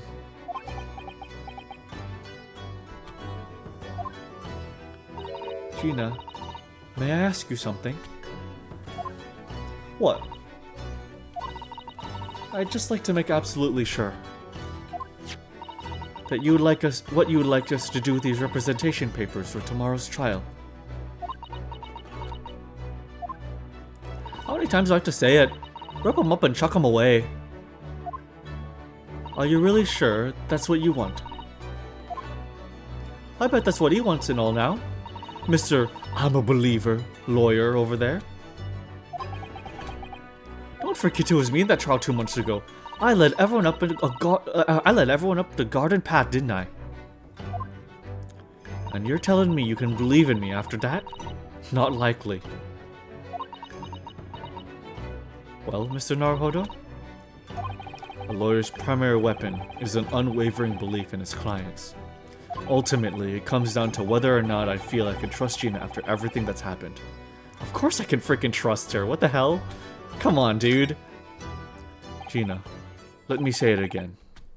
Please allow me to represent you in tomorrow's trial. Huh? Are you half-baked? Not at all. You've not once admitted to committing the crime, have you? What's more, I believe that you're telling me the truth. Seriously, Mr. Nero Odo. Didn't you hear what I said before? I'm a born liar. Fibs just trip off me tongue. And I'm a diver, don't forget. I pulled the wool over your eyes 2 months ago and got you into all sorts of trouble. Why would you ever trust me now? I just don't get it. I love the flashes of Cosmo. His impact on Ryu is so palpable. Oh yeah. We've referred to Cosmo. Yeah. Referred to Cosmo as Cosmo's soul so casually. Yeah. Gina.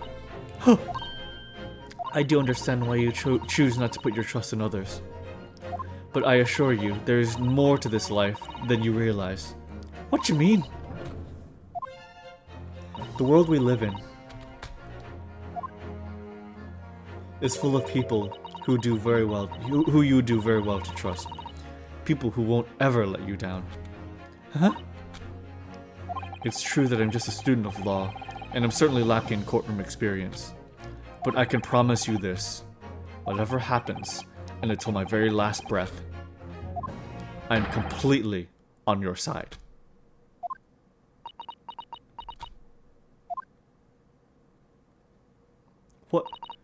What do you expect me to say to that? Oh.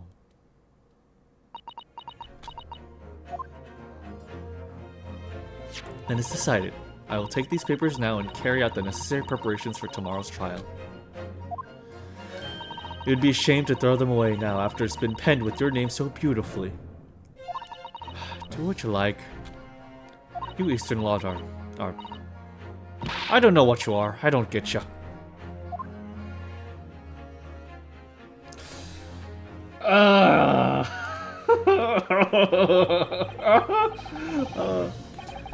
Hina's taken herself off the back of her cell. She never admitted, but I hope she's feeling relieved. That turned out alright in the end, I think.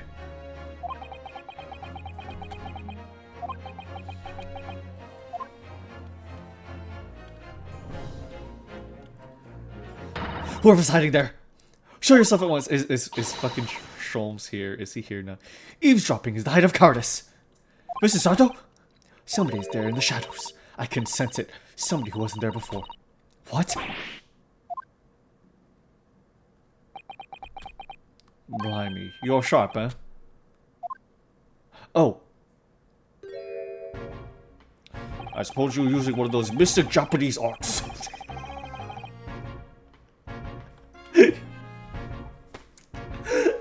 I suppose you're using one of those mystic Japanese arts, your kung fu abilities, your moon runes, like the art of stealth I heard so much about. If anyone was being stealthy, it was you, Inspector. Grexy!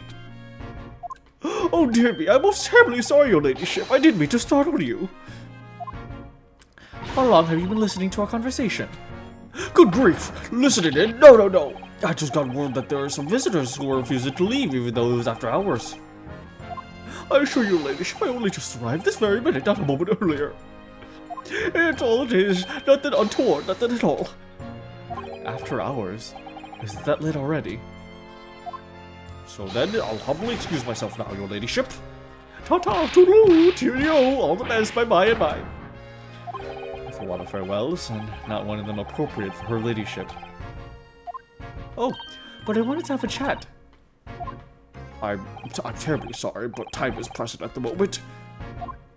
Oh, I see. That's a shame. If I don't get this emergency at the Supreme Court dealt with Sharpish, Lord Strongheart well... Emergency? Lord Strongheart? Nothing. Forget I said anything. Anyway, I'm off. Alright, Grexy, if you have to, but let's chat soon. Delighted. Charmed. I can't wait. If you please, my pleasure. That's a lot of pleasantries, and not one of them sounded sincere. He adores Iris. It's adorable. Grexy's so funny. He says such silly things. It's certainly entertaining to see an inspector of the police funning over a 10-year-old, funning to a 10-year-old girl. But anyways, I wonder what this emergency is at the Supreme Court. That's very worrying. I must attend to the court clerk's office now before it closes. Yes, of course. Thank you, Mrs. Sato.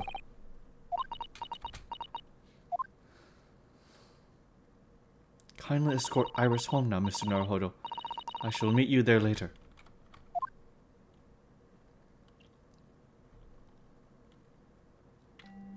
And so investigation came to an end. Susato-san went to file the necessary papers for my defense of Gina the following day. And then it hit me. I could no longer suppress the wretched feeling that had been gnawing away at my insides. Tomorrow, Susato-san would be leaving Britain and making way back to Japan.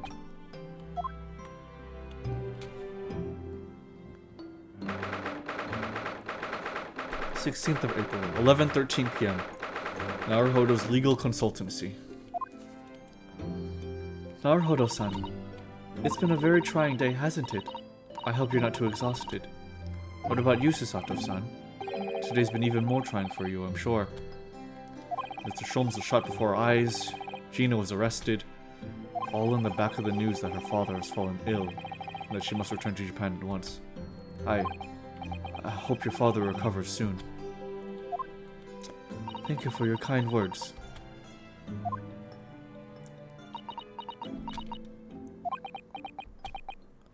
I wonder why it is that so many thoughts rage in my head like a storm, and yet I seem unable to find the words to express any of them. I know exactly what you mean. Anyway, I have one final task to complete as your judicial assistant. I swear, if she fills the eye in on the Daruma, I might cry. Don't do it. Once that is done, I shall make preparations for my departure tomorrow. One final task?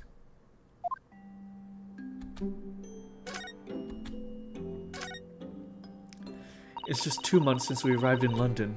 We've managed to establish this office. It was finally feeling as though we were settling in. I would be lying if I said I felt no regret. I'm so sorry, Susato-san. It's just so sudden. I really don't know what to think. I've had no time to gather my thoughts. I know we've only been here a short time, but in my limited experience of the courtroom, I feel I've learned something. And what would that be? It seems to me there are many facets to people's personalities. Facets? And like a jewel, the light plays off them in complex patterns, illuminating their actions and their motives. But we see only a small number of the total facets, and what is illuminated is only a part of the whole story. Wow. What lies in the shadows? What do those facets we cannot see look like? Perhaps there are some parts we'll never lay eyes on as long as we live. That's so true. That's so true. Sometimes I feel as though I'm blind to so much. But I keep hoping that one day it will all become clear. That all the facets will be illuminated, and I'll finally understand how everything fits together. Naruhodo-san. I suppose what matters is that we keep our eyes open and keep moving forward, even if the way sometimes seems dark. It's amazing to think it's just been 2 months. You've grown so much. Sorry? I've what? Oh, no. It was nothing. Unimportant. Do you know what time you will leave London in the morning? Yes. I picked up my ticket earlier. I shall be leaving here at 4 a.m. Oh my god. I see. Well, I'll escort you to the station. Absolutely not. Sorry? I'm sure you realize why I couldn't possibly let you do that. You have a very important day ahead of you tomorrow. Gina's trial. Yes, I know, but every word you utter will have the potential to determine Gina's fate. You must get as much rest as possible. Even though, like me, I'm sure you will find it hard to sleep. But please, for me, do try.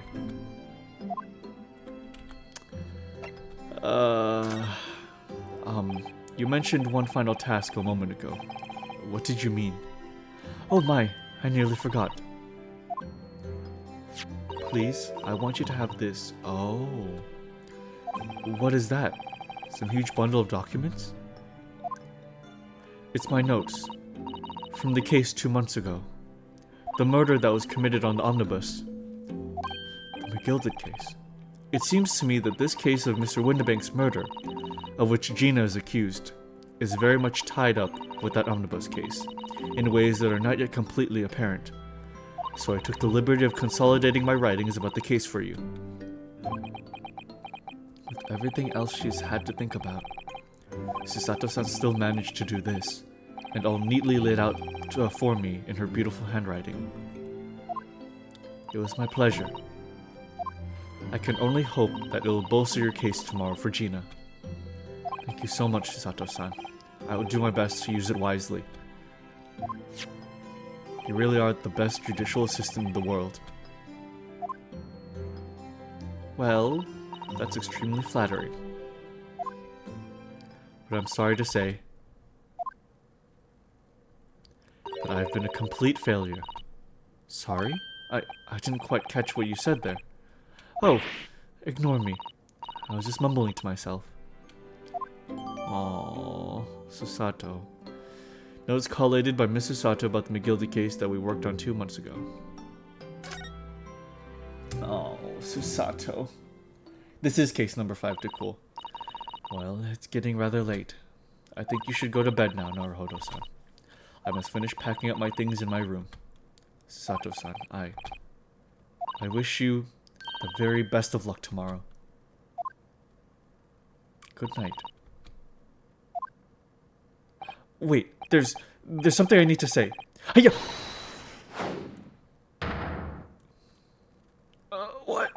What was that? A secret technique of mine. The Susato shutdown. Shut down?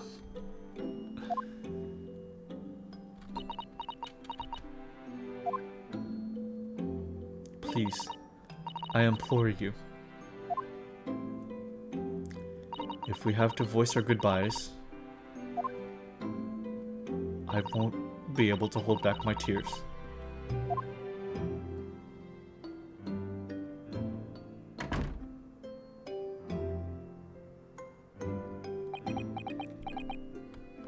Susato-san.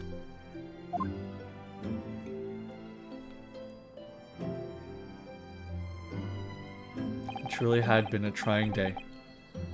On our feet for hours, getting Gina to open to us, and learning the truth about that nemesis of a case. Physically and mentally, I was exhausted, and yet the idea of sleep seemed impossible. But I forced myself to close my eyes, and as a cacophony of scenes of our lives here in London played through my mind. Eventually, my fatigue triumphed, and I fell into a deep sleep, on the floor, in scorpion position after Susato threw me, and my back became injured.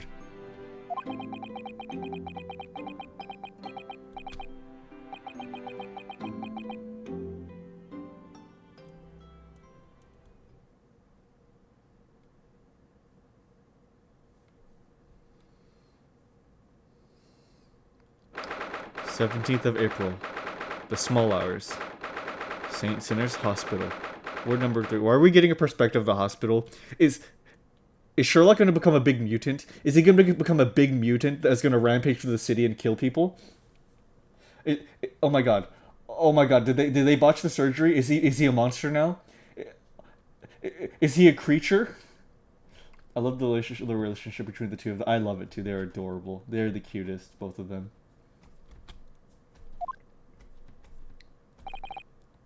Yes, I quite understand. That is a great weight off my mind.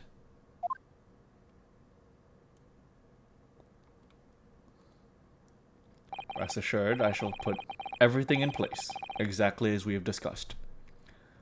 Thank you so much. It has been an honor and a pleasure to be acquainted with you, Mr. Sholmes. On the contrary, the pleasure has been mine. I bid you farewell, and Godspeed. My dear madam. Ooh, she's pulling something. Oh boy. If Sherlock became a mutant, he'd be less of a confusing mess than he was before. Very true. No, Herlock, don't become a big monster and ravage me, ha! You're irredeemable, Dartusa. Evil Holmes. Okay. I guess that's it. Mooney, can you confirm that the next thing will be the trial? Do you think we can finish the trial in the next session? You think we can do it?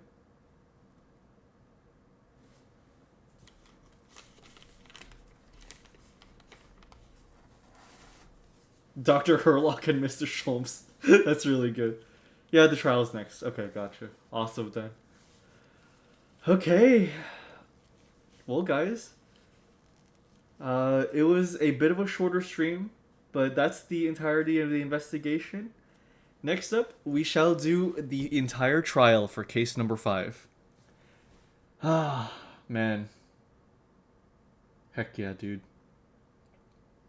But yeah. That concludes that. Thank you guys so much for making it today. No. Wait, no. As if you're only 1/3 through the chapter? Should I keep going then? Holy shit. Okay, I guess I should go a little longer then. Oh, shit, right? Oh my god. Only 1/3?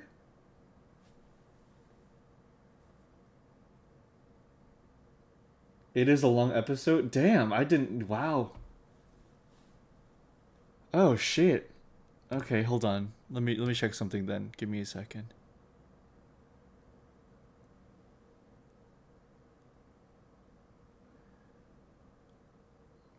Okay, let's see.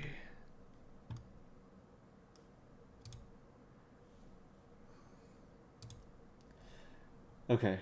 Damn, I was about to put my bedtime hat on. I guess kind of... Shit, dude. 1/3 through the chapter? That's insane. Okay, we'll go a little bit longer. We'll go a little bit longer. Just a bit. Like 30 minutes at most. Let's just at least begin the trial. Let's begin the trial. I think I'll just begin the trial and then we'll save it, you know? Okay.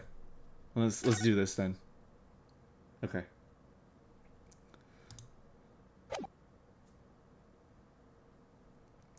When I awoke the following morning, Susato-san was already gone. Outside the window, the rain came down in sheets. And so began an even longer day than the last, one that I would remember for the rest of my days. 17th of April, 9:32 a.m. The Old Bailey. Defendant's antechamber. Oh, give me just a second. I need to confirm something real quick.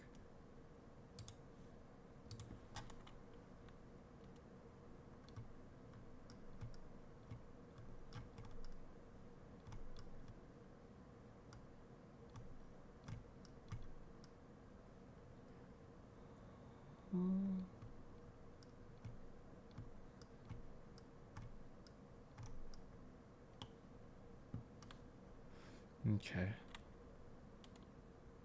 Okay. That's alright then. Alright. All good. All good.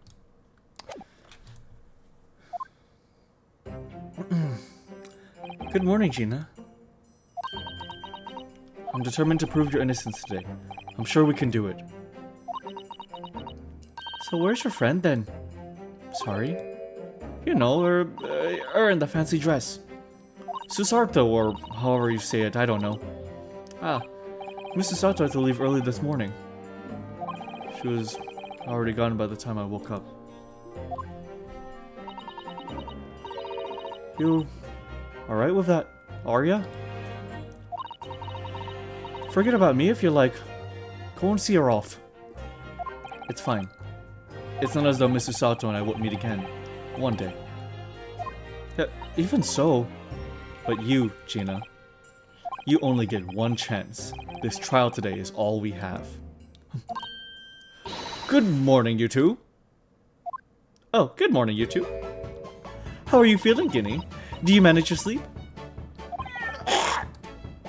Iris, what are you doing here?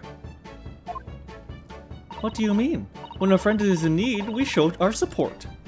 Isn't that right, Waggy? Waggy! Great way to show your support, kitty.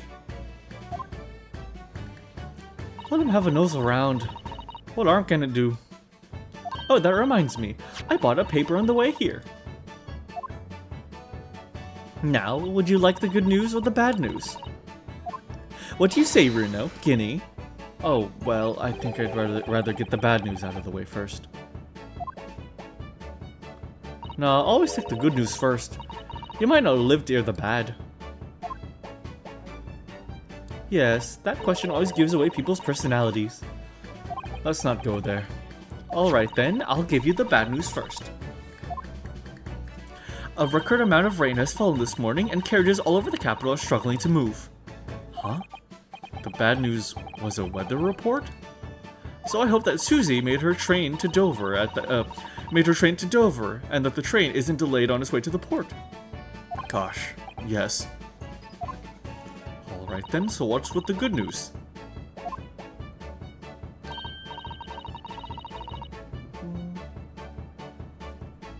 Well, the rain is forecast to subside this afternoon. So even if the train is delayed, it should be able to make up the time later. Well, that is good news, isn't it? I will hydrate right now, thank you.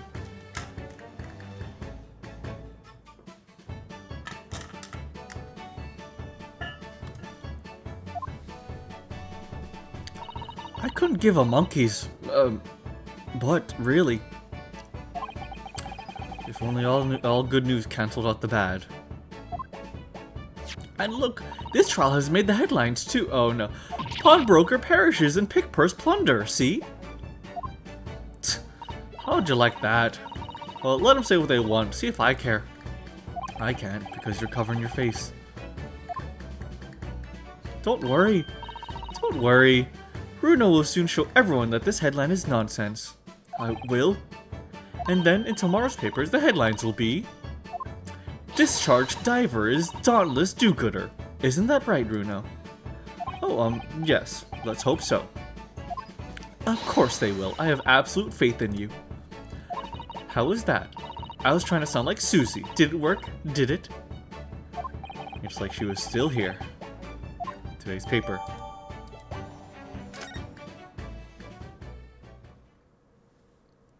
Good luck then, Bruno. I'll do what I can. Obviously, I don't know the law like Susie does, but still. I'll be by your side the whole time, giving you moral support and encouragement. I'm not sure that big thing is as comforting as you think it is, to be honest, but thank you, Iris. That's very kind of you. Oh yeah, Iris. Yes, Guinea? Well, I was wondering, is all, about Sholmes. Did they fix him up alright? Yes. The operation was a great success. But Hurley still hasn't come around yet. Huh? I've asked a friend of mine at Scotland Yard to send a telegram as soon as he wakes up. I'm sure Gregson will let us know the moment there's news. Madam, I do not think that you can bring that in a courtroom, I think. I don't know the law, but I have this gun. Oh, alright. No, Susato-san, and no Mr. Sholmes. It's all down to me today, to prove that Gina is innocent of this crime.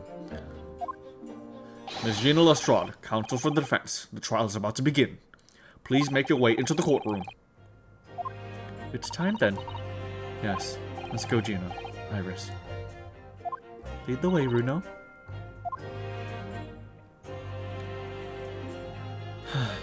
Poor Gina. She's trying to put on a brave face, but I can tell she's worried. And scared. I have to believe in her from start to finish. That's the weapon that will secure our victory here. If I learned anything from my great friend, it's that.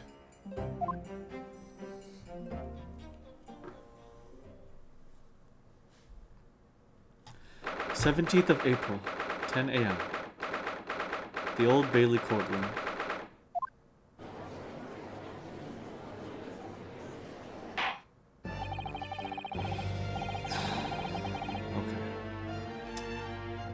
Okay. Her Majesty the Queen, I hereby declare the court to be in session. This trial shall determine the guilt or innocence of Miss Gina Lestrade. I now call upon the counsels for the prosecution and defense to declare their willingness to proceed. The prosecution is ready. The defense is ready. Lord Van Zeeks, my lord, remind me, how many years ago was it that you withdrew from the public prosecution service? It was some 5 years ago, my lord. Yes, and then 2 months ago you resurfaced somewhat unexpectedly, and here you are again today. Are there some circumstances of which the court should be aware to have led to this erratic behavior? In what one might describe as your former 5 years past, You dealt exclusively in matters concerned with the highest echelons of society and government. Really? Yet today, you choose to try a simple case of burglary and murder. I confess I find it more hard than a little befuddling counsel.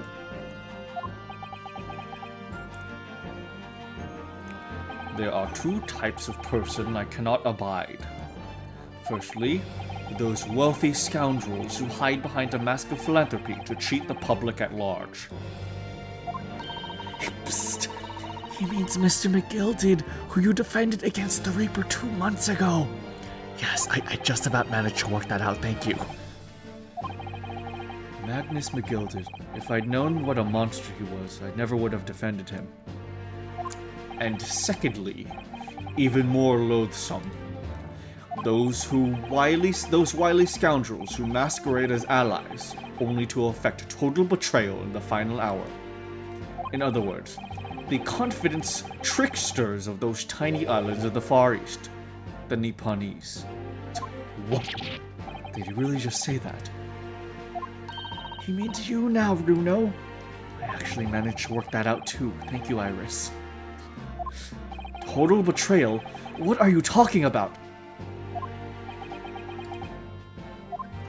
That torrid look of hatred in Lord Van Zeek's eyes. Was that directed solely at me? Or was he talking about all Japanese people?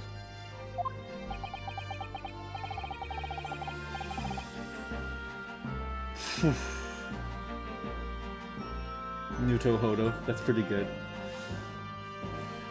An alarmingly scathing explanation, Lord Van Zeeks. Still, the judiciary welcomes the return of the so-called Reaper of the Bailey, feared by all London's malefactors. Your lordship is too kind. Now, jurors, the 6 of you have been selected at random to represent the will of the people in this trial. Oh, hey! Woohoo! Oh, hey, she's back. Oh, and the maid's back. Wait, the old man's a doctor now? Wait a minute. That scary looking guy, he has a mouse now. Huh. Is that an eye doctor?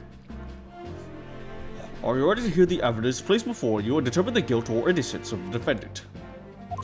Former lieutenant of the British Army here. Don't you know? Chaps like me were born ready. Clean crockery, clean cutlery, and clean conscience. His lordship's motto is very appropriate here, I think.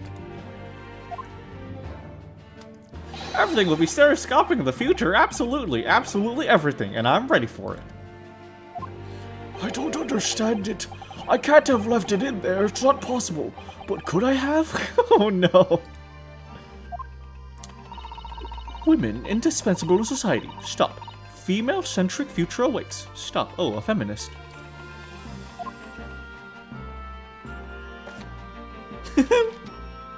Good day. I'm visiting London for sightseeing. I would like to take bus to Crystal Tower, please. Oh no. A tourist. The Russian coup is just there. Dude, can you imagine becoming a tourist to like a nation and then becoming a juror in a murder case? Oh my god, bro's lost.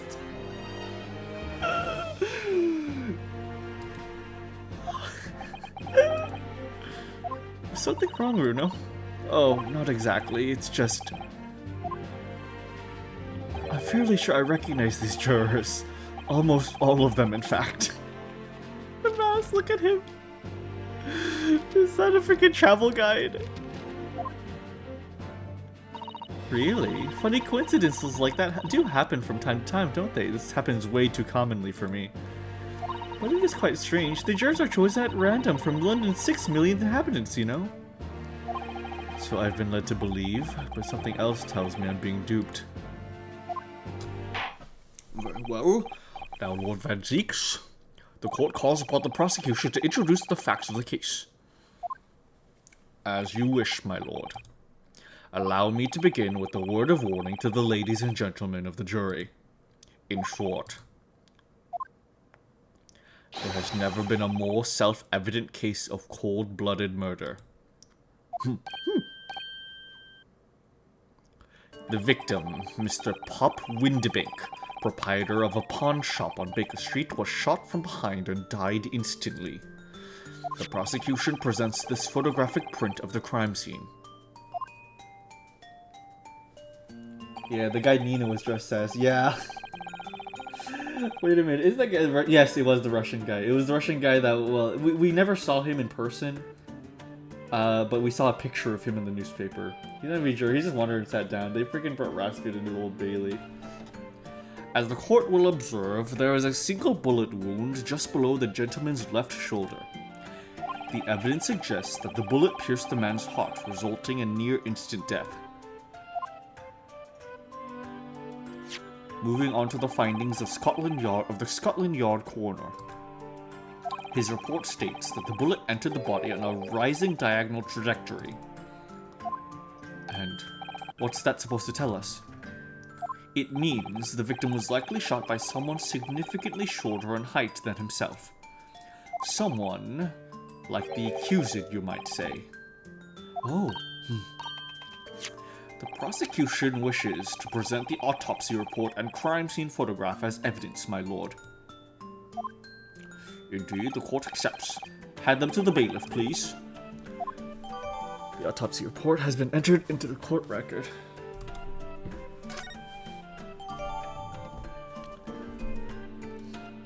The crime scene photograph has been entered into the court record. I now ask the court to turn its attention to this plan of the establishment where the incident occurred.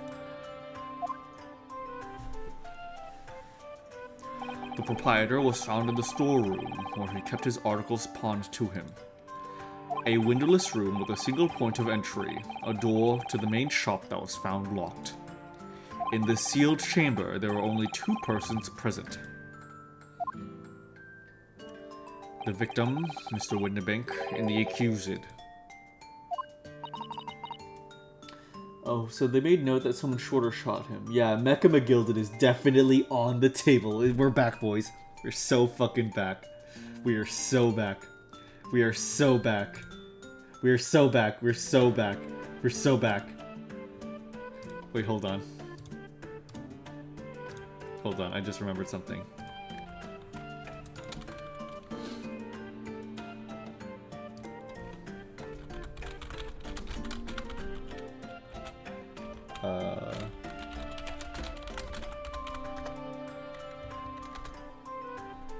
Let me make sure I need to make sure I have this. Hold on.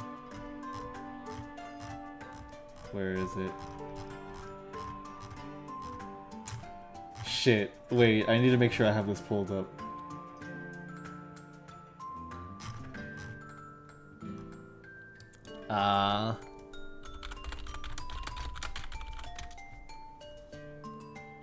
Damn it. I've completely forgot. Wait, maybe it's...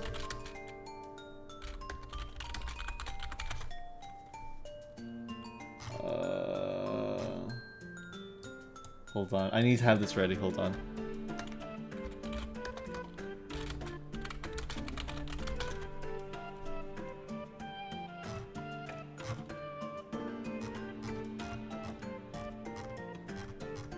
Damn it. Yeah, okay. That's whatever. I was gonna pull up that big freaking British bloke. I forgot what he's named. I got a bone to pick with you.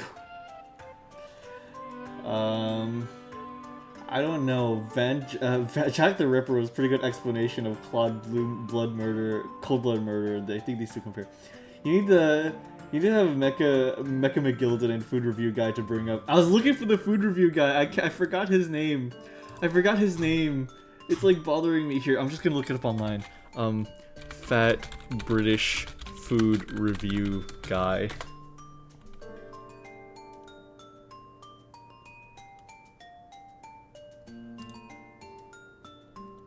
Oh, there he is.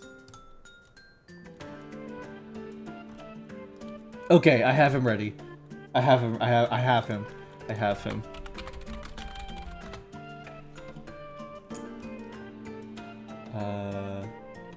There we go.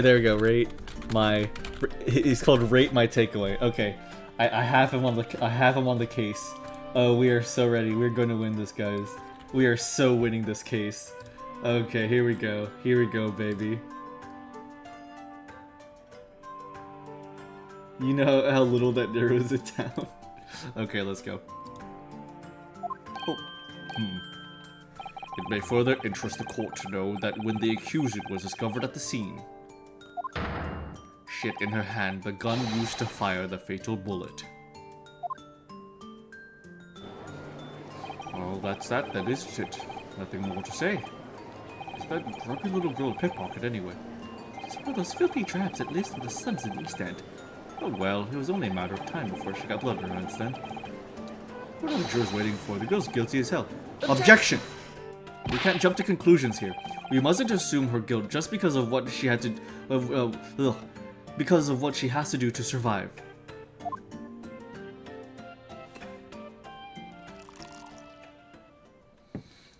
My learned Nipponese friend. Oh, he hesitates before friend now. He really hates us. It is you who mustn't jump to conclusions.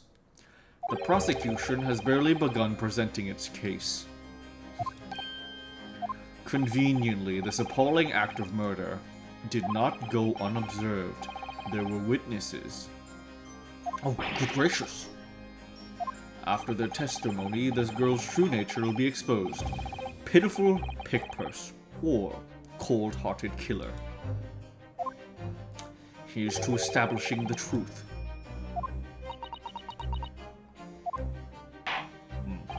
The court will now take the floor plan and firearm into evidence. Hand them to the bailiff, please, Lord Van Deeks. At once, my lord. Crime scene. Okay. Revolver entered into the court record. This isn't good. Real quick.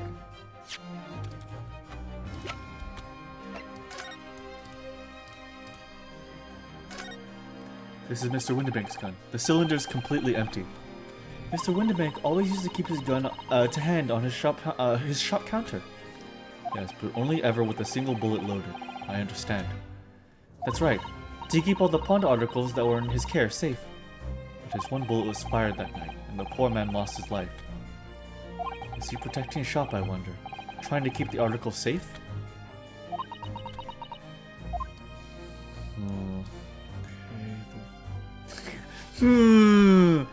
Looks down the revolver. Okay.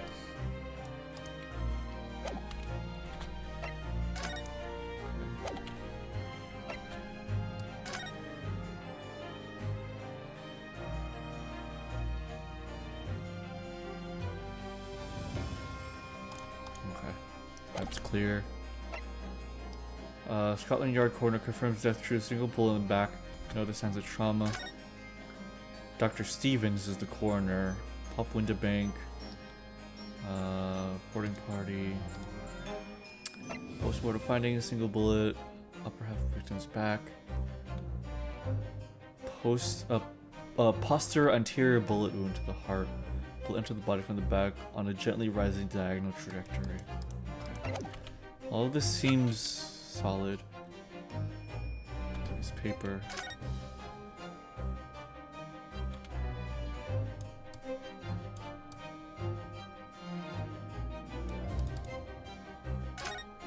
There's a sensational story lower down the front page as well. Look. Ministry mole. Classified secrets may have been leaked overseas from Ministry of Justice. For a 10-year-old, Iris certainly has her finger on the pulse of the world news. It's about secret communications between Great Britain and its allies. Apparently, they're being intercepted by hostile nations. Communications are being intercepted, but how would somebody be doing that? That's the question, isn't it? I've come up with 3 different possible methods so far. Are you looking for a new career, Runo? No, of course not. I wonder. Perhaps this is what Lord Strongheart was talking about yesterday. Yes, it could be. And it could explain why he has Grexy running from pillar to post at the moment. Interesting. How is that relevant to the case? How will that be relevant to the case? What's going to happen in this chapter? Jesus. Pawnbroker perishes and pickpurse plunder. How awful. For Guinea, I mean. Tomorrow's headline will be Discharged Divers, Dauntless Do-Gooder, right? Yes, something like that. If possible, I'd like to go even bigger. Bigger? How? Proud pickpocket protects planet post-trial, perhaps. Protects planet? Oh, I can't wait for tomorrow now. It's going to be so great.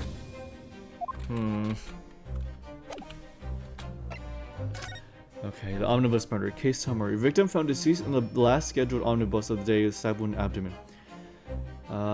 Details of victim. Name, Mason Milverton. Oh, his actual name. Brickmaker, East End of London. Defendant Magnus McGilded. Prosecuting attorney Lord Beric von Zeeks. Mr. Narhodo. Conviction was assured with 3 eyewitness testimonies. However, a surprise 4th witness testimony resulted in acquittal due to insufficient evidence. Okay.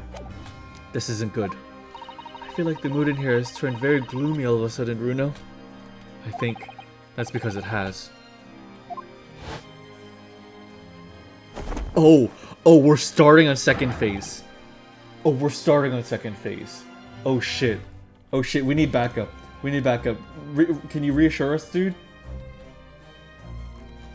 Don't challenge what they've got, so they give you an hour to finish this bad boy off. We only have an hour to fight Van Zeeks? What? Holy fuck. Bring forth the witnesses to the foul murder of Mr. Pop Winterbank on the 16th April of this year.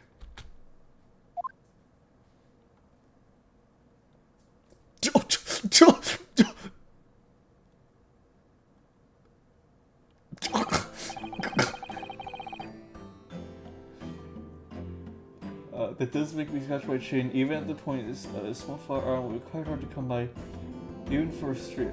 Look, I was about to die there. Thank you for reviewing it.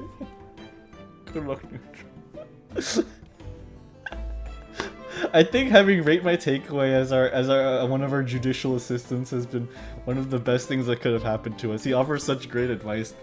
Witnesses, state your names and occupations for the court.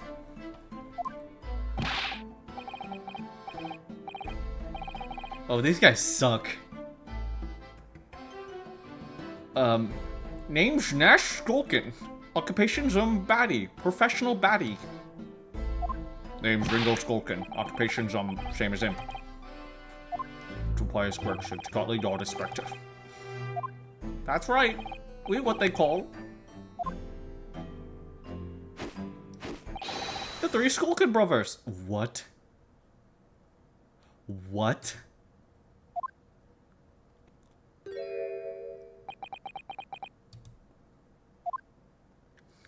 What are you looking at me like that for? Don't love me with you lot. Oh, blimey, that's cold. Don't you know what we're going through? It's our oldest brother. Lost contact with him we have. So we're scouring every shaded corner of the capital.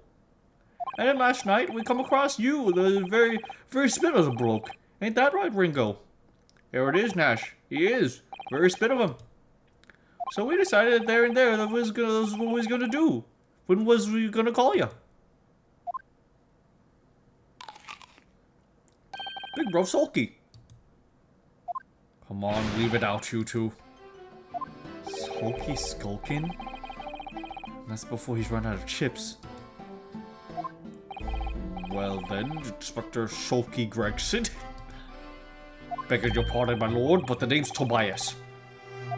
What I would like to know, Inspector, is what you are doing in the witness stand.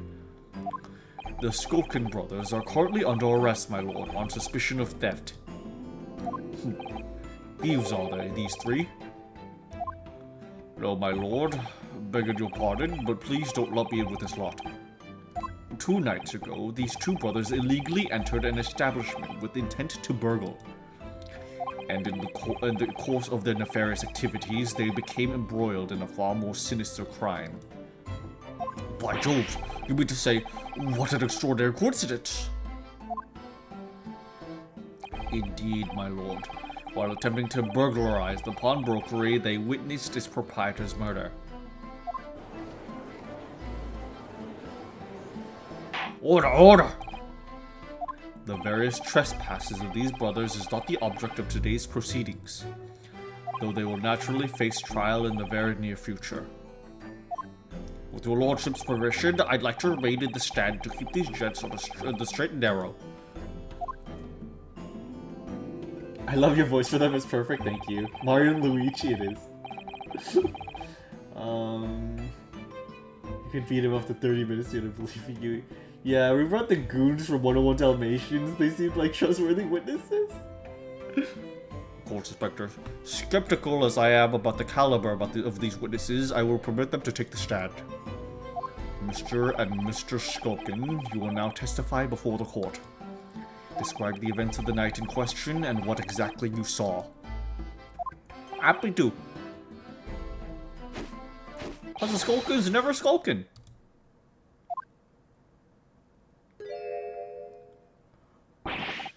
These guys fucking suck. Witness testimony. Illegal entry. Who was walking down Baker Street in small hours and the gap's door was ajar, see? It was like some kind of sign begging for us to go in, it was. But once we got inside, Cora blimey lummy, we heard a gunshot from the back. We went to see what was what. One door was locked from the inside. We never done nothing, Governor. We never took nothing. We just left thereafter nice and quiet. A terrible coincidence, it would seem. At the precise moment these miscreants entered the property, an even more sinister crime was afoot. The witness's testimony is consistent with the crime scene in every detail. What testimony? The door providing access to the storeroom for the main shop was indeed locked from the inside, and within only the victim and the accused were found. I must say, it does appear to be an overwhelmingly simple case. Still, the defense may cross-examine the witnesses now, of course. Counsel, if you please. Counsel?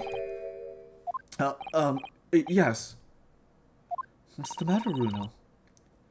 Sorry, I was just stunned into silence for a minute by the blatant lies being told by the pair in the stand. I know that it's all nonsense, because I saw it with my own eyes. I'll just have to expose their testimony for the pack of lies it is. Cross-examination. Illegal entry. Who was walking down Baker Street in the small hours of the and the gaff's door was ajar, see? Hold it. Hold it! The front door of Winterbeck's was ajar, you say. What time of night was this? Must have been about 1. Right, Ringo? Yeah, I'd say so. Right, Sulky? How would I know? The place would have been shut at 1 in the morning, just like every other shop in town.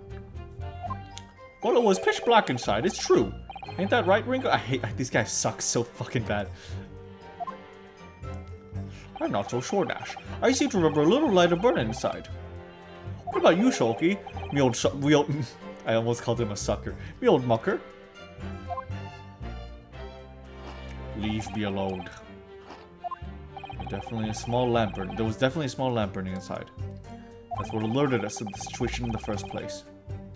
And when these gentlemen ventured into the open establishment, the accused, Miss Gina Lestrade, already had the muzzle of her gun trained on the unfortunate victim. Objection! That's pure conjecture! Huh. Perhaps. But it changes nothing. These brothers inadvertently wandered into the middle of a cold-blooded murder, simply because they found the door of the victim's establishment open and ventured inside. Right, that's what happened. It was like some kind of sign, begging for us to go in, it was. Hold it. Hold it!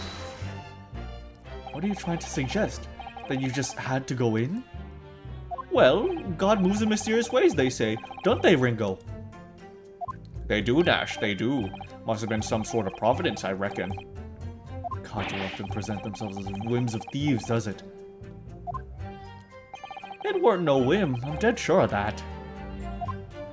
It weren't, Nash, it weren't. Like we said at the time. You don't just find doors in the middle of the night like that. Nah, there's no two ways about it.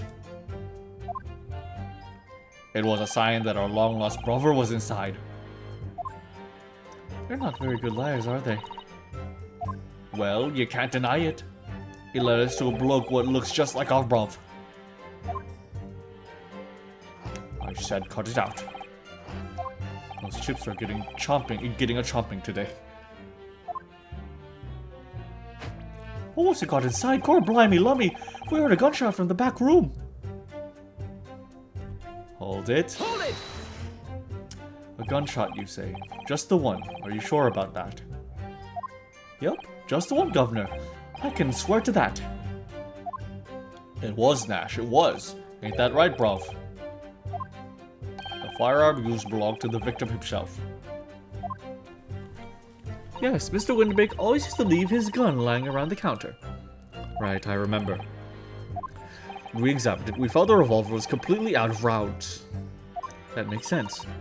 Mr. Winterbank always used to say he only ever kept a single bullet loaded. That's true. I remember him saying that as well. So we can say with considerable certainty that only a single round was discharged from the firearm used as a murder weapon. Yes, my lord, we can. And I should remind the court that the firearm in question was discovered in the hand of the accused. Wonderful. We went to see what was what, but the door was locked from the inside. Hold it. Hold it! Do you mean the door between the main shop and the storeroom?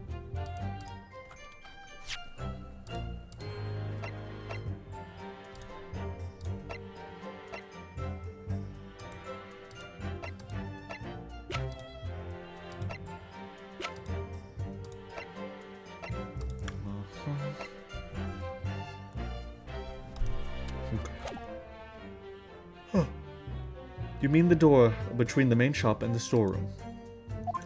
If my learned friend is having difficulty grasping the situation with his Chinese brain, perhaps a drawing would help. Excluding the shop's entrance from the street, there is only one other door. That is of the storeroom. Of course, there was only a little oil lamp burning. Not much to see by.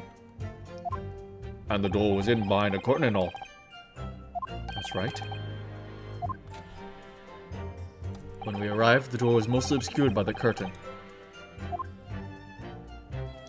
Tell me, why exactly did you try and open that door? Eh? Any normal petty thief would run at the sound of a gunshot, I think. Oh, well, your turn to wrap it, Ringo. Well, Nash, yeah. I suppose you'd have to say we ain't normal, eh? Broadly speaking, humans respond in one of two ways on hearing a gunshot or scream. The timid flee, gripped by fear, while the courageous investigate to see if they might help. These gentlemen are of the latter inclination. My learned Nipponese friend, it would seem, is of the former. You are not looking at those two fucking guys and saying that they're courageous. Look at them. Van Zeeks, look, you are so cool, you are so handsome, and I would become bedmates with you. But you, come on! Look at them! Alright. Somehow I just proved that I was a coward that night. Thank you, counsels. So I believe we all understand that the door was locked and could not be opened. Proceed, witnesses. Bullshit. Thank you, Drex. It's good to see you. I hope you're doing good, Drex. We never done nothing, Governor. We never took nothing. We just left after that, nice and quiet. No. Hold it! You didn't do or take anything. Is that your story? Well, it was a bedlam soon as, weren't it? It was, Nash, it was. Didn't even have time to pull me dukes out me Lucy lockets. Are these guys speaking English? So, with no time to take your hands out of your pockets, you just left nice and quietly, you say? That's right, Governor. Nothing we ain't more than violence. Peace-loving nibblers, we are, not bludgers. We are, Nash, we are. Never even pulled me dukes out of me Lucy lockets. Stop saying that! So, you'd clearly like us to believe. Eh? Come again? As you fled from the pawnbrokers that night, did you not run into anyone else?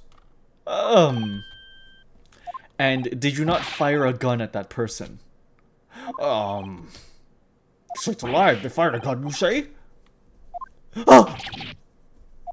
Blimey, Governor. You ain't telling us it was you in the doorway. It was. Why the bleeding Nora? Did you mention that before? You were armed with a gun. And as you fled the scene, you fired that gun at London's greatest detective, Herlock Sholmes. You shot the great Sholmes? I did hear that, actually. There's a rumor he'd been rushed to a hospital. The great Sholmes? That's beyond the pale. On the night in question, this pair were arrested by the police within minutes of the discovery of the crime scene. Their suspicious countenance rapidly gave them away. And when searched, a firearm was indeed found in their possession.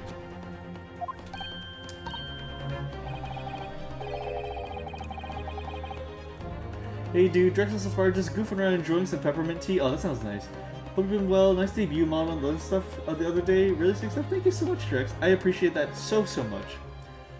Yeah, I'm doing alright, my friend. The red one is on the box. Oh, he is? That's great. Furthermore, the barrel shows signs of a shot having been fired from it. The prosecution invites his lordship to examine the firearm recovered from these brothers. Yes, indeed. Remnants of powder around the muzzle, as you say, counsel. The court will hold this weapon as evidence. Skulkin Brothers gun. A firearm found in the possession of the Skulkin Brothers upon their arrest. There are signs that a single round was fired.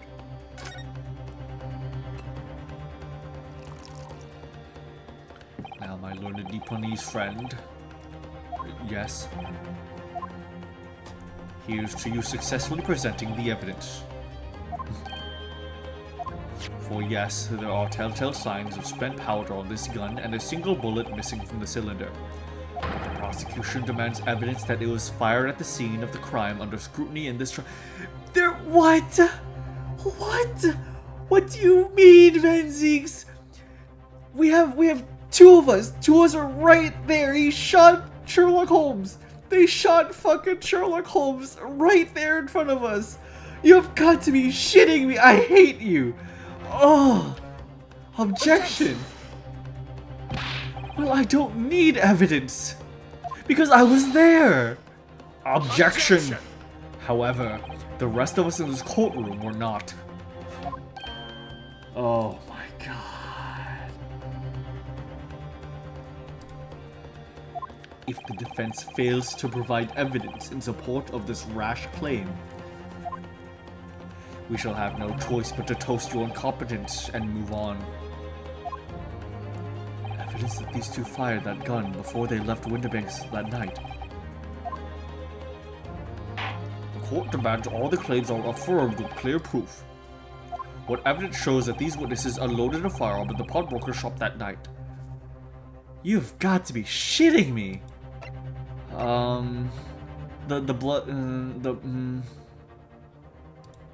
The blood samples, right? It's the different blood sample.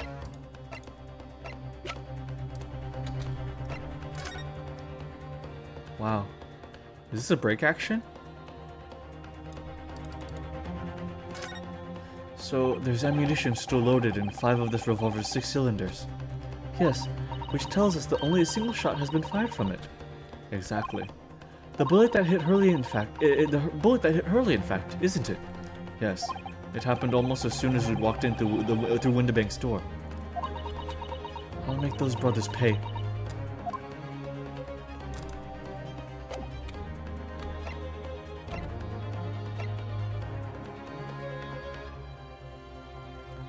Unloaded a firearm in the pawnbroker shop that night.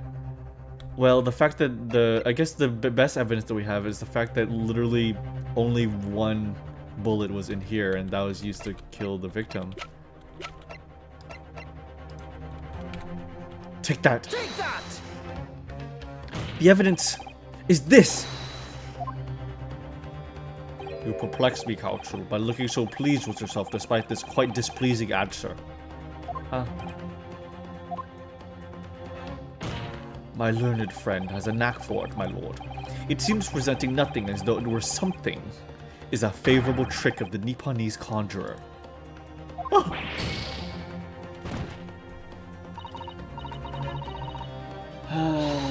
You're very welcome, great to hear. I love the position your hand lands a perfect with gun. It is as if he's pointing a gun at Ryunosuke. Van is just pulling every goddamn rule in the book to fuck over the greatest hatter of the British Empire. He's gonna warp out to demolish our boy, he is. I wish it was the other kind of demolish, and not the lame kind. Well, I think it takes a certain genius to give such a completely wrong answer personally. The kind of genius I could really do without. Time to think again.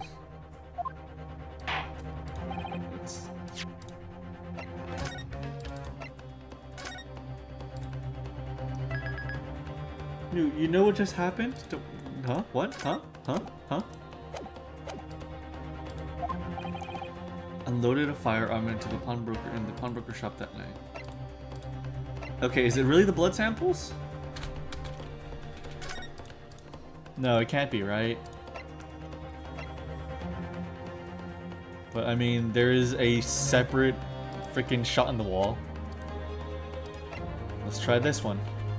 Take that. Take that. Okay, thank goodness. I thought I was overstepping. I thought I was like going way too far into the future. Your perfect one just died. Oh goddamn. The evidence is in this portfolio. What on earth do you have there, Counsel? During the course of our investigations, we discovered a number of bloodstains. Not trusting the police to do the job they're trained to do. How arrogantly Nipponese of you. Well, anyway. We analyzed all the blood samples we found and recorded the results in this portfolio. And you claim to have the evidence the court is demanding therein. Yes, my lord. No more dallying then, Counsel. Present the pertinent evidence at once. What do you have in your portfolio that proves these witnesses unloaded a firearm at the scene? Well, this one. Take that. Take that! What is that? Explain. It's a photographic print taken at Winterbank's pawnbroker in the day of the incident. From the scene of the crime, is it? Is that a bullet hole? And if my eyes do not deceive me, it appears the bullet is still lodged there.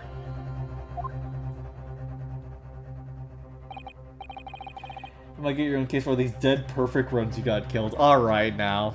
Kick your ass. Yes, as your lordship noticed. The bullet pierced Mr. Winterbank's calendar. The date shown being the 16th of April, the very day of the pawnbroker's death. The incident occurred at 1 hour before midnight.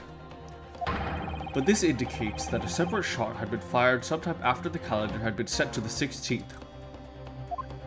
That's right. And while it isn't irrefutable, the defense believes this is credible evidence that the witnesses did fire a round from their gun in the pawnbrokers that night.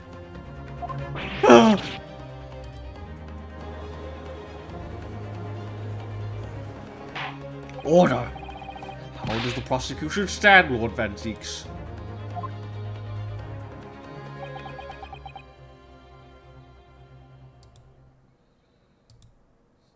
If that is the direction my learned friend wishes to take, the prosecution has no objection. What? But you'll forgive me for flinging my hallowed chalice, my iconic hallowed chalice, aside in disgust at the repugnancy it exposes. Yes, on the night in question, these brothers entered the pawnbrokery illegally. And like the bold baddies they claim to be, opened fire on the new arrivals before fleeing onto the street. Huh? Take it easy there, Governor. You're gonna land us in the soup. Yeah, we had a deal. We weren't gonna get into the details. Tell them, Sulky. Tell the broke straight. I have nothing to add. So he knew, did he? Van Zeeks knew their testimony would almost certainly expose the extent of their crimes. It would seem now that I owe my learned Nipponese friend a word of gratitude. What do you mean? What I mean is that you have helpfully confirmed an important fact. What fact do you refer, Lord Van Zeeks? As has been established, at the point of their arrest, a single shot had been fired from the brother's gun. However, if that shot found its target in Mr. Sholmes, then clearly these witnesses cannot be accused of the fatal shooting of the proprietor and victim.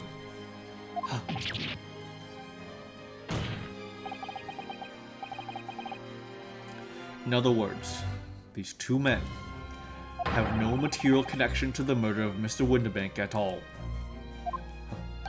So that's it.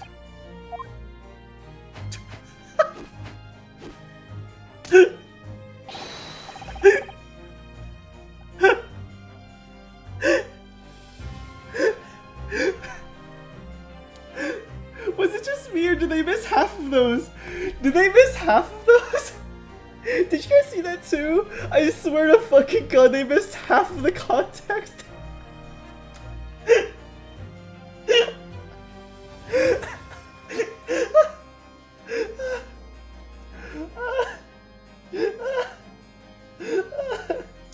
Get these jesters out of here.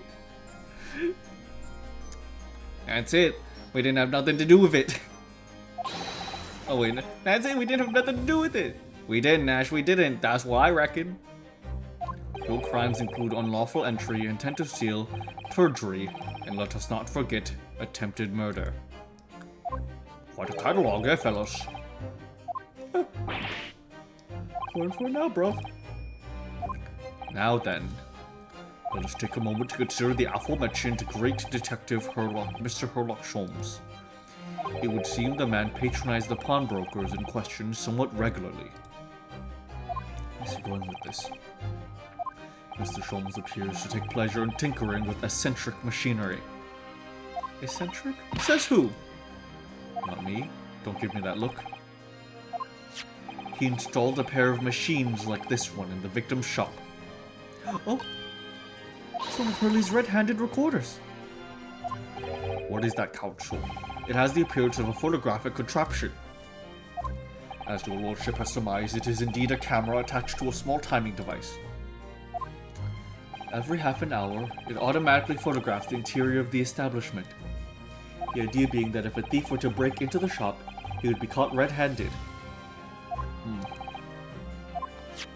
The prosecution has obtained the photographs taken by the device on the night in question.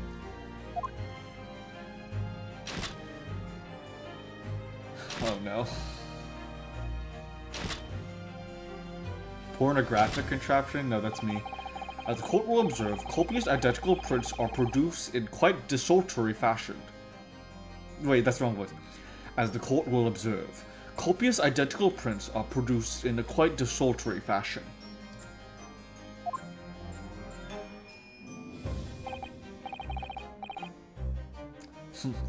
Rather prodigal, I feel. In fact, there are two such devices in the victim's shop, my lord. If I may refer to the court plan of the refer the court to the plan of the premises, the respective positions are here and here. You'll see these cameras produce a print every half hour. I'm afraid I fail to see how that would help if the anticipated thief conducted his activities in one of the many 30-minute intervals. One can only pray the would-be criminal lingers, my lord. On the night in question, the witnesses currently in the stand were not caught on camera.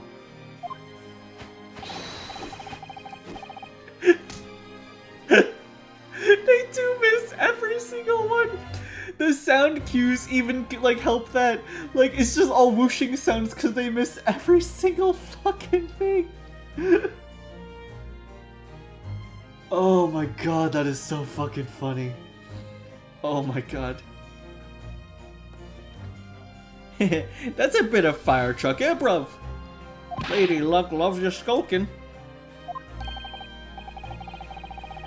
Witnesses, at what time did your trespassing begin? Huh? Must have been just after 1. Right, bruv? Must have been, Nash, must have been. Yeah, just gone 1. In which case, minutes before the brothers entered the establishment. What scene might we expect to see within the shop? Let us examine the evidence. Good lord. It's the defendant. Miss Gina Lestrade.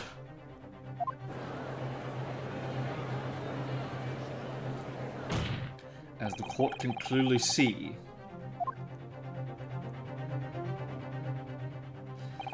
the accused is pictured, gun in hand, facing the victim over the shop counter. No doubt coercing the proprietor to open the door to a storeroom. Quite. One can only too easily imagine the events that unfolded. The court will take this photograph and put as evidence, if you please, counsel. Oh no. I don't believe it. Kenny. In short, the accused is the only person who could possibly have killed Mr. Windibank. Go!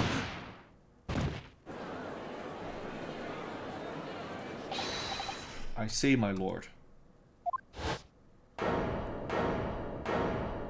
Oh. I say, my lord. Wonder if I might put in a word at this point. Go ahead, Mr. Forbett. Took a ballet bullet to the knee in the Battle of Maiwan, 1880, don't you know? Decorated for it and all that, but forced to retire from service, sadly. Come on, I trust you, man. Come on, you're cool. Of course, metal can never outshine the exploits of chaps like us in the battlefield. Yes, Mr. Forbett, and what exactly is your point? Carried on the battlefield after retirement, you see. The battle of daily life, if you like. And here I am now, leading this small squadron. 6 men, all good and true. And we'll all go down together, you mark my words. One for all, and all for one.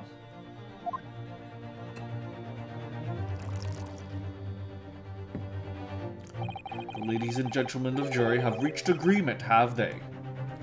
Is that what we are to understand? Well, Mr. Forbett, is that correct? In a matter of speaking, yes. This is the Gerdub Squadron's position, sir. What? No. It's too soon to make a judgment here. Status report for the court, men, on the double. His lordship insists on promptitude at all times, and that goes for making decisions too. I think you'll find the truth as clear as day now. I could reach out and touch it. I would have left it in there. I just wouldn't. But in all honesty, I can't actually remember. Situation clear. Stop. Room for doubt. Stop. No room for doubt. Stop. Truth now undeniable. Stop. I am very sorry, brothers. They are unlucky. Very well. I now call upon each member of the jury to state his or her leaning in this matter. Allows to considered verdicts to the court. Guilty. Guilty. Guilty. Guilty. Guilty. Guilty.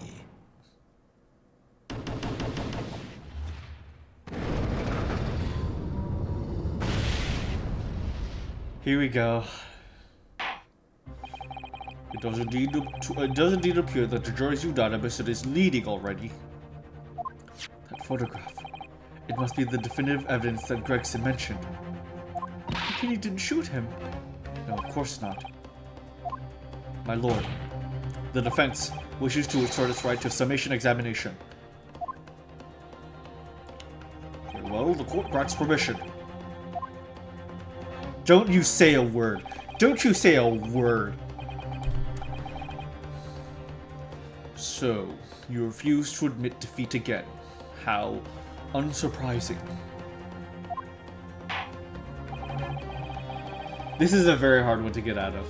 This is the one time where I'm like, yeah, Van Zieks kind of has it, but you know what? I'm gonna hope for the best. I'm also going to save again.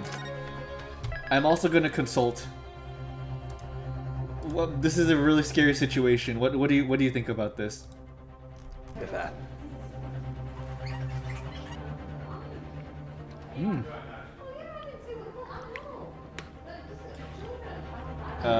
What do you have to say? I'm gonna knock into this. See how far we can get through. Good idea. We don't know what's ahead. We just have to keep on pushing forward.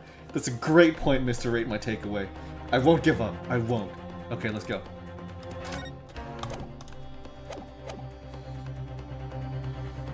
We shall proceed immediately with the summation examination. Mr. Forbin, are all members of the jury ready? Absolutely, sir. Always ready for action, my chaps. Very good. Ladies and gentlemen of the jury, will each explain on what grounds you have determined the defendant to be guilty.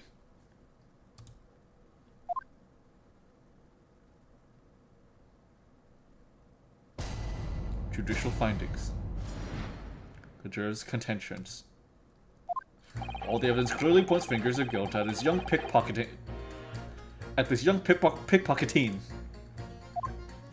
As a housemaid, I should like to see all filthy eyewears promptly and rigorously eliminated. I think you'll find that if you look at the photograph in stereo, the truth will just pop out. If I left it in there, I should think there'll be repercussions by now. Did he have surgery and just leave an instrument inside the patient? Line made up. Stop. Global radio transmission of verdict to follow. Stop. In Motherland, we never judge by clothes, judge by head. I am convinced brothers are innocent. Fuck yeah, Rate My Takeaway. You always know what's up. The Naruto lineage was built on your teachings. Oh, man. Okay, I think after this segment, I'll call it, because I'm feeling it a little bit. So yeah, I think after we get through this one, Rate My Takeout is the MYA of the game. MYA, you mean MVP? The circumstances of the crime and the evidence do indeed implicate the defendant rather comprehensively.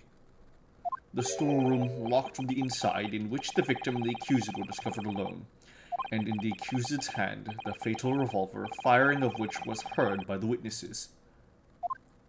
Not to mention this print.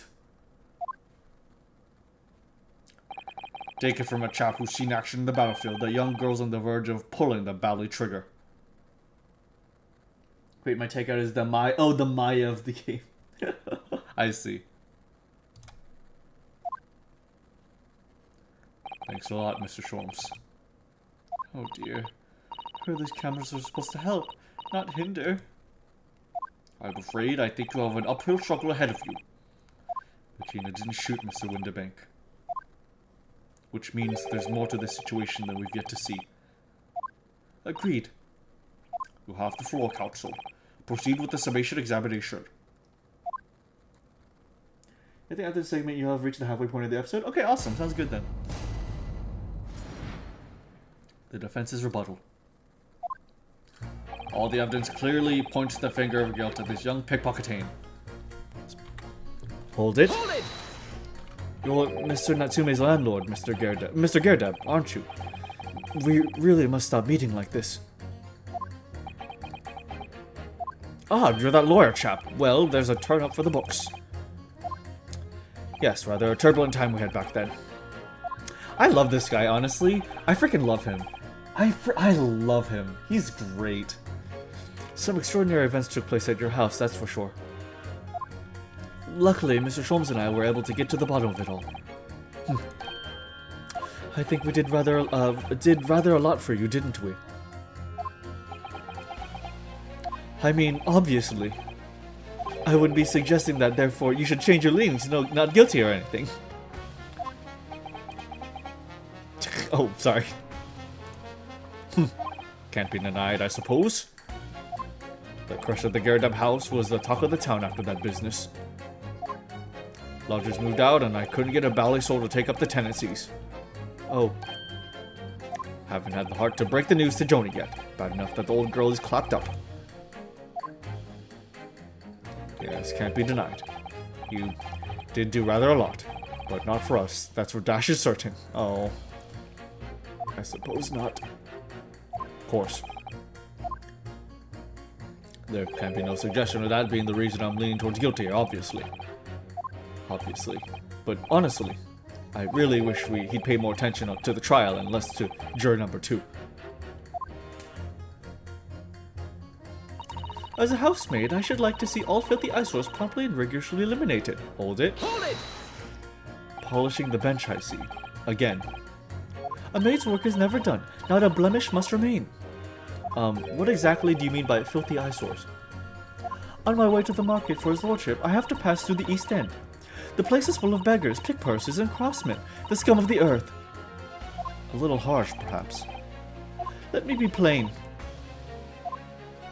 If it were up to me, all those back slums would be made spick and span or eradicated. At least we have people like the great detective working to achieve these important goals. You're referring to Mr. Sherlock Holmes.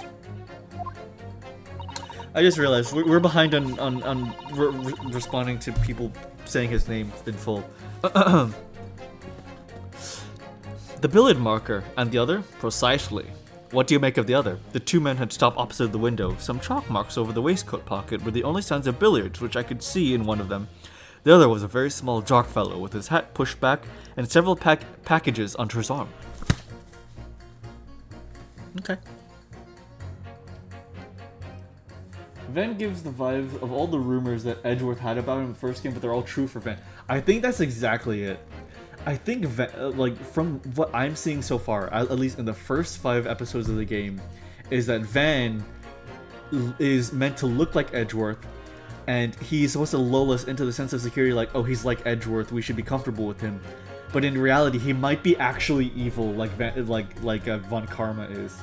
Like, that's what I'm wondering if he's just literally a serial murderer, you know? Like, what if he's literally just a serial murderer? You know, would that be crazy? That's what I'm wondering about. I don't trust him. He's great, he's awesome, he's handsome, he's perfect, but I don't trust him.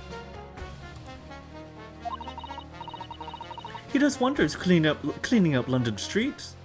In my opinion, he should be declared an honorary maid of the capital. Mr. Sholmes, a maid? Imagine that. It certainly feels that way. It's really quite unforgivable. Gutter scum, having the audacity to shoot our very greatest detective. Minor detail, it was the 2 brothers in the stand who shot Mr. Sholmes, not the defendant. A minor detail indeed. They're all gutter scum as far as I'm concerned. Well, it just might be an idea to get our facts straight anyway. Yes, all right. I shall amend my statement. Those brothers are the scum of the earth. They should swing for shooting the great detective. Oh, she wants them freaking dead. Okay.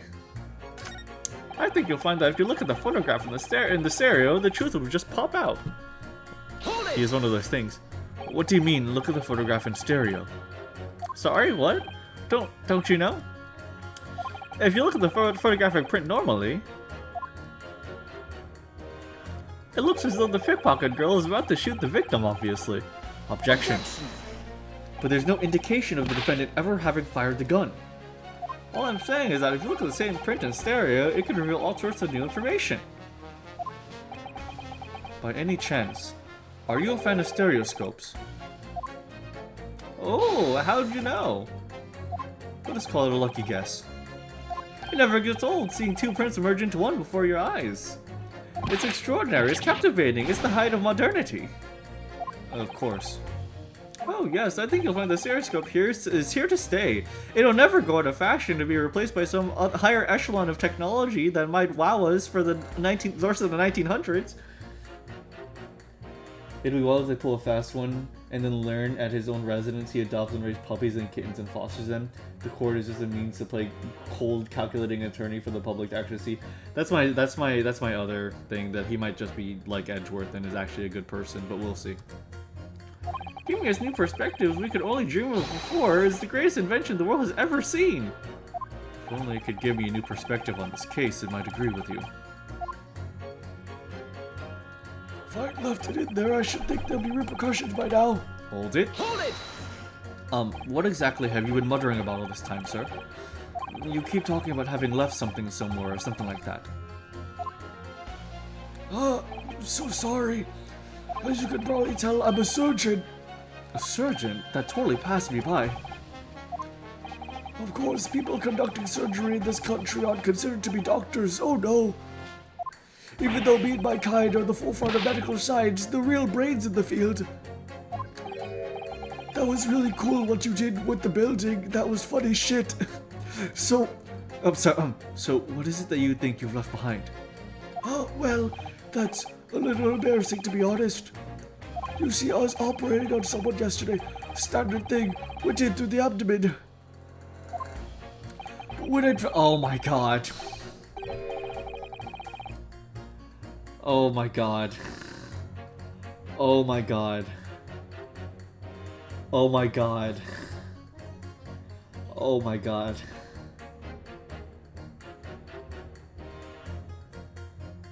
Oh my god. He's the guy that operated Herlock. Oh my fucking god. Did he leave a scalpel inside of Herlock Sholmes? Oh my fucking good lord. Oh Christ. Oh. Oh my god.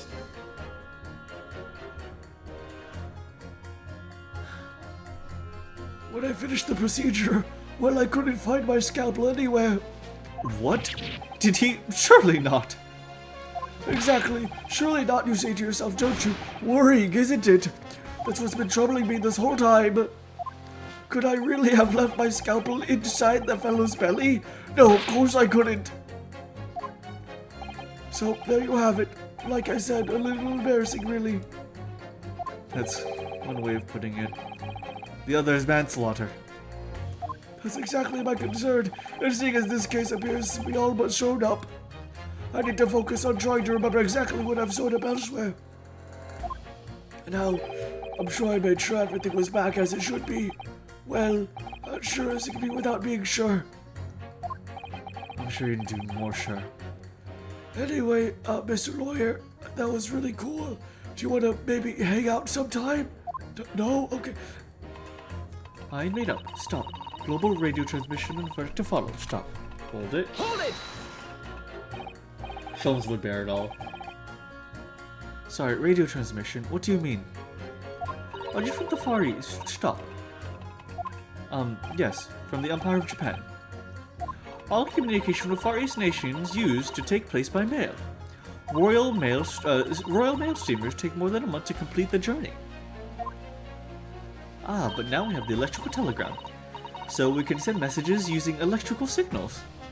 Thousands of miles of cables have been laid along the ocean beds connecting the entire world.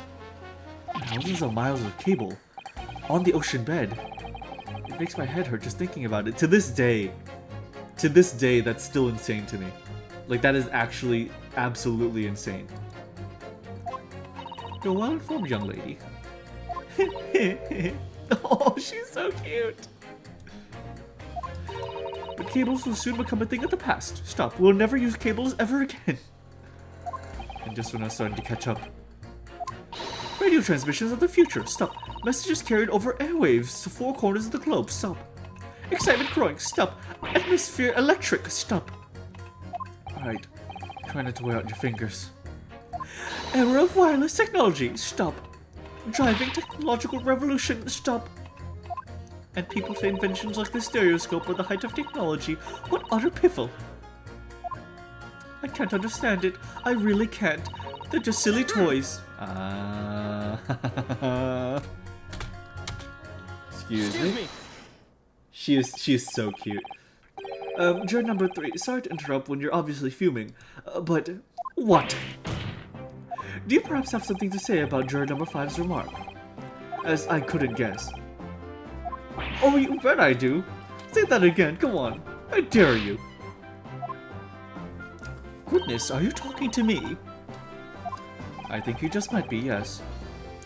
You think the stereoscopes are just toys, do you, huh? Absolutely. I mean, really. A machine to view photographs in 3 dimensions. Why on earth would you just not use your eyes to look at the world around you? It's all 3-dimensional. What a great way to appease the man. No, I'm sorry. Stereoscopes are of no practical use at all. You just don't know! Pardon? I think you'll find that viewing a photograph through a stereoscope can unlock all sorts of possibilities. I'm obviously going to have to demonstrate. What sort of possibilities? Well, take a crime scene for example. If you have a pair of photographs from a crime scene that you could view through a stereoscope, it could reveal hidden clues you never noticed before. What? Have you got any, Runo? Any prints we could look at through a stereoscope? Absolutely. How about this print here? It should do the trick, I think.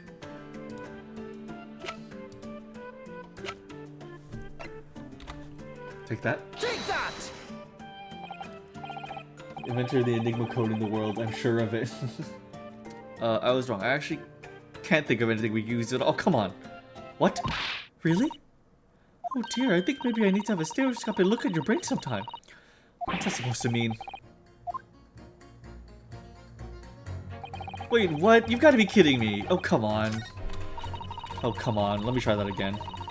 Hold it!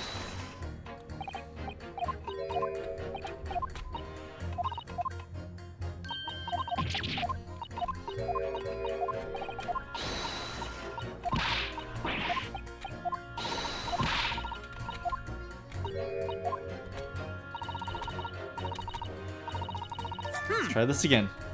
Excuse me.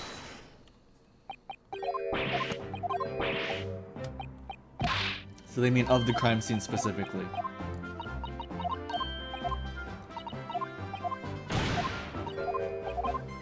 Of course we have two pictures of it. Yes, we do.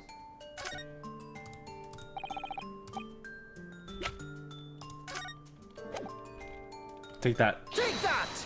Alright then, juror number 3. Are you saying you can do this with any two suitable photographic prints? Of course I can. Very well then, I'd like you to demonstrate. I'd be delighted to. Just give me one more print, I'll amaze you all.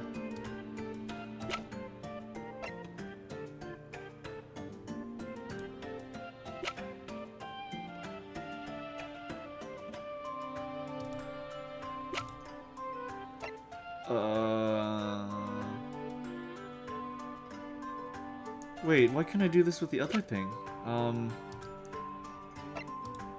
Would it just be this one?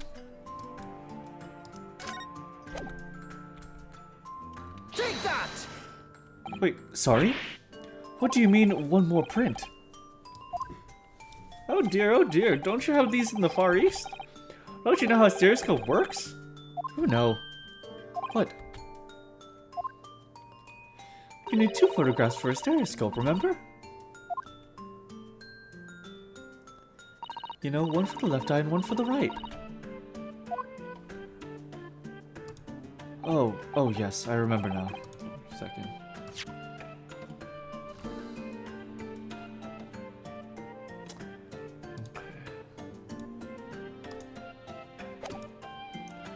But the print we have from the pawnbrokery is just a normal photograph. No, I think you'll find that the clue is in the name. It's a stereoscope, not a monoscope. You always need 2 prints. Thanks for the friendly explanation.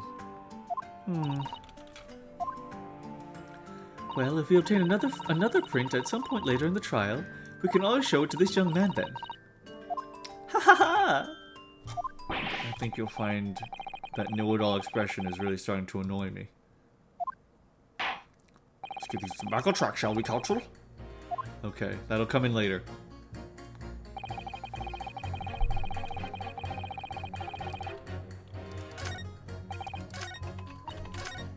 Hold it!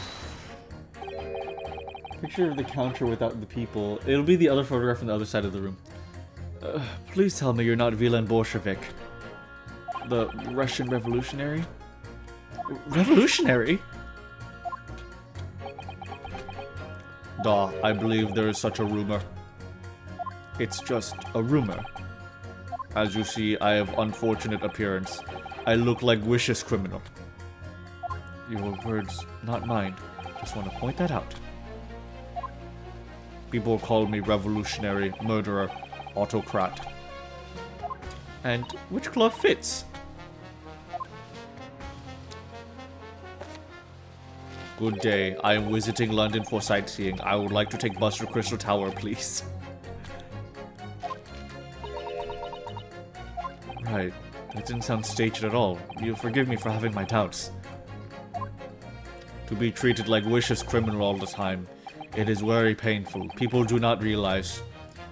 So I have much sympathies for those brothers. People say they are criminals only because of how they look. The Skulkin brothers. Duh, maybe they went inside pawnbroker shop. But they have not done nothing wrong. That is all what I want to say. The Skulkin brothers did nothing wrong that night.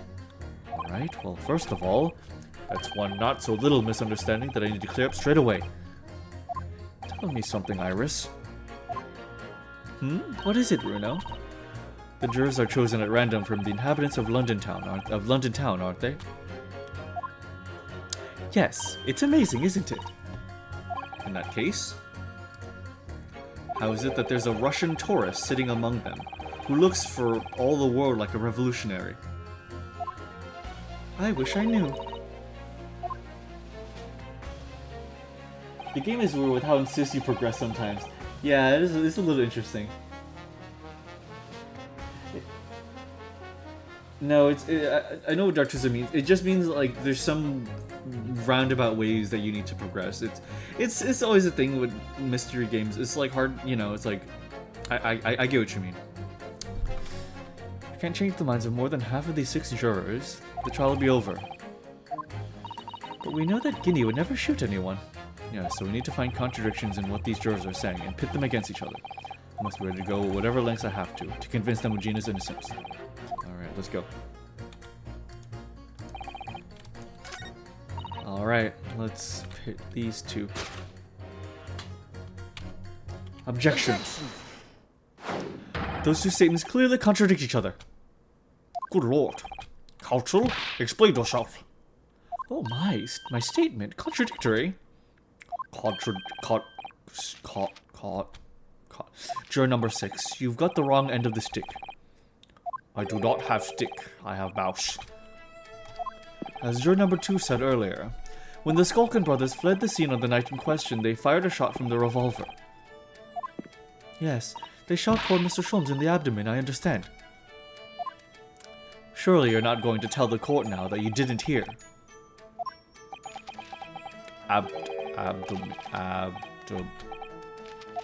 Sir? Sorry, my English is still learning. You are telling the court you didn't hear. Forgive me, I did not hear. Here is word. Abdomen, part of person's body containing stomach and other vital organs. This is what you mean. You should say in plain English, I am Russian, not native speaker. I thought it was a good idea to let this man be on the jury again. So, you are telling me these brothers who look like criminals were lying. They said before... Sorry. They said before, we never done nothing, but truth is, they shot detective. Duh, this is double negative. Yes, that's exactly right. Lying is wrong, especially when lie is said by a person who looks like criminal. Coming from you, that seems surprisingly prejudiced. This means, when they said we never took nothing, maybe it was also a big fat lie. Is this true? Well, according to the police report, no stolen goods were found, so... Enough. I trust no one now. It's not the mouse's fault though, sir. I must see with own eyes. I must investigate crime scene myself. I'm afraid that won't be Yes, it is, Runo. Easily. Sorry? With the prints of Hurley's red-handed recorder. Ah. If you compare the print that pictures Guinea and the next print from half an hour later, you'll be able to see straight away if anything was taken or not. Cooey, Mr. Prosecutor. Tut. Calling on the prosecution in the middle of a summation examination of all times. The print showing the accuser threatening the victim after she broke into the shop is this one.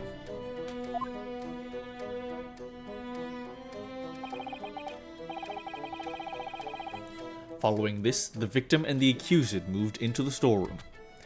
Meanwhile, the Skulkin brothers entered the shop and summarily heard the fatal gunshot ring out. Sadly, none of these events were captured on film. This is the print produced by the camera half an hour later after the brothers' flight. So this was taken after Hurley was shot then. As far as I can tell, nothing has been taken. That does seem to be the case. I can't notice anything obviously missing in the second print. So the brothers who look like criminals told only one lie. They shot men, but they stole nothing. It would seem so, yes. Good. No, not good. You were right. I did not understand situation. Now I know brothers have lied. I think it is very important to continue a trial.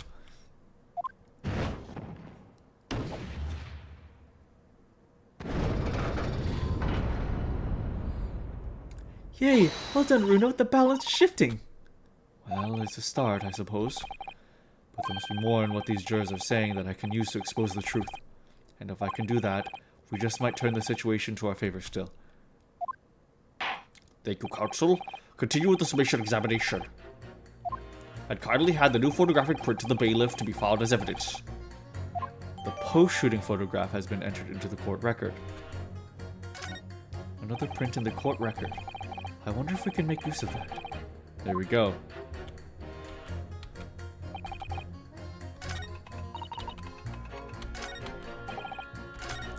Another shot from a slightly different location. We can see the crime in 3 dimensions. Hold it. Hold it! Can it really show up new clues, though? Don't know unless you try. How about this print here? It should do the trick, I think. Aha. Oh, it shifted. It shifted. Do you see that? The stack of books shifted.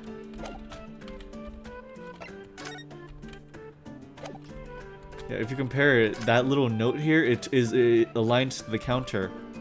But the note sticking out of the books is now over the counter. Okay. Cool. Okay, let's do it. Take that. Take that! Alright then, juror number 3. Are you saying you can do this with any 2 suitable photographic prints? Of course I can. Very well then, I'd like you to demonstrate. I'd be glad to. Just give me one more print and I'll amaze you all. Take that. Take that! Alright, these 2 prints were both taken with the same camera and Windibanks on the night in question. Yes, I see. Tell me, Mr. Lawyer. Do you know how stereographic images work? Do you understand the principle? Well, I think so. I did have a lesson only yesterday.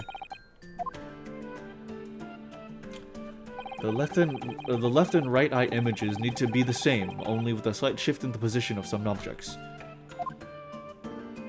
Then, when your brain merges the 2 images together inside your head, it notices the shift as if it were in depth.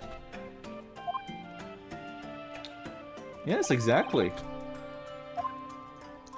It's that small shift between the certain objects in the 2 pictures that's really important. So what happens if you use 2 photographs that are exactly the same then? No, obviously that wouldn't work at all. Not for seeing the scene 3-dimensionally anyways. Oh! Of course, now I see! Ah, I think the young girls discovered the secret! I have! Can you uncross your eyes before you tell me? Having a look at these pictures from Hurley's camera, Runo. Go on. Can you see that there's a really obvious difference between them? Of course there is. There are 2 people in the first and no people in the second. Well, yes, you can see that straight away. But now, try looking at the pictures in 3 dimensions. Alright, I'll give it a go. So, to start with, you have to cross your eyes and then try to make the 2 pictures overlap exactly. Let's see if by crossing my eyes I can make the quill pens from each picture overlap in the middle. Wait. Oh, they really do just... They really do expect you to just cross your eyes. That's crazy. That's actually crazy. That's actually crazy. Like, they've never merged it for those moments when we have to look at it ourselves. That is actually insane that they expect us to cross our eyes to cross them over. Wow. Well, did you manage to see it properly, Bruno? Yes, I saw it. Ah, what's going on with these two pictures? Yeah. Some of the things in the counter sort of jump out at you. No, he wasn't bothering.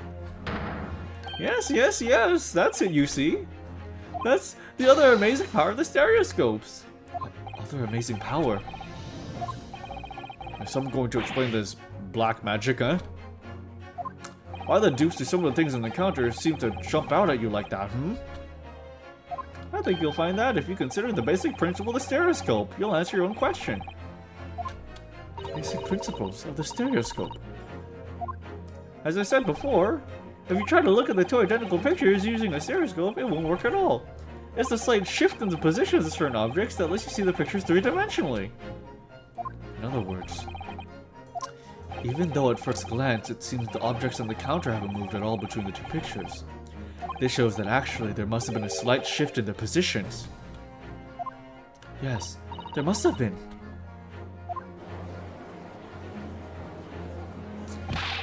Now hold fire there, sir.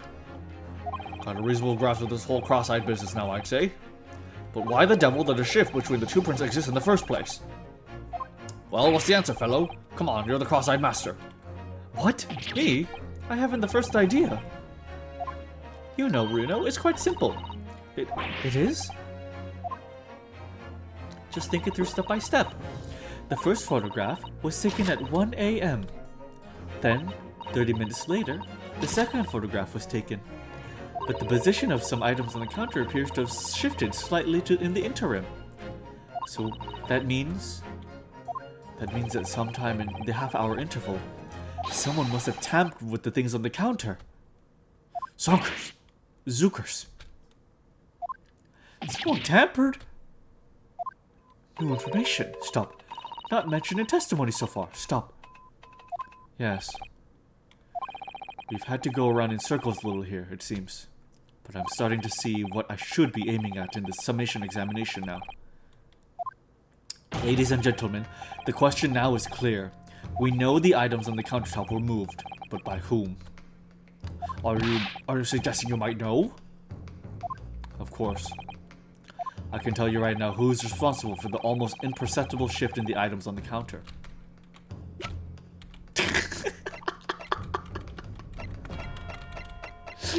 Wait. It looks like one dude chewing. Do you see like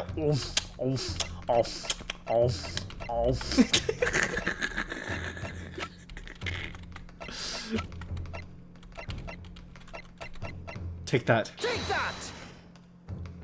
It was the witnesses currently in the stand, the Skulkin brothers. Wait. This does not agree with what brothers said in testimony before. They said they did not have time to pull dukes from Lucy lockets. My phrase book says dukes is meaning hands and Lucy lockets is meaning pockets. But is this another lie?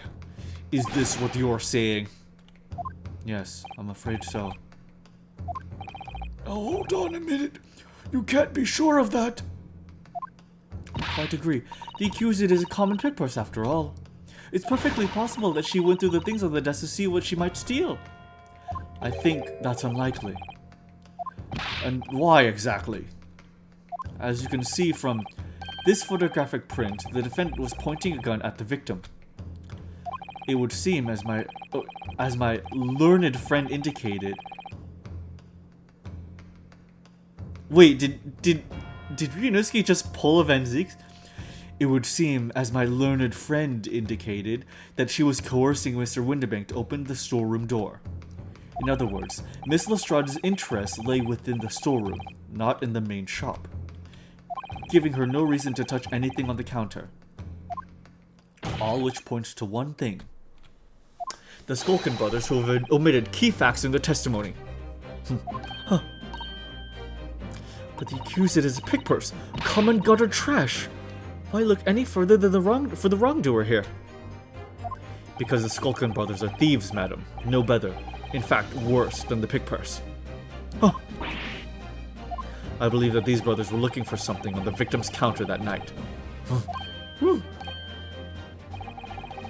Ladies and gentlemen of the jury, if you would condemn the defendant on the grounds that she's a pickpocket, would it not at least be right and proper to thoroughly scrutinize the testimony given against her by two thieves? Well said. I, for one, would like to hear more from the shady girl. Oh my god. Oh my god. Oh my god. Oh my god. Can you all see now? I think you'll find stereoscopes aren't playthings. You've seen their extraordinary potential firsthand.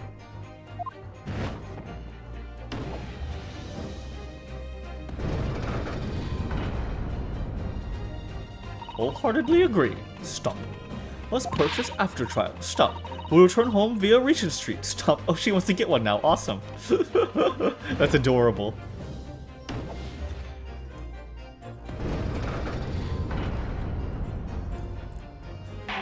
Well, it will seem that this trial has yet to run its course. The ladies and gentlemen of the jury have declared their inclinations via the mighty scales of justice. I hereby call the submission examination to conclusion with the balance altered in the defendant's favor. 2 lead guilty, 4 lead not guilty. Accordingly, the jury is without consensus. I order this trial to continue. Yay! Well done! Oh, by the way, what? You should hold on to this, Bruno. You never know when it might come in useful. Thank you! Finally! Oh my god, thank you.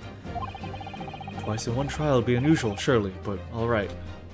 The stereoscope has been entered into the court record. Thank you! Lord Van Zeeks. You will instruct the witnesses that the court demands additional testimony from them. I'm sure it won't spoil the bouquet to do so, my lord.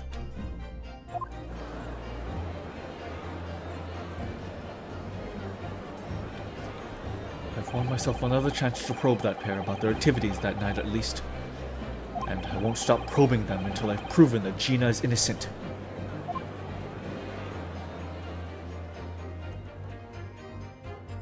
Nice. Perfect. That's perfect. That feels perfect.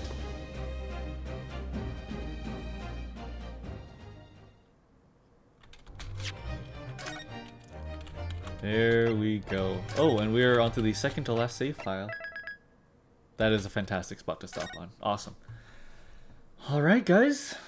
Well, that's Ace Attorney for tonight. Before we continue, let's hear one last piece of advice from Mr. Rate My Takeaway. Let's see if he has anything else to say about the situation we find ourselves in. Here, let me. Going, guys. Okay, what do you have to say, sir? Yeah. So we've got chopsticks. I think it tells you how to use them on here. Let's have a quick listen. It says, tuck your thumb under thumb and hold firmly. That's right. We do need to hold firmly, and then we'll find the truth. We just need to keep on keeping on. We can't give up. That's so true. That's so true, Mr. Rate My Takeaway. Alright. Let me close the game. And let me pull up music. So much wisdom.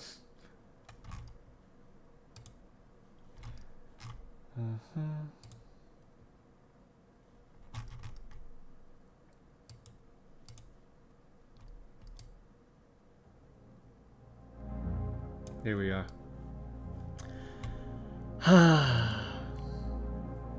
I wish I was wise like him. Yeah, me too. Alright, guys. Well, thank you all so kindly for joining me tonight. I am sincerely so happy to be continuing this. Next time, we will be attempting to hopefully finish the case. I don't know if we can. We'll maybe do another 2 parts, but we'll see. We'll see how it goes. But everyone, thank you for being here. I hope you're feeling a little better. I'm doing all right. I'm doing all right. Thanks, man. But tomorrow's stream, I believe, will be Dark Souls. I think that's what it will be. What we'll be doing. So yeah, I think tomorrow will be Dark Souls. So I'm just gonna chill out for a bit, and I hope you all sincerely have an absolutely incredible, wonderful night, and please take care of yourselves. Thank you for choosing to spend your night with me, a humble little mutt. I will catch you guys later. Let's find somebody to raid.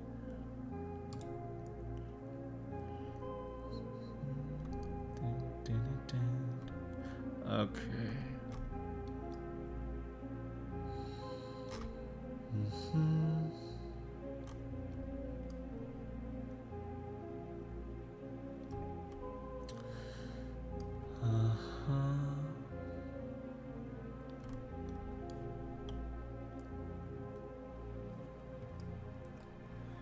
Alrighty. You know what? Let's raid my friend Linari. Okay, everyone. Linari's playing some Warframe. Go say hi to her. She's really cool, really nice. But thank you again for spending time with me tonight. I hope you guys have a really wonderful one, and take care of yourselves. I'll see you guys in the next one. Good night, guys. See you later. Have a good night. Rest well. Bye-bye. See ya. See you so much. Good nighty night. Bye-bye-bye. Bye-bye-bye-bye.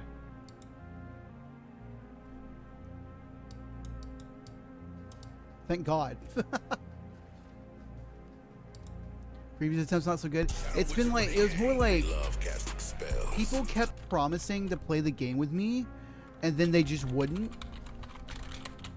And like the last time I had someone like try to help me or like put me in a direction, they ended up having me like skip a bunch of they had me skip all of this basically. So hi Newt, welcome.